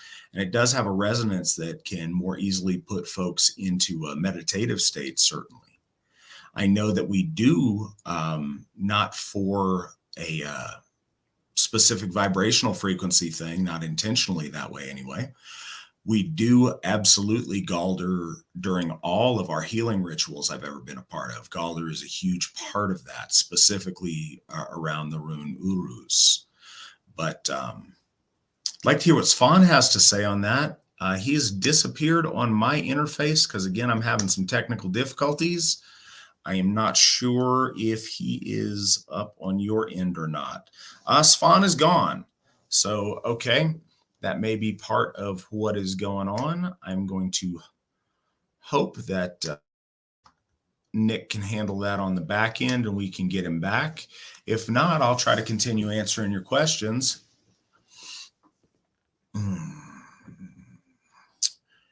What or who is the being we call Odin to you? It's a big question, and I'm trying to think of the best way to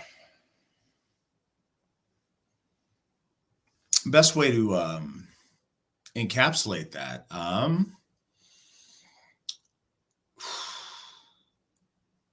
Odin is one of our most regal gods. He is a god that inspires and has been fundamental to AFA success for ever. He's the god we dedicated our first Hoff to, and whose Hoff I very often get to worship at and officiate at. He is a god I look to for approval and for guidance as a leader, and seek to understand better, or to make sure that the things I'm doing are in line with things he would approve of, or things he would be proud of, things he would want for his folk and for his AFA.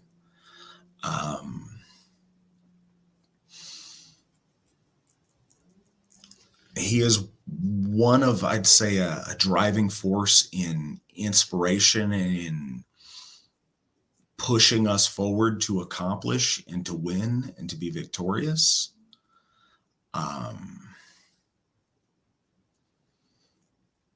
And he is a god that certainly looked over the Asatru Folk Assembly since our very beginning. And that in no way encapsulates all of who Odin is to me, but he's also the god that put his hand on my shoulder at Ostara of 2017. A god that I've engaged in countless ritual to and for and with, and a god that I think that I feel like I've been successful in connecting our folk with Óðinn and connecting Óðinn with our folk in ritual. I hope that I have. I feel like that's one of the best connections I've been able to make, and I'm consistently able to make during ritual. Again, like I say, I don't want to assume too much, but I feel that that's a real thing. It's probably the best I've got on that. How does Odin personally show himself to you in your life? Okay, I suppose it's a little bit of a follow-up of the previous question. I answered some of it, but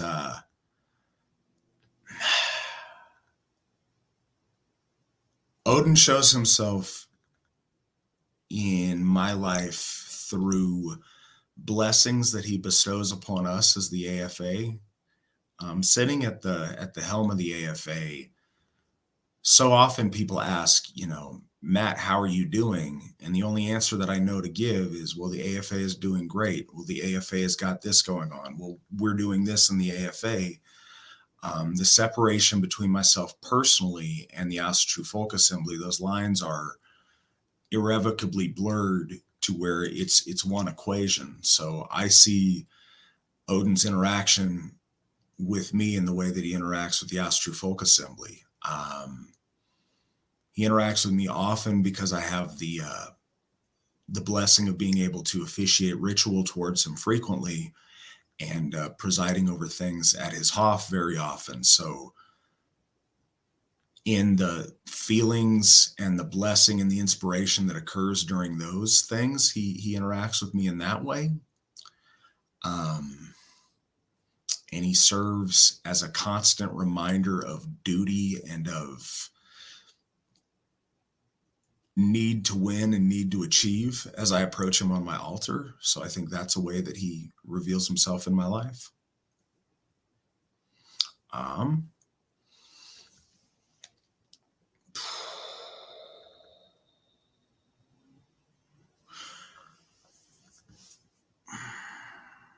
The next question I've got, have you heard about the town in Tennessee National Vanguard's got? They're calling it a town. I can't find any photos. No, I haven't. I'm not sure what the situation is with that. I don't know much about that at all. It's interesting, and I think it's syncretic that so many of us are looking at Tennessee as a special place to establish a future.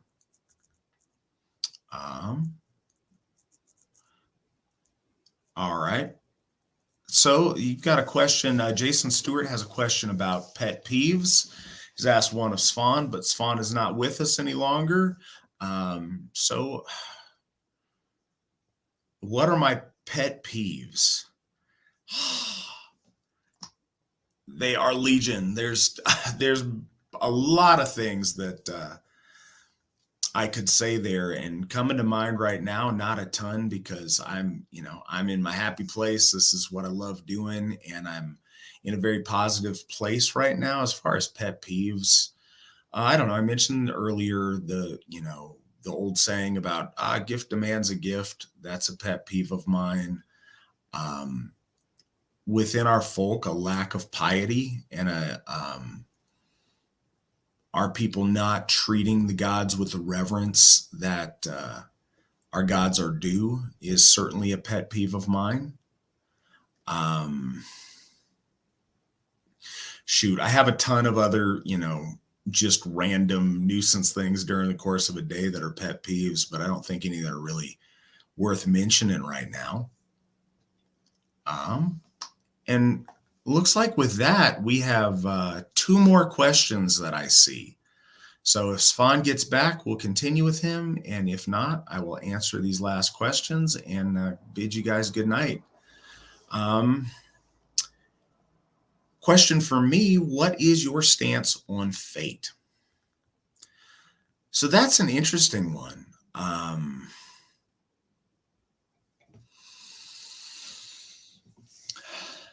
I think there's a very complex interplay that goes on there.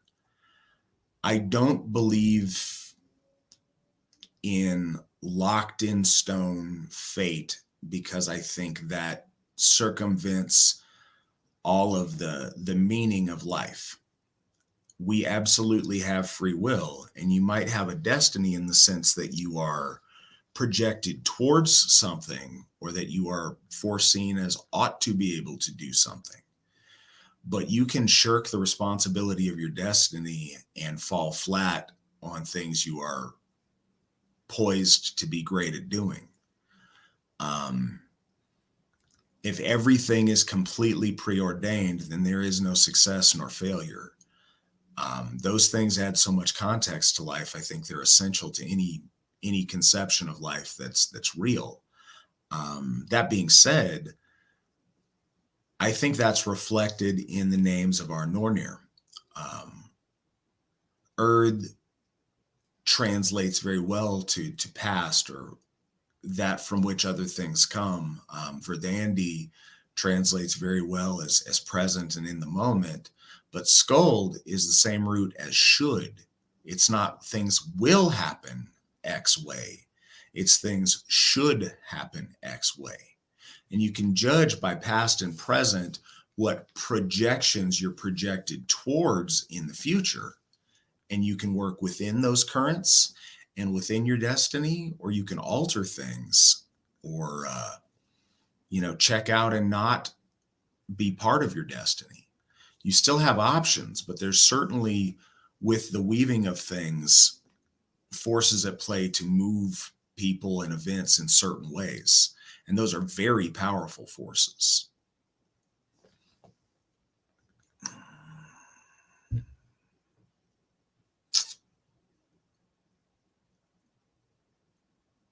All right.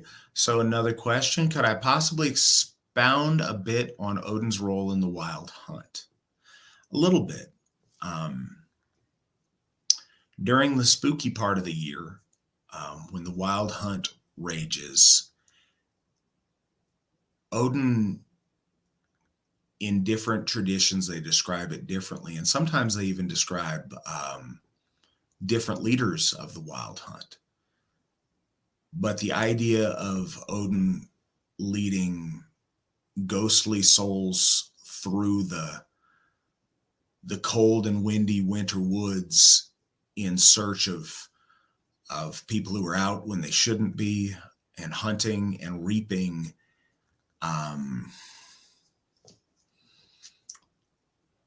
some of that, I think, is a very profound way of expressing that furious energy of Óðinn, that furious raging through the woods and knocking down anything in his way like a powerful wind. That idea that we talked about at the top of the show of an overwhelming frenzy, or an overwhelming inspiration, an overwhelming ecstatic state.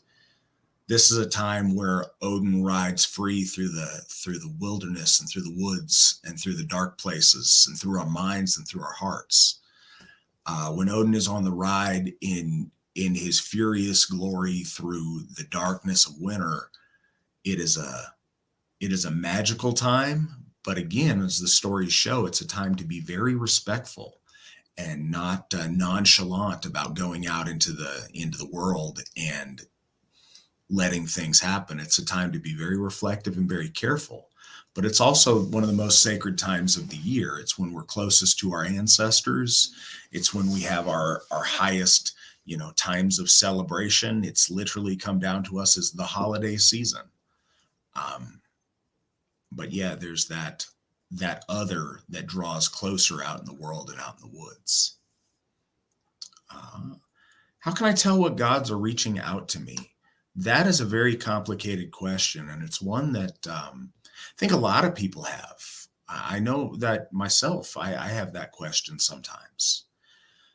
And I don't have any perfect answer for you.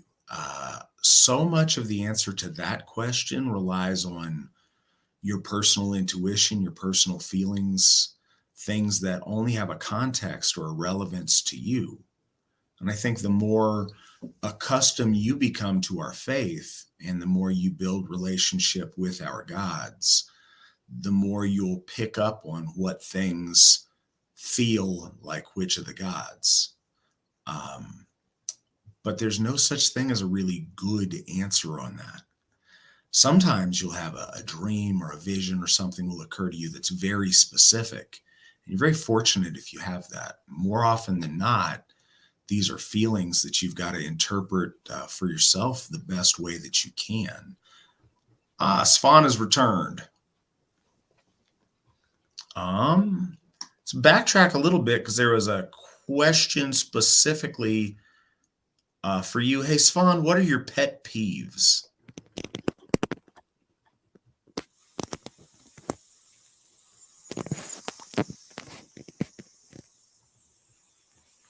Svan, can you? Yes, I can hear you now. Excellent. Worth to be noting too. There's construction on the road near my home and a military base nearby, and they have been tearing down power lines and fiber optic lines and putting them back up at strange times. So I think that might be what's going on. Svan, what are your pet peeves? Ooh, in regards to Asatru or in general? It's a good question. The listener, or I guess watcher, just asked, what are your pet peeves? Oh, I absolutely hate it when someone chews with their mouth open. It bothers me to no end. There you have it. Ragefully inducing so. All right, there you have it. So a question that I got just a second ago that I think you may want to chime in on. We don't have very many questions left. How do you know what gods are reaching out to you?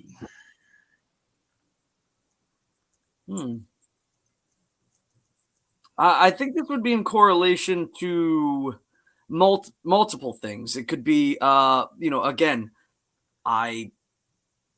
I prayed, I asked, just for something, a sign, perhaps. If there was to be anything in that, and perhaps a series of events, and what would be conceived as coincidence or not, led me to that, and I believe that there was a correlation between that moment with the feathers and with Óðinn. Oftentimes it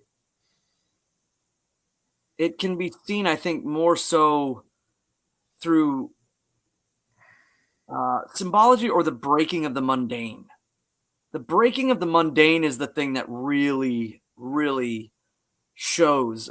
Perhaps if there's a moment in which a thunderstorm or something of that nature, and in a lot of ways too, like a perfect example, praying to Thor for the Midwest to get the second Hoth. When we were looking for Thor's Hoth, it wasn't originally, we weren't looking at the East Coast. So my prayers to Thor was, there was a thunderstorm outside, and I took this opportunity. I said, I just want, if there are folks out in the Midwest that are looking for a temple to give you a godstead, let them be blessed. Please let them be blessed if this is to happen. And it didn't happen there. Instead, it happened right at my feet. I took that as a connection to Thor. I guess assuredness isn't always the case. Sometimes it is a matter of whether or not you have a correlative sense. Sometimes I think that the ancestors speak to us a lot. I think the gods are very busy. And sometimes we have a tendency to give that to the gods, like, oh, the gods are talking to me. Sometimes I think it is our ancestors that are kind of interacting through that well, and their connection to us. So for absolutions, I can't give an answer to that. I think it's more or less something outside of the mundane. And again, it's all really dependent on your observation skills and your ability to see the application of things around you. And again, our perceptions of things. But to give you an absolute as to which god or which Aus or which Ausanya, that's hard to tell. That's why I think it's always best to just give thanks to them all. But if you have something that is deeply correlative and really stands out, I think that's one of the biggest things that will guide you in a direction to understanding. Matt Flavel, do you eat junk food? Yes, I'm disgusting with it. So what I do is if it fits your macros, and that way I calculate all of my carbs, all of my fat, all of my protein. and I keep a running tally. So if I go off the reservation on it, I got a debt that I've got to make up, and it keeps me honest. It works really well for me. It's been working for me. It means that I can eat whatever I want when I want to, but then I have to pay for it in subsequent days to get back to even out the scales. But I absolutely do. I've got a ridiculous sweet tooth, and I eat like a fat dude, has been told when I go on these things. So often I eat for maintenance around the house, that I eat very, very clean. And then when I go on a road trip, or when I travel, or, when I'm celebrating, I go hard. I go hard on the gas station candy and the Pringles and whatever I can get my hands on. And it's gross and offensive to all starving people around the world how much junk that I end up eating on those occasions. But with the counting my macros, again, I keep a record of all of it, and I'm able to zero that out and make sure that in the long term, I'm not getting an overabundance of the wrong kind of calories. So that works really well for me, and it has for a long time. And it works really well psychologically because I don't feel like I'm giving up things that I love. I just have to be moderate about how often that I do that. Jason says last from him, but it's not true because I see another question right below this from him.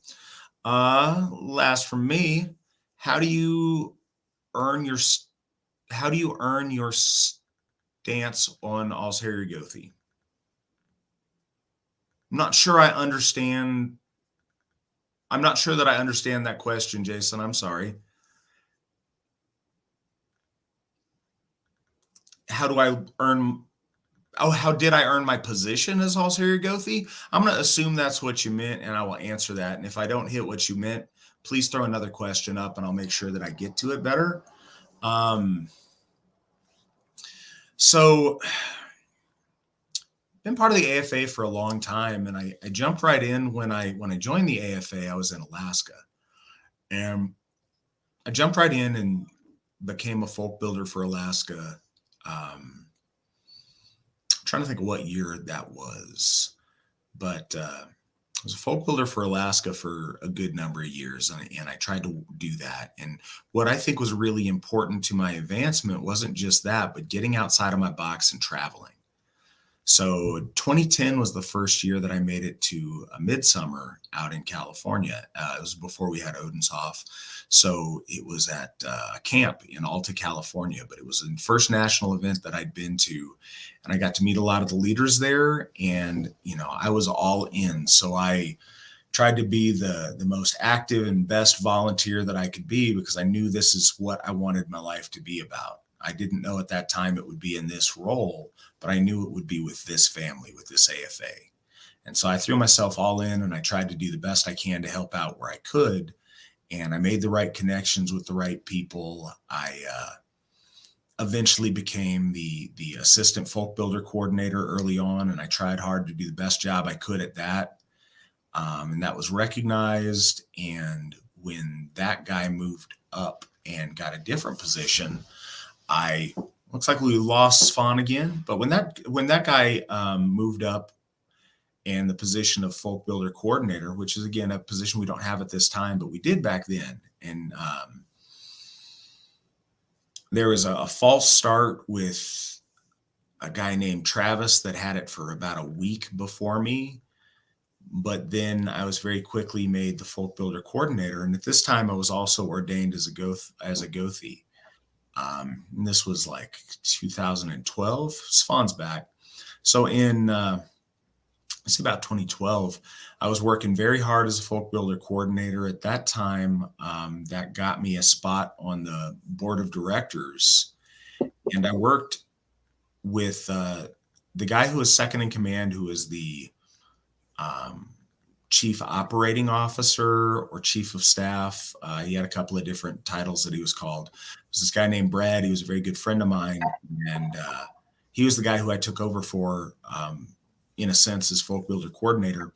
Steve McNally and myself were kind of we worked very closely together in a lot of ways. At that time, I think I was officially number 3 in the church.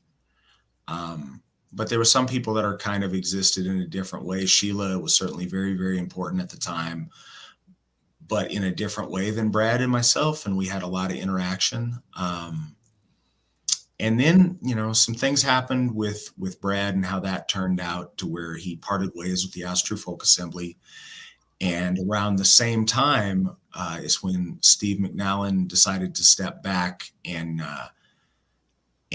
I was the guy at the time that got this amazing opportunity and was blessed to take the lead at that spot. There was a couple of people at that time who were extremely active in making the AFA work. Certainly Sheila was one of them.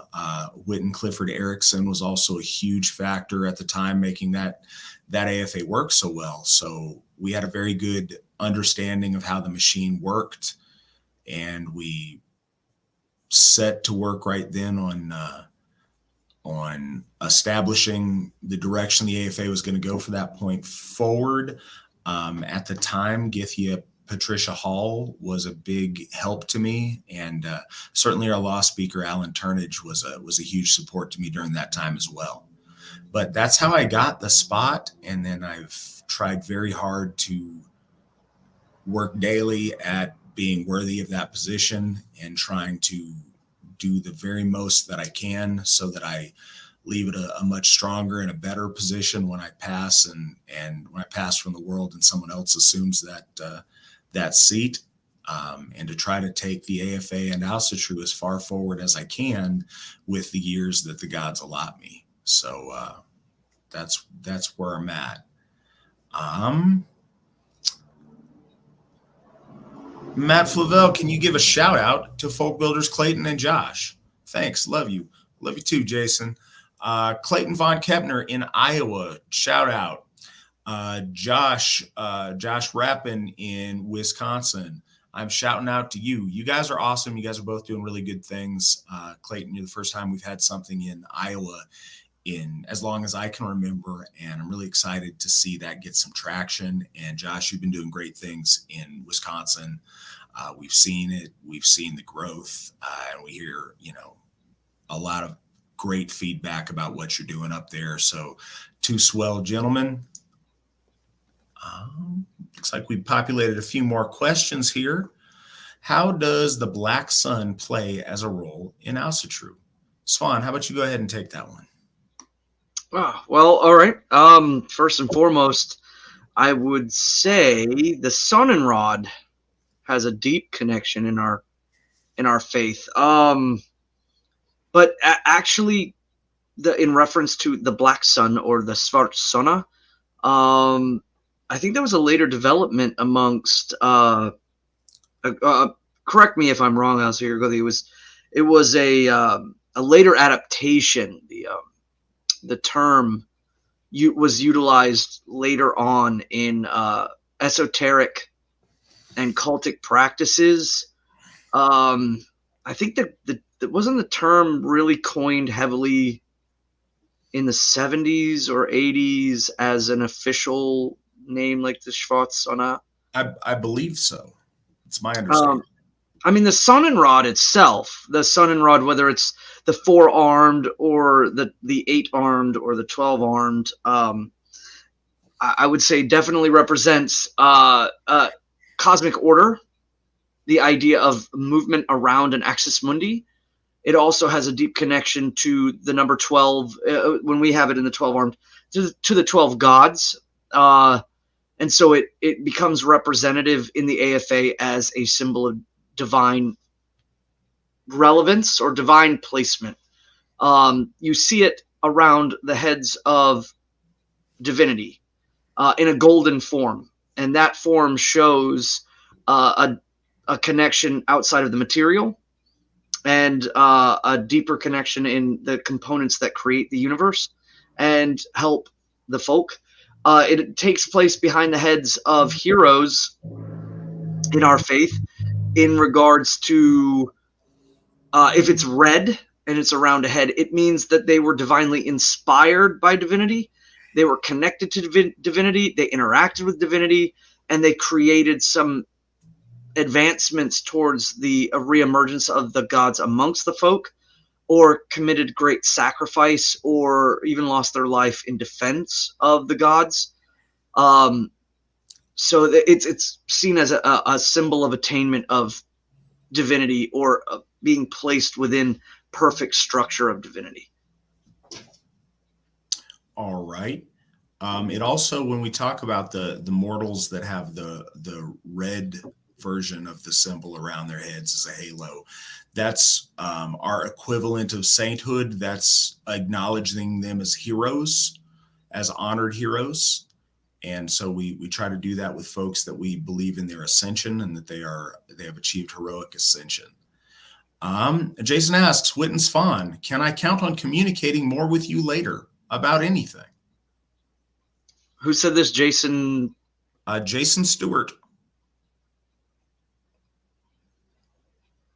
Yes, depending on your contacts, we have what? MeWe here. Nick just threw up your email address. Email. Svan, will you respond to this man's emails?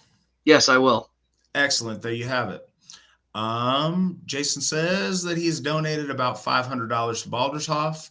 Is this something I will be recognized by? Originally, when this question was asked, it was when we were talking about gods taking notice. And I think that contributing to his Hoff is a good way to honor Balder. And if you are faithfully honoring Balder, you might very well get his notice. And I think that's a really good idea. The other way you could take this, and $500 is our threshold of donations to where you get your name on the donor plaque at Baldur's Hoff. And I'll try to talk to those folks over there to make sure that your name gets up there, because we want to recognize you for that as well. Jaunty Whitman. Hello, gentlemen. I was curious if the concept of evil exists in Asatru from your perspective, or are the attributes associated with evil more aligned to chaos? Yes, and yes. So,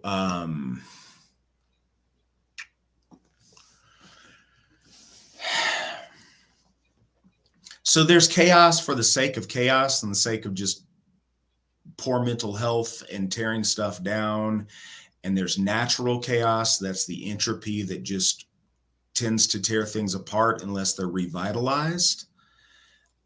Those very primal forces of chaos are the counterbalance to order, in the same way that in perhaps Zoroastrianism or Christianity, good and evil are juxtaposed.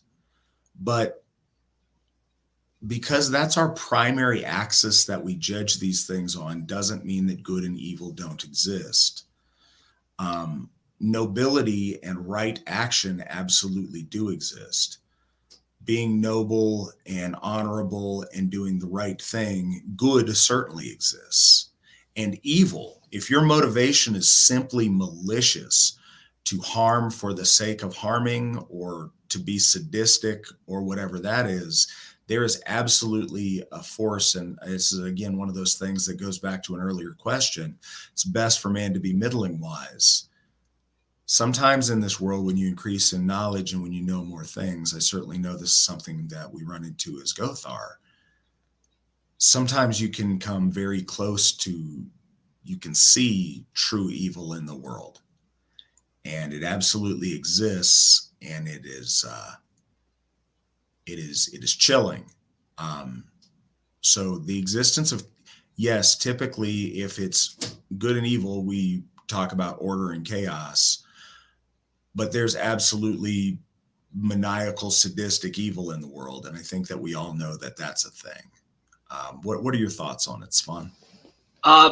First and foremost, evil, the word itself is Germanic.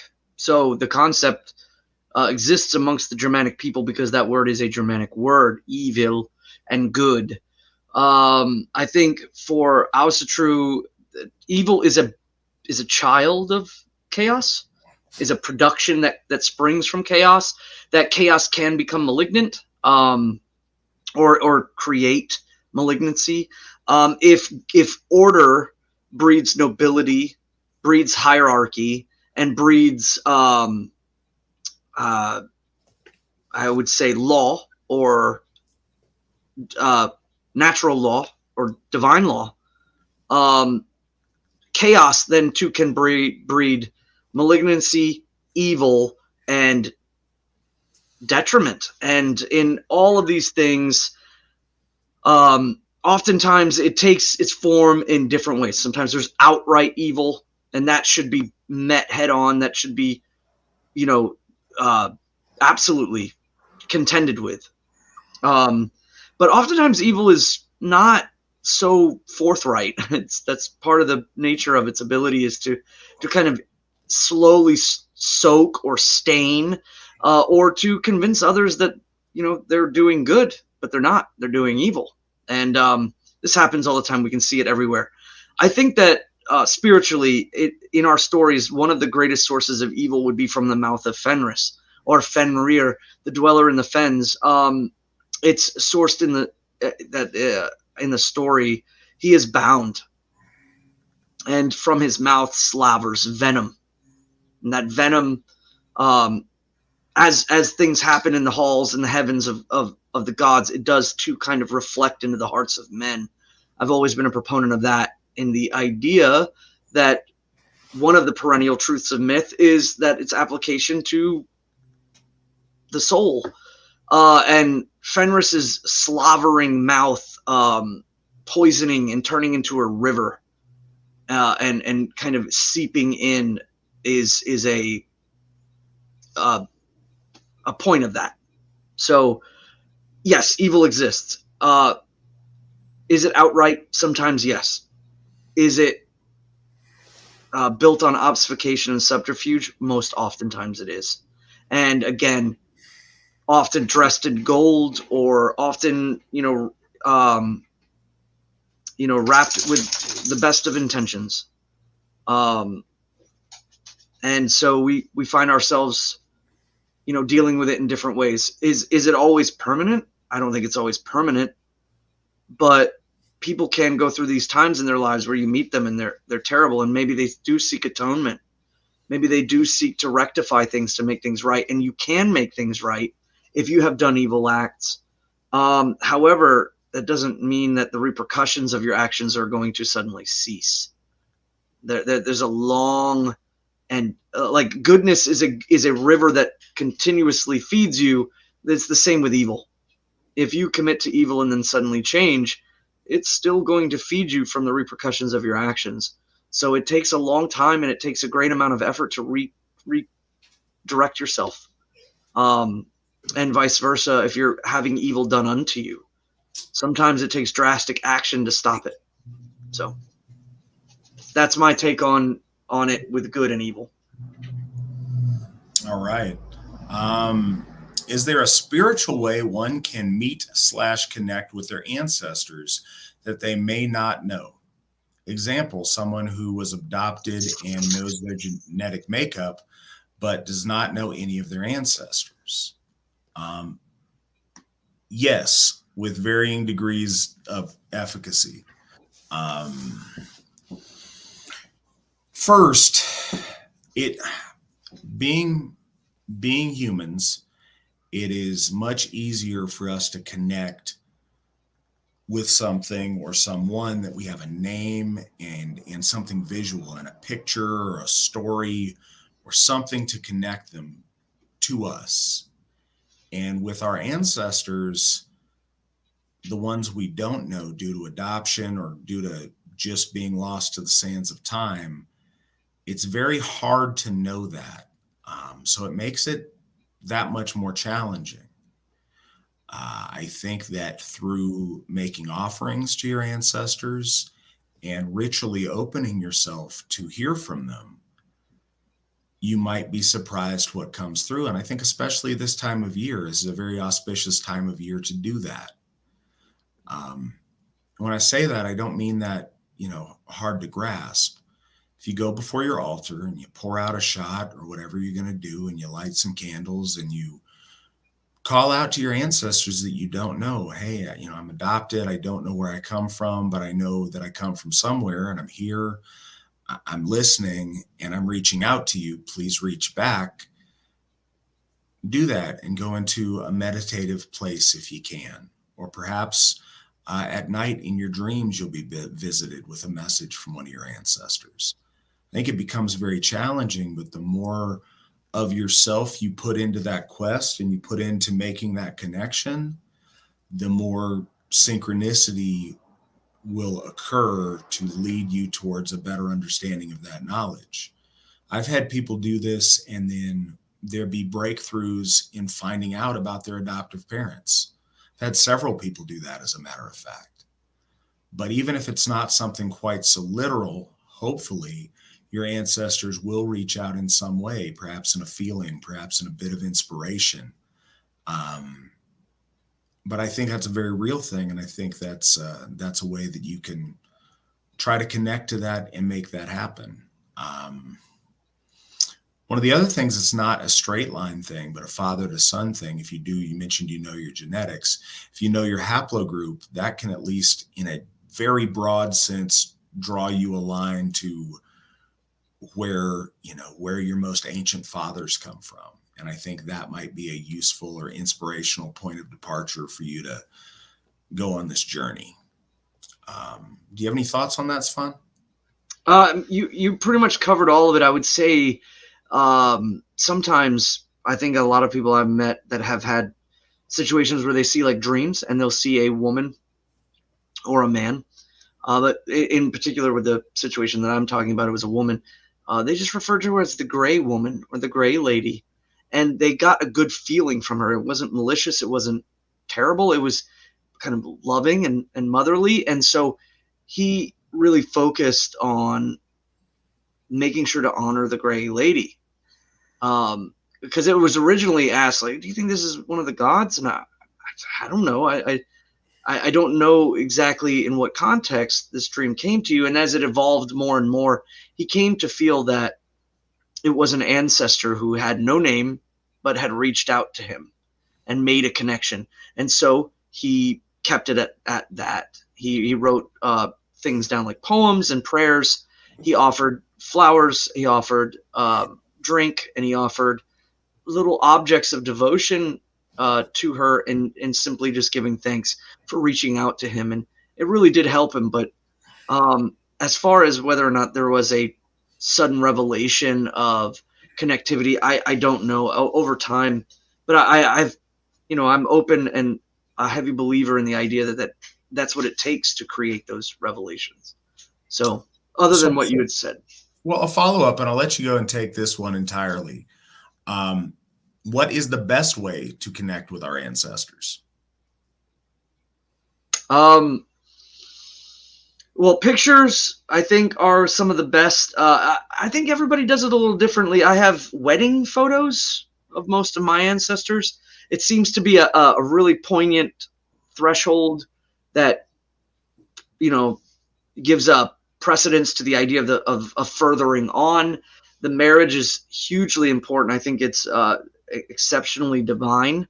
I think when I look at my ancestors and I see them, the husband and the wife, and knowing the children that were springing from them, and that brings out the absolute sacredness of marriage between a man and a woman. And I think that it's absolutely important. And so when I see them, that's the way I do it. But some people have pictures of their ancestors from various times in their lives, or ways that they found them, or it was given to them by other family members. And so, I think pictures are important. I think if you find objects are good too, because they are considered just like God steads. They're steads in which your ancestors can kind of move through. Of course, too, there's urns and physical things like that as well.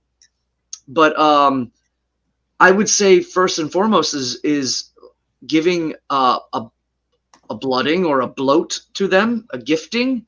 And the way I've always told folks, if they don't understand how that might work, or or don't know fully how to conduct it and say like the way that the church does at the temples and the Hofs is separate yourself from the mundane, focus on the moment, focus on a picture, the object, or whatever you have. Make sure you have a gift, whether it's physical or it could be writing or it could just be the gift of devotion of time. Start small and work your way up as you see fit, but separate from the mundane, deeply and wholeheartedly focus on the moment. Relent yourself. Get out of the I'm talking to a picture. That stuff needs to leave. You are not talking to a picture. You're talking to a doorway, a window, a seat in which you can move through. And once you relent that and let it go and just pour it out, and whatever happens between you and your ancestors is between you and your ancestors. But speak as it must be spoken, speak honestly, speak truthfully, speak meaningfully. And then once you're done, present the gift. Let the gift stand, and then I usually, whenever I do something like this, I let a sunrise happen between the gift and my giving away of the gift. I know at the temples and things like that, when we do anointments and we do the aspergements, oftentimes we give the mead right away. But when I give to my ancestors, I let it sit sometimes. So I will give, like, perfect example is I will give a cup of coffee, some tobacco, because I'm speaking of a specific ancestor. I give cigarettes, and I give sometimes drawings, little doodles or sketches and things like that, and I fold them up and I leave them there, and then I say thanks and I leave the area, or I'll leave and kind of go do other things. I bring them with me from that space, and then in the morning, or at least one sunrise has passed, I take those things and I usually go out into my backyard, and I have a hole already pre-dug, and I'll place them in there and I cover them up with soil. I pour the coffee out. I place the cigarette into the ground. I place the papers into the ground. I cover it in the soil. Sometimes I'll burn them in a fire. But yes, I usually, after having my piece of saying what I believe wholly and fully, and I leave a gift, I wait one sunrise, and then I reverently put the gift to its death, or that its soul is already left and been given. So that's one of the best ways, I think, to start building an understanding of how our gift cycles work, and the symbology of that. When something is given, it dies, and it is no longer yours. It is theirs.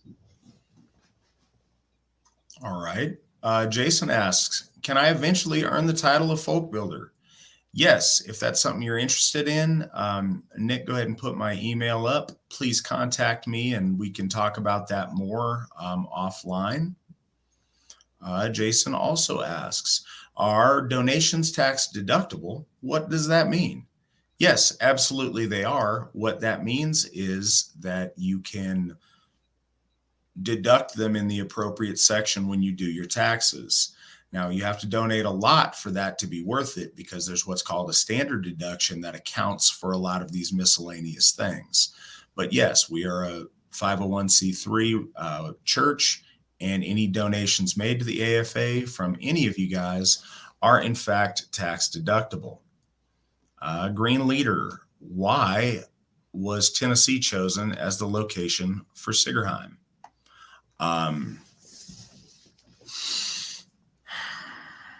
A number of things. Looking behind the scenes at our membership map, it's a very central location to a lot of different hubs of membership. The South in general has produced some of our very best members, some of our most active Gothar, and is home for a lot of the people that wanted to pioneer the project. It's the ancestral home of a lot of people who want to be part of the project. There's something very special about that part of the country culturally, as far as the interplay of different root populations that settled there, that makes it a really special place. It's also beautiful. The political climate is pretty good there. There's no way of forecasting that long into the future, but it's pretty good there. It puts us in a central location when leadership needs to travel to other Hoffs and other areas for things. It centralizes that really well. There's a lot of, good and positive American traditions that are associated with that part of the South and the South in general. The land prices are relatively good there. The population density is pretty good there. The income tax situation is nice there. A lot of good things are advantageous about Tennessee. And honestly, when praying and meditating on it, Tennessee stands out as a fine place that we'd like to build our future. So that may not be the best answers, but those are the answers we got. Brendan asks, any advice for new believers who are facing discrimination after turning to the old ways and our gods? What are your thoughts, Svan? Yeah, if you're talking about, I presume you're talking about family. And when we talk a lot, because I think a lot of people in Asatru have crossed that chasm and they face some things. I think one thing that you should really do is make sure you look at yourself first. Make sure you're not doing something that would be perceived as worth criticizing. Because remember, if you do no wrong, you should not fear these opinions. So the first part of that is a reflection upon yourself. Make sure that you're presenting yourself well. Make sure you're presenting yourself with your health improvement, your mental state. Seek betterment in yourself. And if you're doing that, there's very little criticism that first can stand in a house well built. So check your house. Make sure your body, make sure your mind are right, and that will first give you what you need in order to stand on this. Then, understanding wisdom is about understanding the possibilities of the way people applicate things they know and things they don't know. And so meting out forgiveness. If you got a 90-year-old grandmother who just doesn't understand what you're doing, I'm not saying you run into her room and yell out Odin and try to kick her or something. That's ridiculous. that's ridiculous. You should just understand that she may not ever be able to applicate these things. But if you're talking about people who are being malicious towards you, so that's kind of the two betweens is you and making sure you're not, painting your face and being ridiculous and running around, giving these people ability to criticize you. And you are also accepting of the understanding of certain parameters that people might not fully understand. Somewhere in the middle, you've got the people that are being malicious at you. And I think that it is absolutely noteworthy that you don't allow this. I think that you should try to explain yourself. Once you do explain yourself, the only time you should ever re-explain yourself is if there's a new development in your faith and processes. Other than that, say your word, say your piece, and stand on it and have no more of it. And if they continue to press it, this is a sign. This is something that you need to realize that the value of what they place in your life. If they're a family, they will always be your family. But let them know you're driving a wedge that I don't want you to drive, but you're doing it. Be very clear, be very open, be very honest. There's no wrong in that. And if they continue to do so, then the fault is on them, not on you. And you should, again, it's the same way. You're keeping your self open to the gods. You're keeping yourself open to your ancestors. You're keeping yourself open to those around you. So if you're receiving ridicule on it. The other thing is at a certain point, too, when you're worshiping the gods of Marvel, why let that control you? Why give that any emotional real estate in yourself? And you should be aware of that. And at that point, you can simply state, you don't know what you're talking about. I'm done with this, and leave it at that. It's very hard when you're dealing with family and you're dealing with the love that you have for a person, and they're ridiculing you for your beliefs. My mother's Icelandic, so she kind of understood, but my brother was a born-again Christian. I'll say that much. At the time when I took up the faith of the gods and my people, I still remain, but he was going through this time, and we had a knockdown, drag out kind of fight that we never actually ever mended. But I held true and honest to what I was believing. I'm still here. I'm still doing what I believe in, and I have no reason to expound on it. So if there's ever a moment where we could rebridge and rebuild, or if he apologized, I would readily accept it and love him. I still love him, actually, but I would rekindle that. But if that doesn't happen, at least I know throughout the entire thing, I was absolutely honest, absolutely true, and I never ever deflected into any sort of like maliciousness or backwards thinking. And I think I proved myself to my ancestors, or at least if the gods are watching, I proved myself to them in the way that I saw fit for that whole situation. So that's my bit on that. Yeah, don't run in, yell Odin, and kick grandma. That's sound advice to refrain from doing that. Last real question: is your position in the AFA your full-time job? If not, are you comfortable sharing what it is? Yes, the my position as Alsherjargothi is my full-time job. It's literally the first thing I do when I get up and the last thing I do before I go to bed, and at all times in between.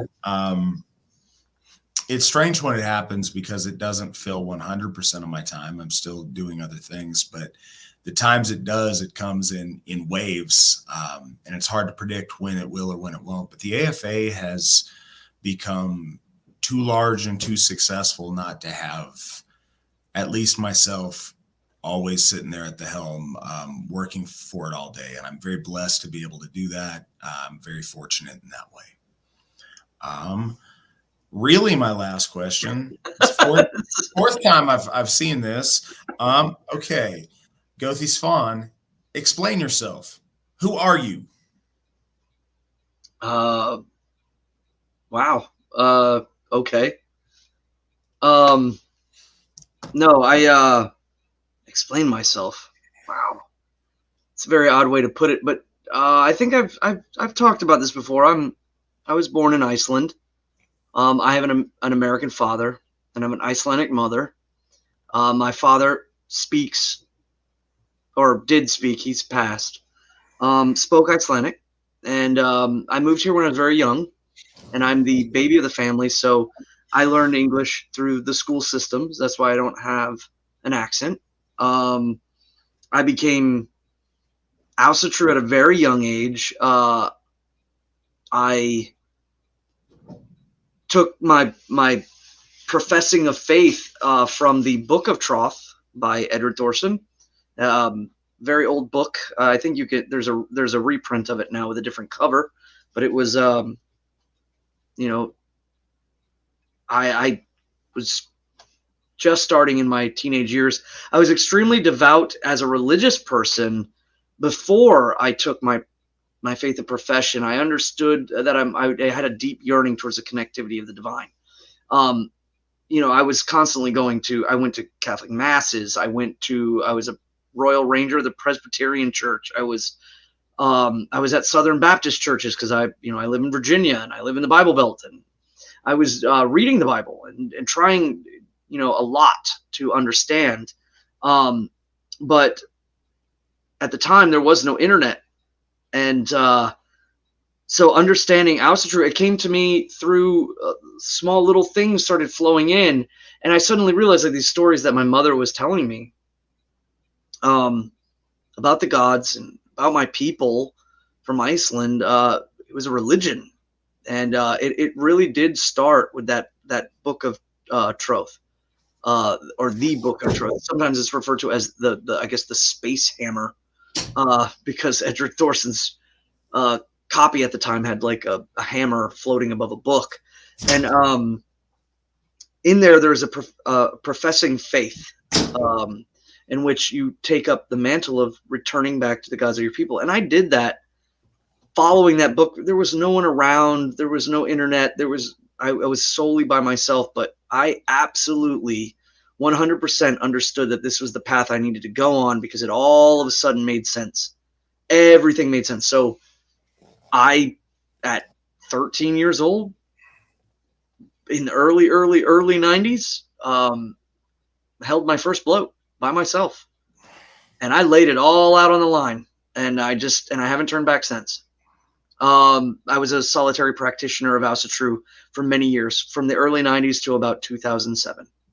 And when I got back, I had no idea about, I guess the formulation of what would be the polar sense of,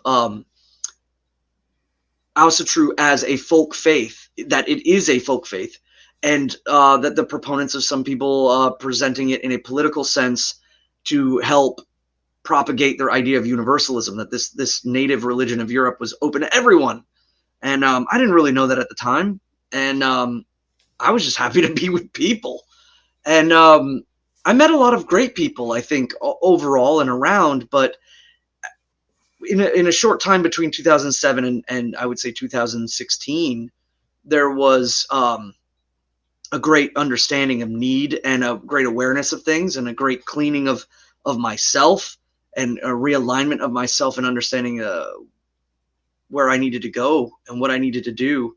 And so it came, I think, 2016. I went to a Winter Nights. I had been to that location numerous times under like unaffiliated events, where nobody was particularly affirmed as the organizer. And so I had been there before, so I wasn't, it was almost like it was weird that was already woven before I stepped onto that. And I went there and was very quiet, and I tried to sit back and listen, and I was very open about where I had come from, and some of the experiences I had in Asatru, both solitary and beforehand, with everyone. And I heard Alsherjargothi speak, and at that moment it hit me, like I was in the exact right place I needed to be. And I had another overwhelmingly divine experience there, and I rushed back, and I told my wife, and she supported me, and absolutely now she's deeply involved. She shows up to events. We bring the kids. I've raised my children. I believe my son was 2 when I joined the AFA, and now he's 10, and that's my eldest. And all the other little ones, I mean, they don't know of any life out. They don't know of Asatru without temples. They don't know what it was like beforehand. And so it's been a beautiful thing. It's been a great process. And I mean, there's a lot more. I did time in the military. I was in the infantry in the Marine Corps. I was a 3-3 Marine in Hawaii, but I ended up going all over the world, and I,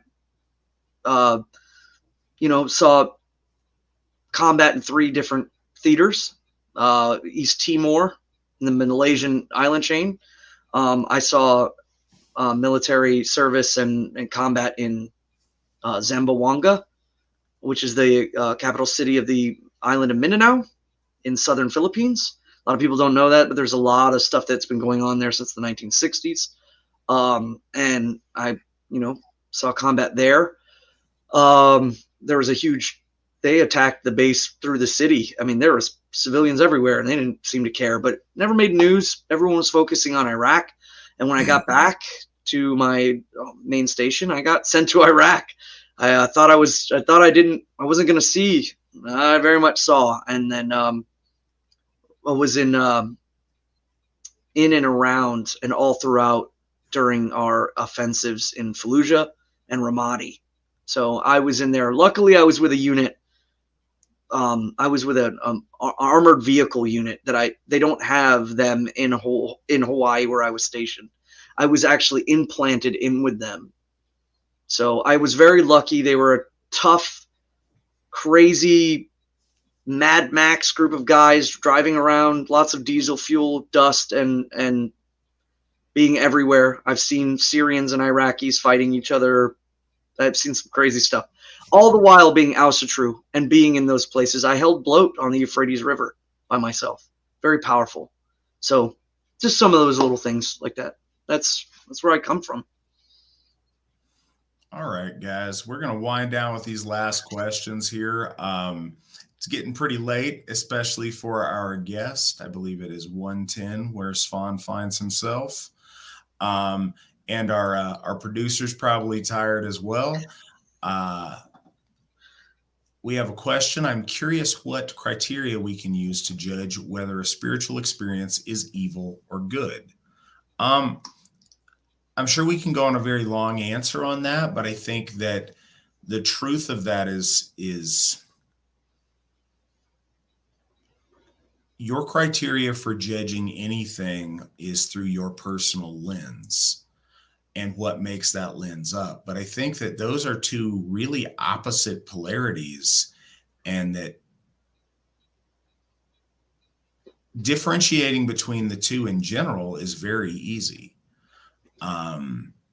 There could be something, more sinister or more murky to the experience, but a lot of that is going to come down to your perception and how you feel during that point of revelation. All of the context we could provide for that are based upon your experiences, your touchstones, things that add your context. Context is key, and you own all of the context on that. So it's very hard to give you a good answer on that, other than you need to trust your intuition. You need to take each new experience and compare and contrast it with lessons that you've learned in your past experiences, and do your best to forge your path forward. Do you have anything to add on that, Svan? Yeah, I was looking for that question. You said it was the perception of connecting with the divine, whether it was good or evil? No, it was, I'm curious, what criteria can we use to judge whether a spiritual experience is evil or good? Ooh. Well, I mean, I think first and foremost, anybody that would negotiate the reception of good and evil, and then there's wisdom further in that application. I mean, obviously, blatant evil and blatant goodness have that upfront sense about it. To be struck in a malicious sense might very well give you all the indicators you need. However, sometimes, people do good things with bad intentions behind them. And likely, too, some people give you scathing advice that hurts your feelings at the moment, but they're actually doing good.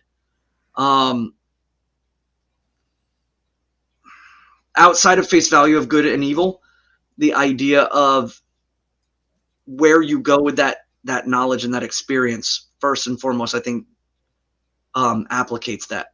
I have had a series of, I've had an event where I felt like something happened and I read it as being bad, but it ended up later, to my full awareness of the situation, to be good. That takes a lot of effort, wisdom, and patience. I think the idea of taking things as they come and then having the wisdom and patience to continue to observe them, try to expound your understanding of them. So I would also say like that's the benefit of taking something that seems good and being just simply thankful, but not being overly, oh, that's so much. This is so good. Just throwing yourself into it, just emotionally diving in. Thank you. And then you wait, you see if these gifts are to bribe you into a direction. That happened to me as well. Like, someone was being very kind to me, but their intention was to drive me away from the AFA. That took a little bit of time to see. And when I saw it, the idea was, okay, no more. I respectfully and cleanly cut it off. I said, from here on out, we won't be doing this anymore. I'm going to go because what I feel is good for me is not what you're trying to ultimately attain. So that takes that wisdom to realize that. So I would say the best thing is patience. Never over extend yourself in emotions, good or bad. If somebody strikes you, do not rage immediately. I don't think that's wise. Especially any fighter, any trained fighter will tell you, if they can get you to rage, you're going to mess up. So hold your bearings. That's a really important point. We want to always act and never react. We take in the situation, we take in what we have, we think about it calmly and soberly, and then we initiate an action. I see a little bit more over on the side that your question seems to be more a kind of a demonology question of when evil forces try to trick you as presenting themselves as good. And I think that patience bears out well should that scenario arise too. Take flattery and things and be appreciative of it, but reflect on it. If you have something that, in your primal brain that tingles with warning signs, heed those, be aware of those. Seek counsel with people that you trust. Seek counsel with the Gothar. Seek counsel with the gods and your ancestors and see if those things ring true. Like Svan said, don't immediately jump into action based upon one of these experiences. Give it some time to ruminate and play out so you can see the dimension to it. Thorbjorn, hail. Vedic religion and Neoplatonists present an advanced manifestation of Indo-European religion that illuminated the monotheistic nature of the universe in the One. Will Asatru follow this path? No. So that's the simple answer. The longer answer is no, we're polytheists. Poly means many, many gods, polytheism. It's difficult to me that so many people in the circles that you mention can't reconcile that or are drawn to a form of monotheism when it's not necessary, and it takes away the beauty and the personality that comes in relationships with many gods. When they're all just manifestation of this one like super duper god, developing relationships with any of our gods becomes rather pointless. And no, we have no desire to do that. The benefits of and the just richness of polytheism is beautiful in and of itself. And I see no reason for us to do that. And when you do that, you become de facto a universalist. And our faith is not a universalist one. It's a faith for us and for our folk. Do you have anything to add on that, Svan? Yeah, I've seen a lot of this too, and I see it kind of happen with like Shaivism and the idea of like a hyper focus and all the other multiplicities of powers of the gods and of the universe are just aspects or projections or there's like an incarnation after an incarnation after an incarnation, but they're all linked.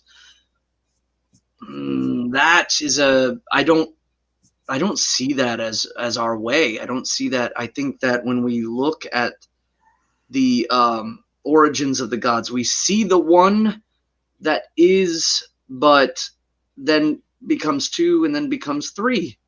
We see this divergence into multiplicity, which is very important because from single source, all things take to spectrum. So the necessity to see, okay, well, I'm going to worship the light before it's split by the prism. But it is the prism that shows the multiplicity. And so it allows you to focus on the variant levels. There's not just one level of your life. There's not just one level of an ecosystem. There's not just one power. Those powers are separated for us to see, but interact.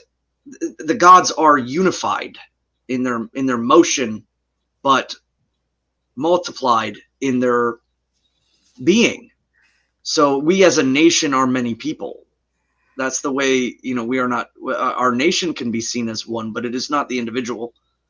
And we can honor perhaps the nation. If I was to say one thing that we would honor, it would be the totality of weird or Orlog, the eternal moving, because these things are even interacted with by Óðinn. Óðinn interacts with this. He hangs himself upon the Axis Mundi. He drinks from the well. These over-pervading things are huge and seem like a oneness, but I would not say that this oneness is willful. I think it's the pool in which the ripples are moving in.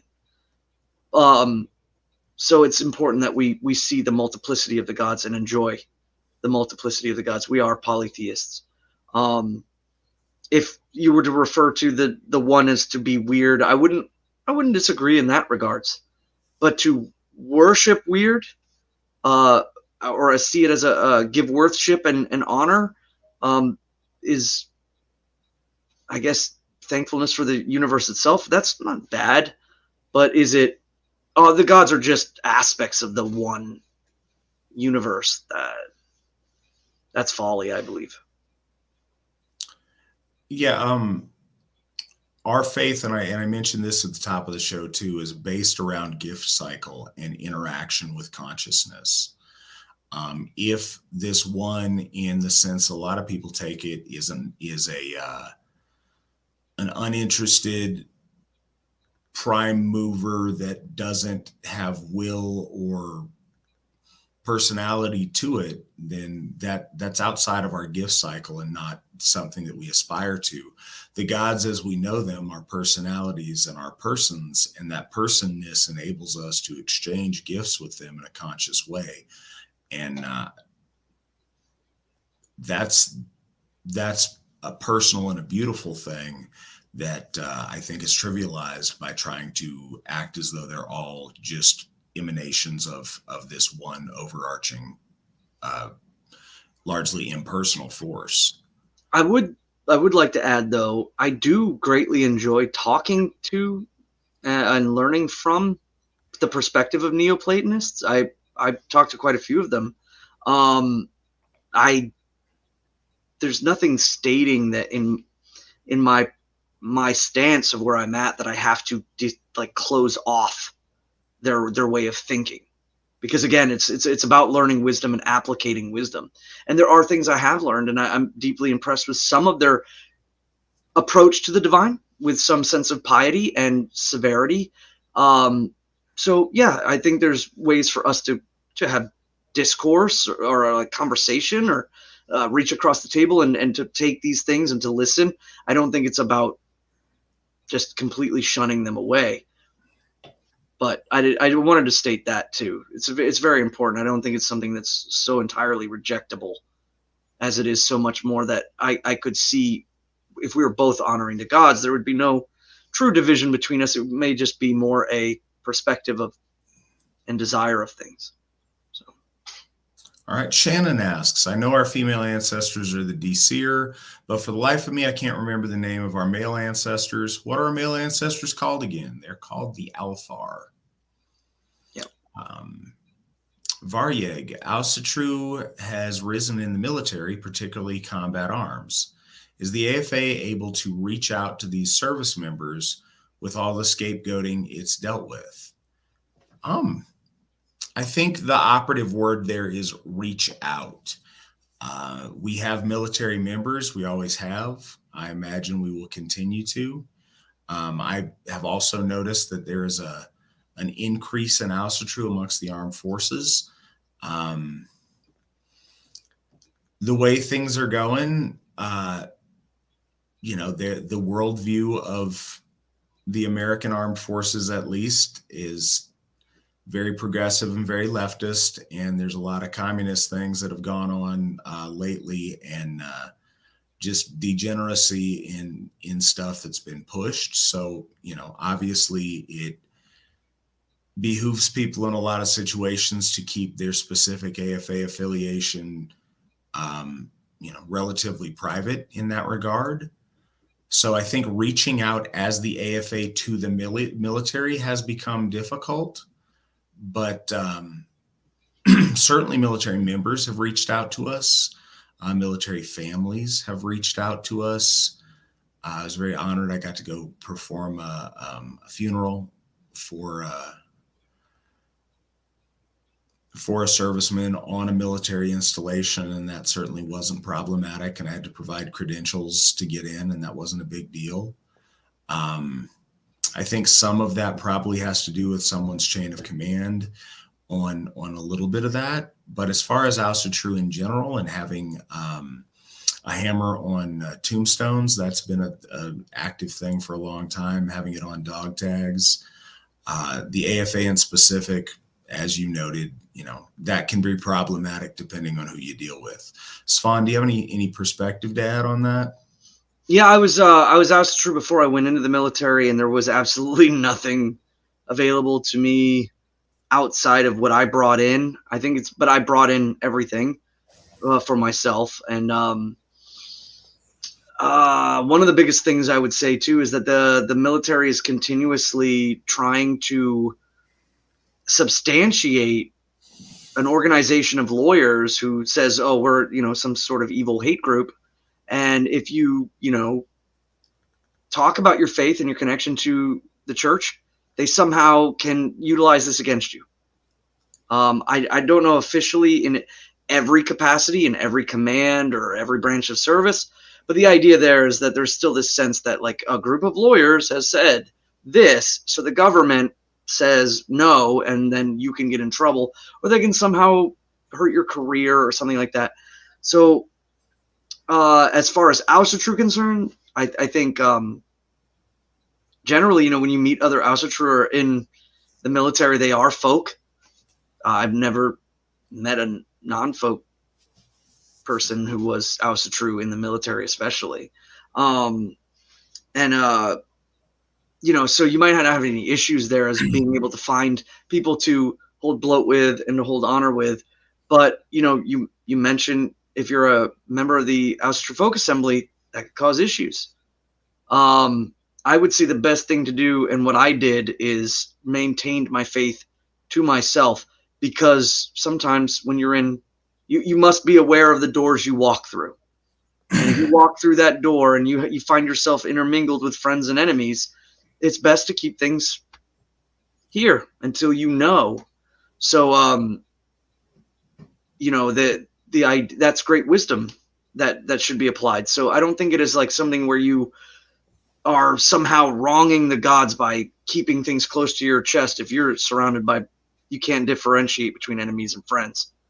Keep to yourself, honor your gods, go to national events when you can, go to temples when you can, go to the Hofs when you can, meet with other people, reach out to folk builders, but you don't have to tell everyone, because again, there are enemies out there that will gladly use it against you, all based on, some non-profit organization or non-government organization that wants to say what it wants to say. And for some reason they keep meriting it, and without absolutely knowing anything. So, and then bide your time. I was in for, one term, and then I did another term in the reserves. And by that time, I think being sound in my faith, I had no real inclinations to, seek that. I did everything overseas on my own. And whenever anybody asked, I just said I was following it was easy for me to say, like, I'm from Iceland and I'm following the ways of my people. And somehow they're in their mind that has more credence. But I think anybody should be able to say, this is my faith. I'm just honoring my faith, and then just leave it at that, So after several last questions, Jason asks, can either of you personally differentiate from pagan, heathen, and Asatru? Yeah, so we're Asatru. That's what we do. That's what we practice. It's very important Branding is very important. All of those words, technically by dictionary definition, fit stuff that we do to one degree or another. But Asatru is specifically us. It's what we do.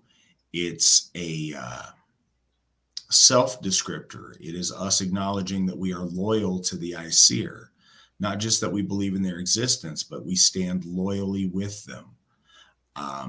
Heathen is a word that other people use to describe those people in the heath that practice their backwards religion.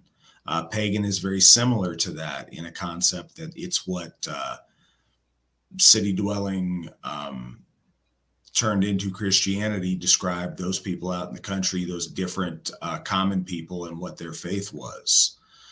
Asatru is ours. We own it. We celebrate it. I don't like to use any of those other words because it causes confusion. It makes people ask questions like you're asking right now with that confusion. People who describe themselves as pagan are very often extremely far left degenerates that we don't want any association with. Folks that call themselves heathen, it's a much more of a grab bag. That used to be much more of a common thing for people who share our worldview to call themselves that. Anymore, it tends to be folk that don't want to join something organized. It's very often folk that you can't count on what that word means to them might mean something very different to you. It seems regionally more common in the center of the country.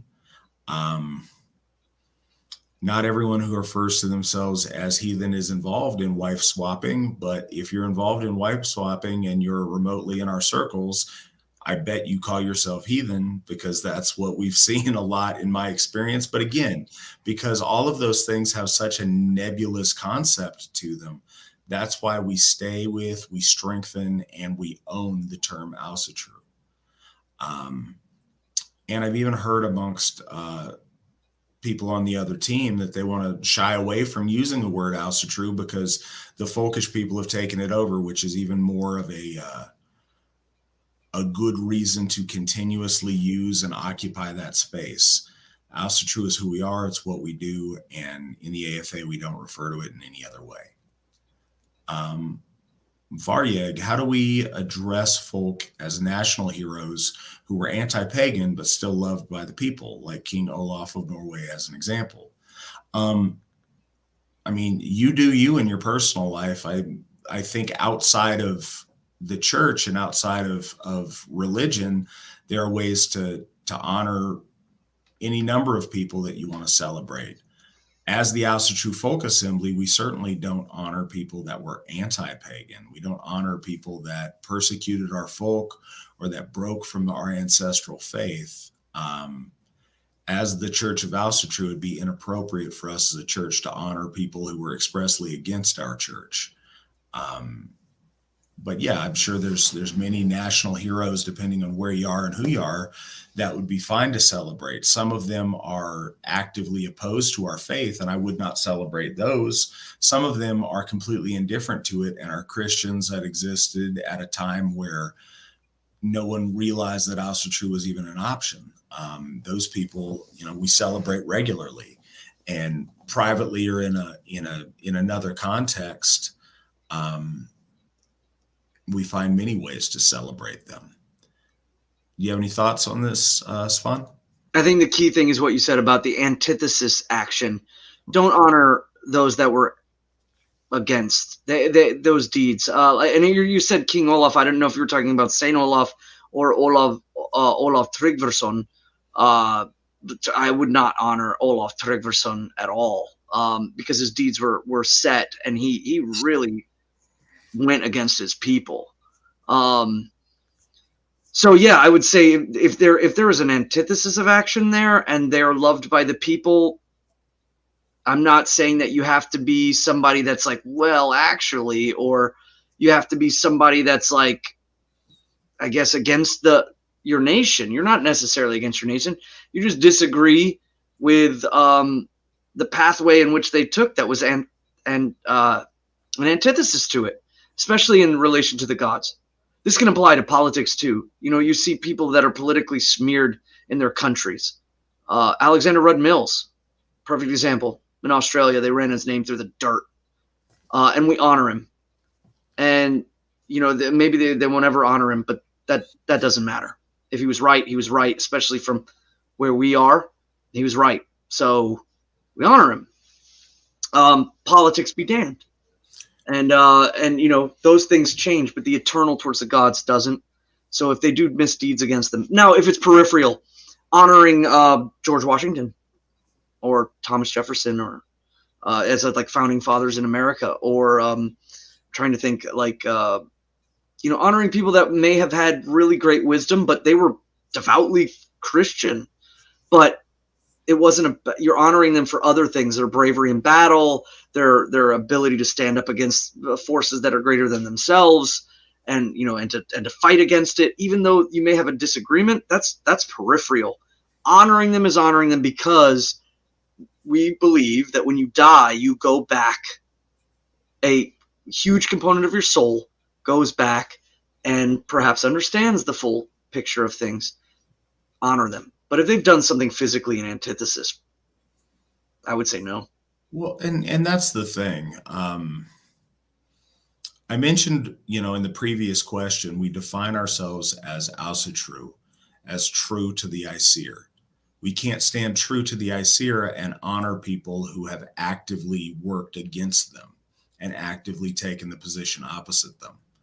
That's not loyalty, and that's not what loyalty is. Now, your example over on the side, you mentioned people like Stonewall Jackson. Yes, every hero of the Civil War is by default not Asatru, but they also weren't defining themselves by oppressing people who were Asatru or by how they denounced Asatru and embraced Christianity. They were Christians from a long line of Christians that were in a completely Christian context and had no other point of reference for their spirituality. And, you know, as a matter of fact, many of the great Confederate heroes, tons of our members honor on a personal level and hold in great regard, myself included. So, yeah, I think that's the differentiation that we both talked about. If they're actively, you know, known for their, well, okay, so it's the reason that I don't honor Leif Erikson. He's a first generation reject our gods and embrace Christianity Viking. I can't support that. He's a traitor. He's a turncoat on the gods of his folk, and I won't honor that at all. So there. All right. This is the final one because we cut it off. But my final, really last question is Asatru political? Are modern politics destroying modern America?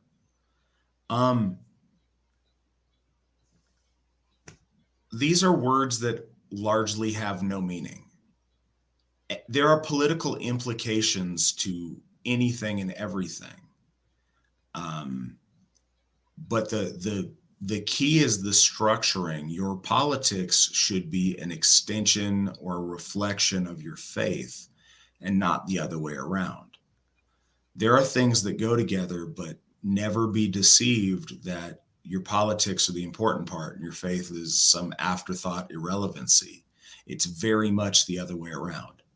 Politics are temporary and they're situational. Your faith is eternal. Your politics today are not the politics of 100 years ago and won't be the politics of 100 years from now, but Asatru is eternal. So certainly your Asatru should affect your politics, should affect how you engage in the political world. It should inform those decisions. And please don't get confused. There's many things that are overly political, and many of us have all kind of ideas about whether there's political solutions to certain problems that we face. But the fundamental is that, you know, your faith should inform those decisions just like they inform the decisions in any other aspect of your life. Now, are politics destroying modern America?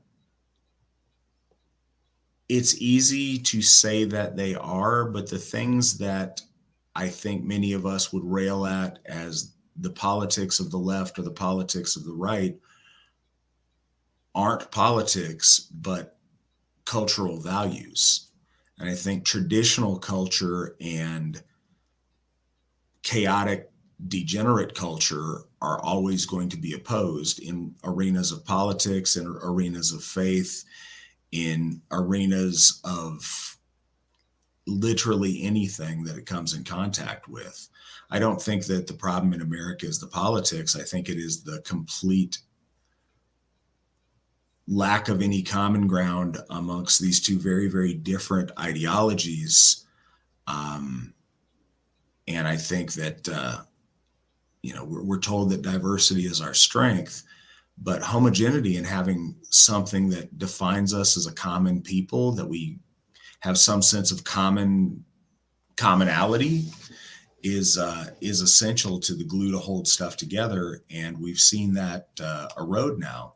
We have very little in common with a lot of our neighbors. We find most people in most regions of the country, no matter where they are, in completely mixed up communities to where there's not a common ethnicity, there's not a common faith, there's not a common value system or a common cultural understanding. And I think that lack of commonality is more the problem. I think that the distance in the politics is a reflection of that.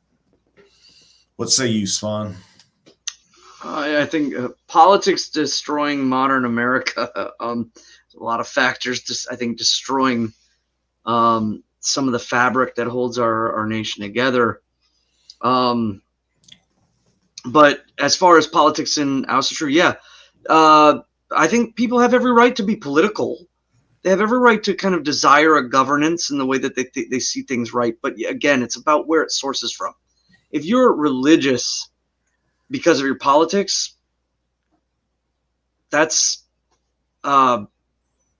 backwards. That's really, really backwards. Your spiritual sense, the wellness of you, and the way that you see the world around you, your politics will then kind of reflect out from there. And I'm talking about real application. Some people, you'll see them, they want to be edgy.